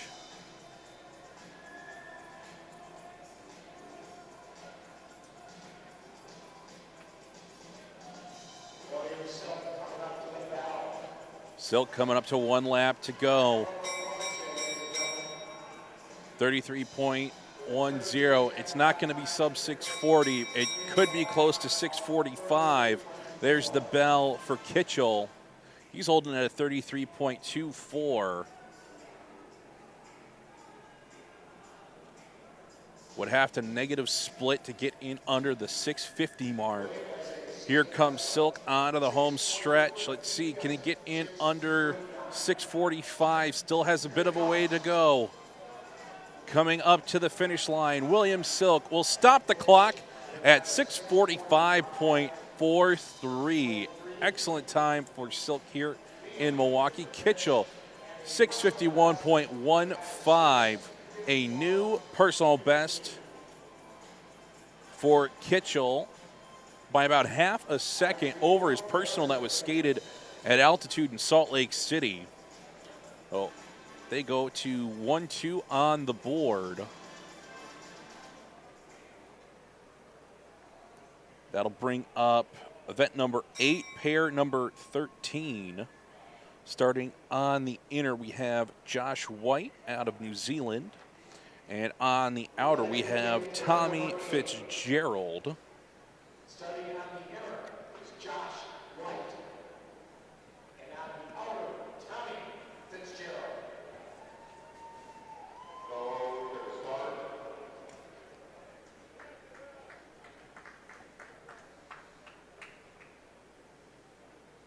Ready.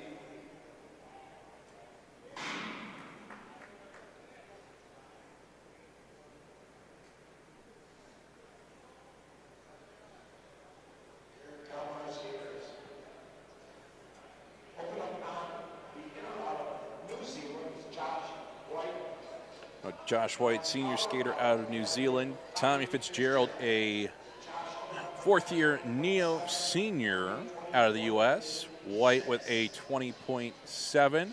Fitzgerald with a 20.86.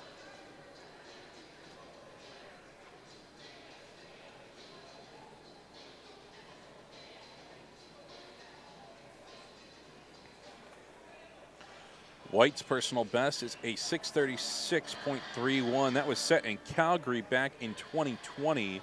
Fitzgerald's best, a 6:41.96, set in Milwaukee last January.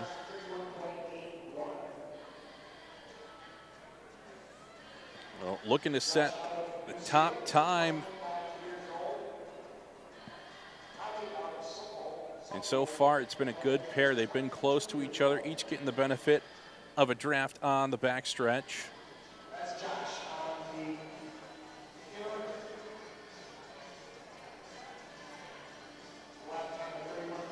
White with a 31.83, Fitzgerald 32.5.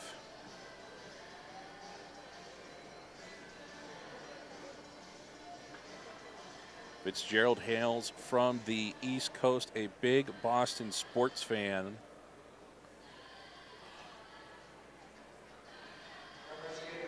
Both figurative and literally. Tommy Fitzgerald is one of the tallest skaters skating out of Milwaukee, as he lives here, trains here, and goes to school.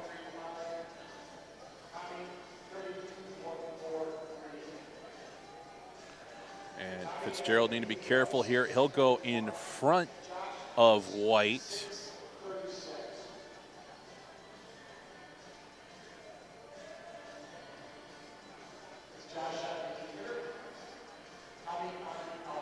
White on the inner, Fitzgerald on the outer. White with the lead in the pair. Split at 8 laps to go, 32.56. Fitzgerald 32.59. Been consistent so far for both of them.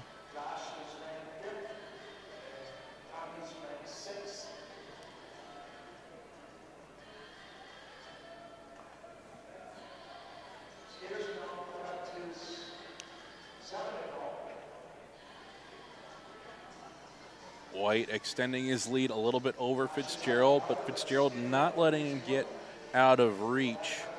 White 32.48, Fitzgerald 32.88.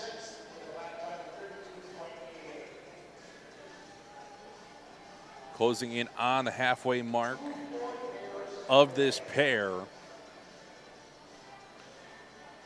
Should start to get an idea of who's feeling good, who has a little bit more in the legs to give as we get into the back half of this race.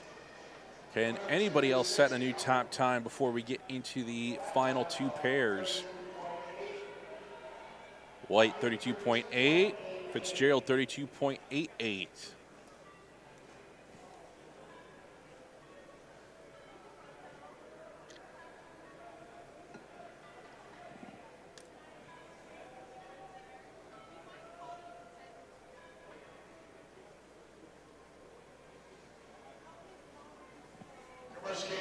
Coming up to 5 laps to go.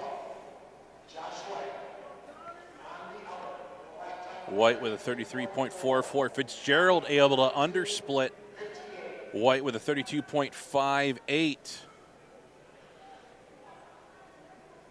Fitzgerald clawing back a couple of tenths from that last split.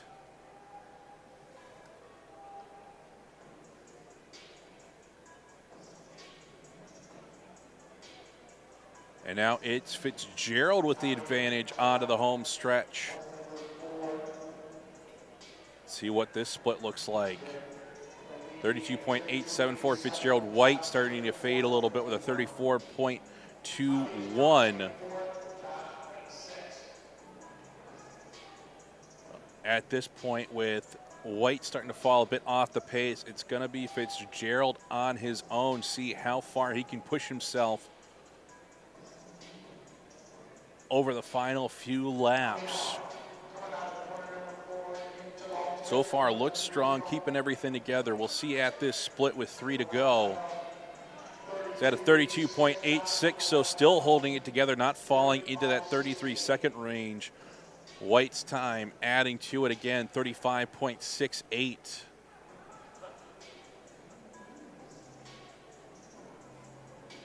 And Fitzgerald's personal best is a 6:41.96, set in Milwaukee last January.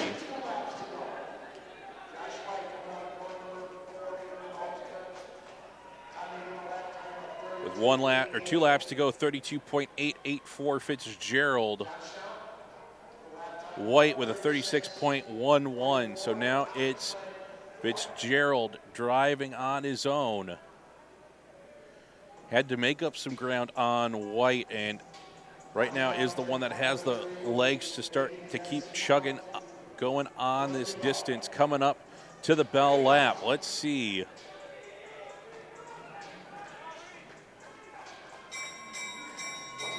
With that last split, he does drop into the 33.3, should be in the low 650s for Fitzgerald. Just needs to hold it together this final 400. White with a 36.1. Fitzgerald into the final turn. It's going to be in the 650s. The question is it going to be low or medium high? Here he comes to the line, and it's going to be medium right on the dot, a 655.25. As the third fastest 5K, and White is going to coast across the line with a 7:07.28. Solid outing there from Tommy Fitzgerald.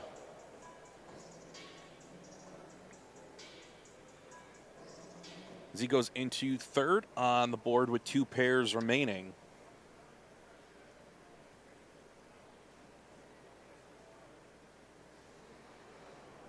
Up next, event number 9, pair number 14.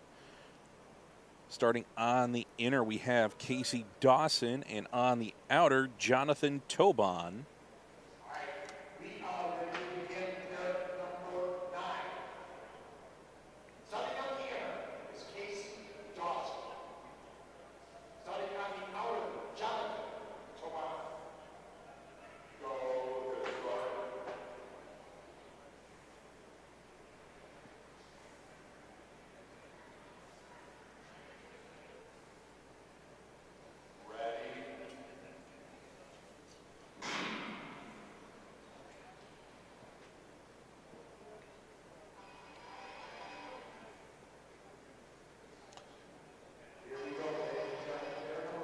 Both Dawson and Tobon currently reside out in Utah as part of the distance training team.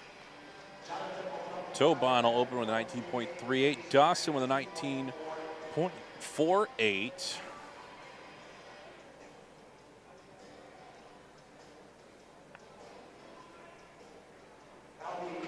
We'll see where they settle in and try to hold their lap times.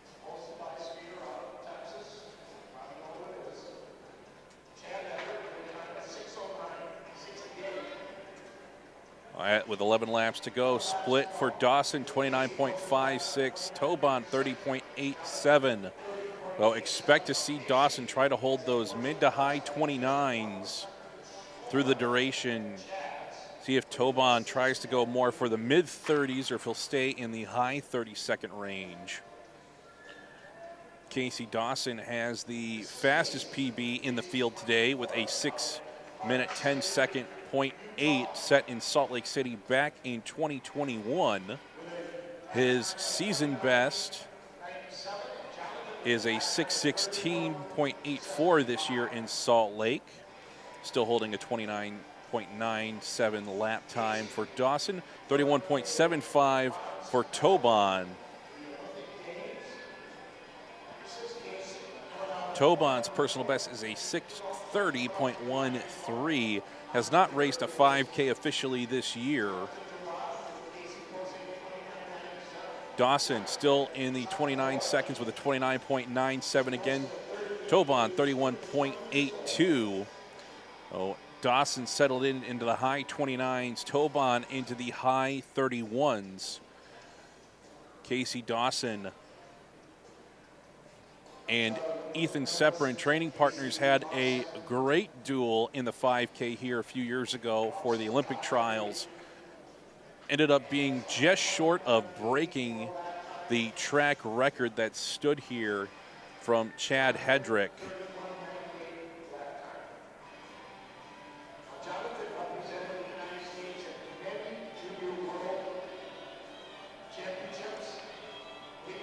The second oldest record in the building is Chad Hedrick's 5K of 6:16:23. Potentially could see that broken today. We'll have to see how Dawson feels in the later stages. 29.82 for Dawson. 31.76 for Tobon. So he's locked in, and Dawson's locked in into the high 29s.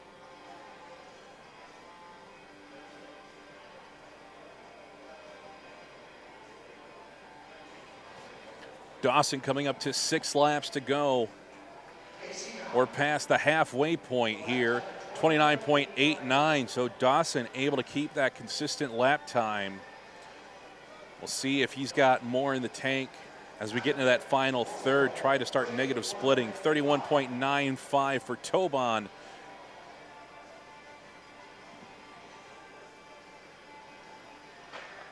Dawson back onto the home stretch. Dawson representing the United States in the last Olympics. And he negative splits with a 29.62. So let's see if he tries to bring that lap time down now. Dawson representing the U.S. in the 1500 and the team pursuit, earning a bronze medal along with Emery Lehman, Ethan Seprin, and Joey Mantilla. Also set a world record with Lehman and Seprin in the team pursuit last year. 29.64 for Dawson. So he's brought it down out of the high 29s into the mid 29s.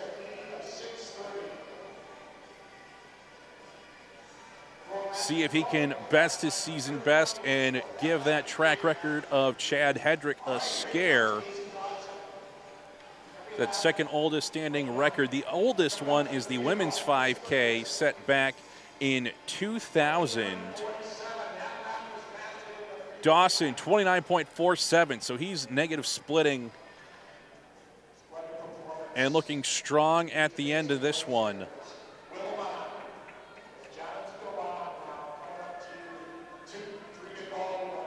Coming up to 2 laps to go for Dawson. And Tobon doing an excellent job keeping at the 31.87. 29.38 for Dawson, another negative split for Dawson.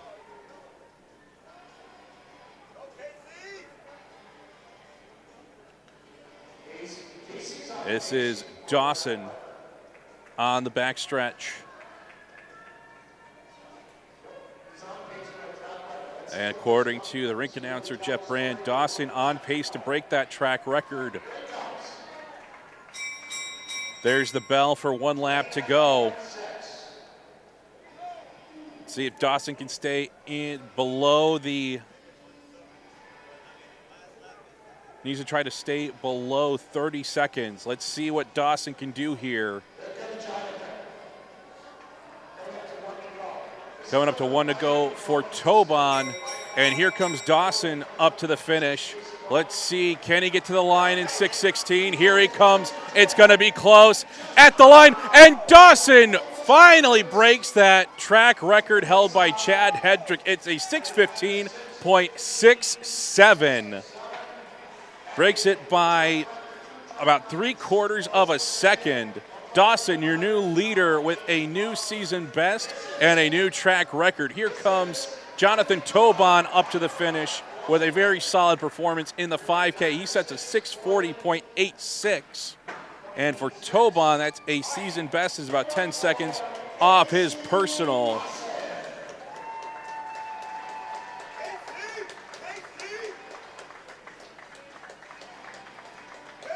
Excellent performance by Casey Dawson. Looked strong throughout the finish of that race. Was started to negative split his laps. And now we go to the final pair. Event number 10, pair number 15. Starting on the inner, we have Kellen Dunphy. On the outer, we have Ethan Seprin. Ethan won that 5K at the U.S. Olympic Trials for the 2022 Olympics, paired with Dawson.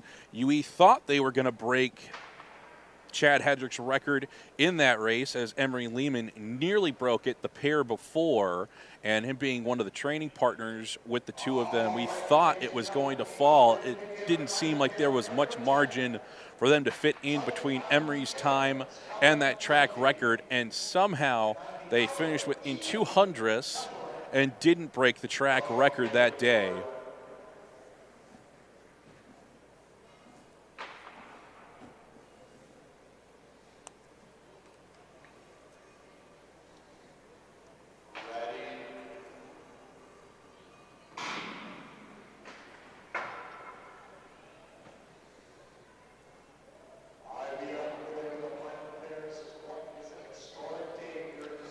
So we've got 4 spots for the men's 5K right now. Dawson on top of the leaderboard, unofficially with a new track record.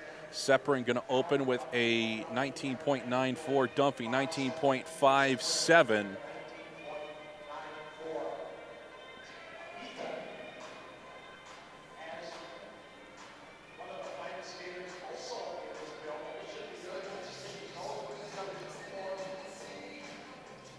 We'll see where they settle in here at the first full 4-100 split time.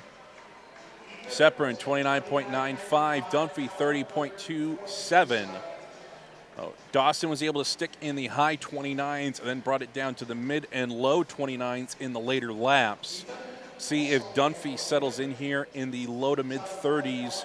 Expect Sepperin to try to match his training partner Casey Dawson and maintain those high 29s. 10 laps to go. Sepperin with a 30.11. Dunphy with a 30.77.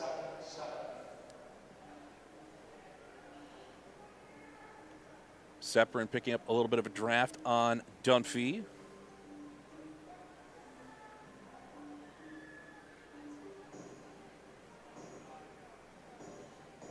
Let's see how they settle in here with 9 to go. Sepperin with a 30.24, Dunphy 31.18. Sepperin currently the track record holder here at the Pettit National Ice Center in the men's 3,000 and the men's 10,000. 3,000 he set last year in October. And he set the 10K time in January of 2023. Split time 30.17 for Sepperin. Dunphy 31.57.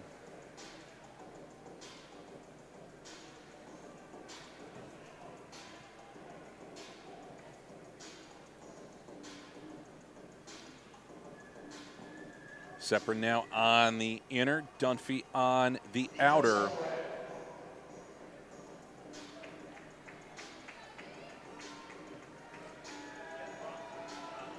30.25, so it's been consistent in the low 30s for Sepperin. Dunphy, 31.77. He's more on the pace of Tobon currently.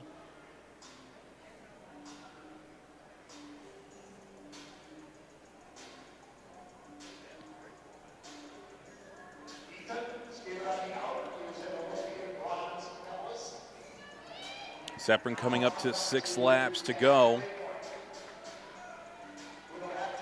30.20.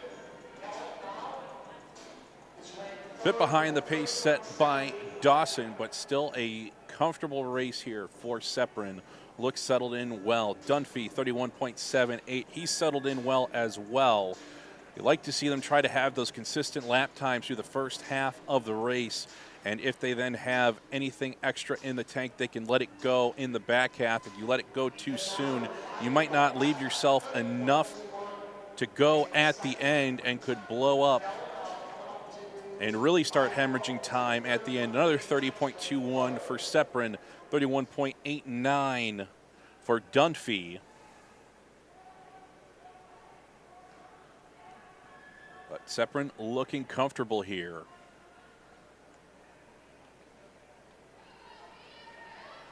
multiple-time junior world team member, multiple-time World Cup team member, has represented the U.S. at World All-Around Championships and even made it to the final round of the 10,000 meters. From the story I heard, he had run out of different food to eat, and before his 10K had to essentially eat a large bag of Sour Patch Kids for the sugar and the carbs. Was fueled for over 13 minutes on candy. Sounds like my 4-year-old, but he made it work. Split time for Seprin, 30.52.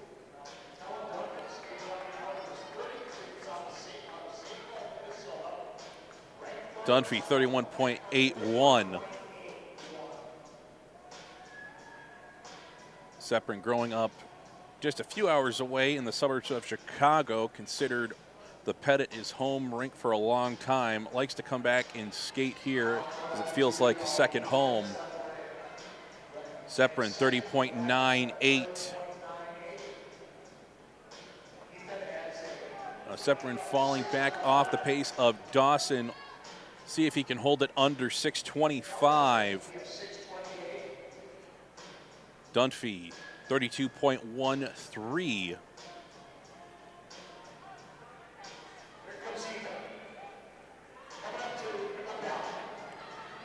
Coming up to 1 lap to go for Seprin. See where he split, 31.81. Lost some more time between those 2 laps. Dunphy coming up to the bell, 32.71. So Dunphy's lost a little bit of time as well. Seprin through the final turn as he heads on to the home stretch. It's going to be in the 6:20s. And Seprin finishing with a 6:27.3. That puts him second. Here comes Dunphy trying to get it in under 6:40. Digging for the finish line. And Dunphy just does it with a 6:39.76. Oh, Dunphy with a season best. Seprin not too far off his season best that he set out in Salt Lake City. Unofficially, Dawson, your winner with a new track record in the men's 5,000 meters here at the Pettit National Ice Center. Ethan Seprin finishes in second, Kellen Dunphy in third. That should put Jonathan Tobon in fourth for the 4 spots for the men's 5,000 meters in this year's World Cup.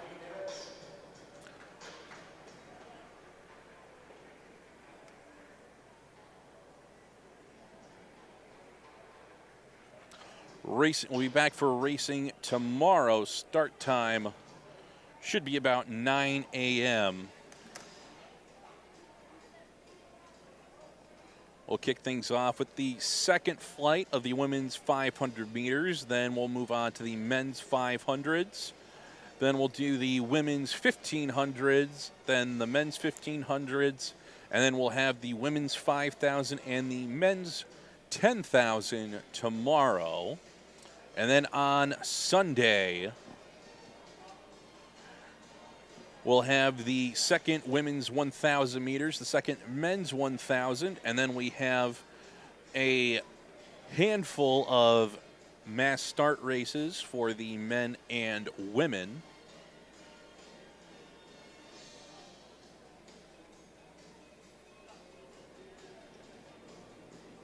So we'll have a mix between the World Cup qualifier and the Am Cup events. This is Gordon Seprin coming to you from the Pettit National Ice Center via the broadcast of U.S. Speedskating. We thank you for joining us here today. As we said, we'll see you tomorrow. Racing should begin around 9 a.m.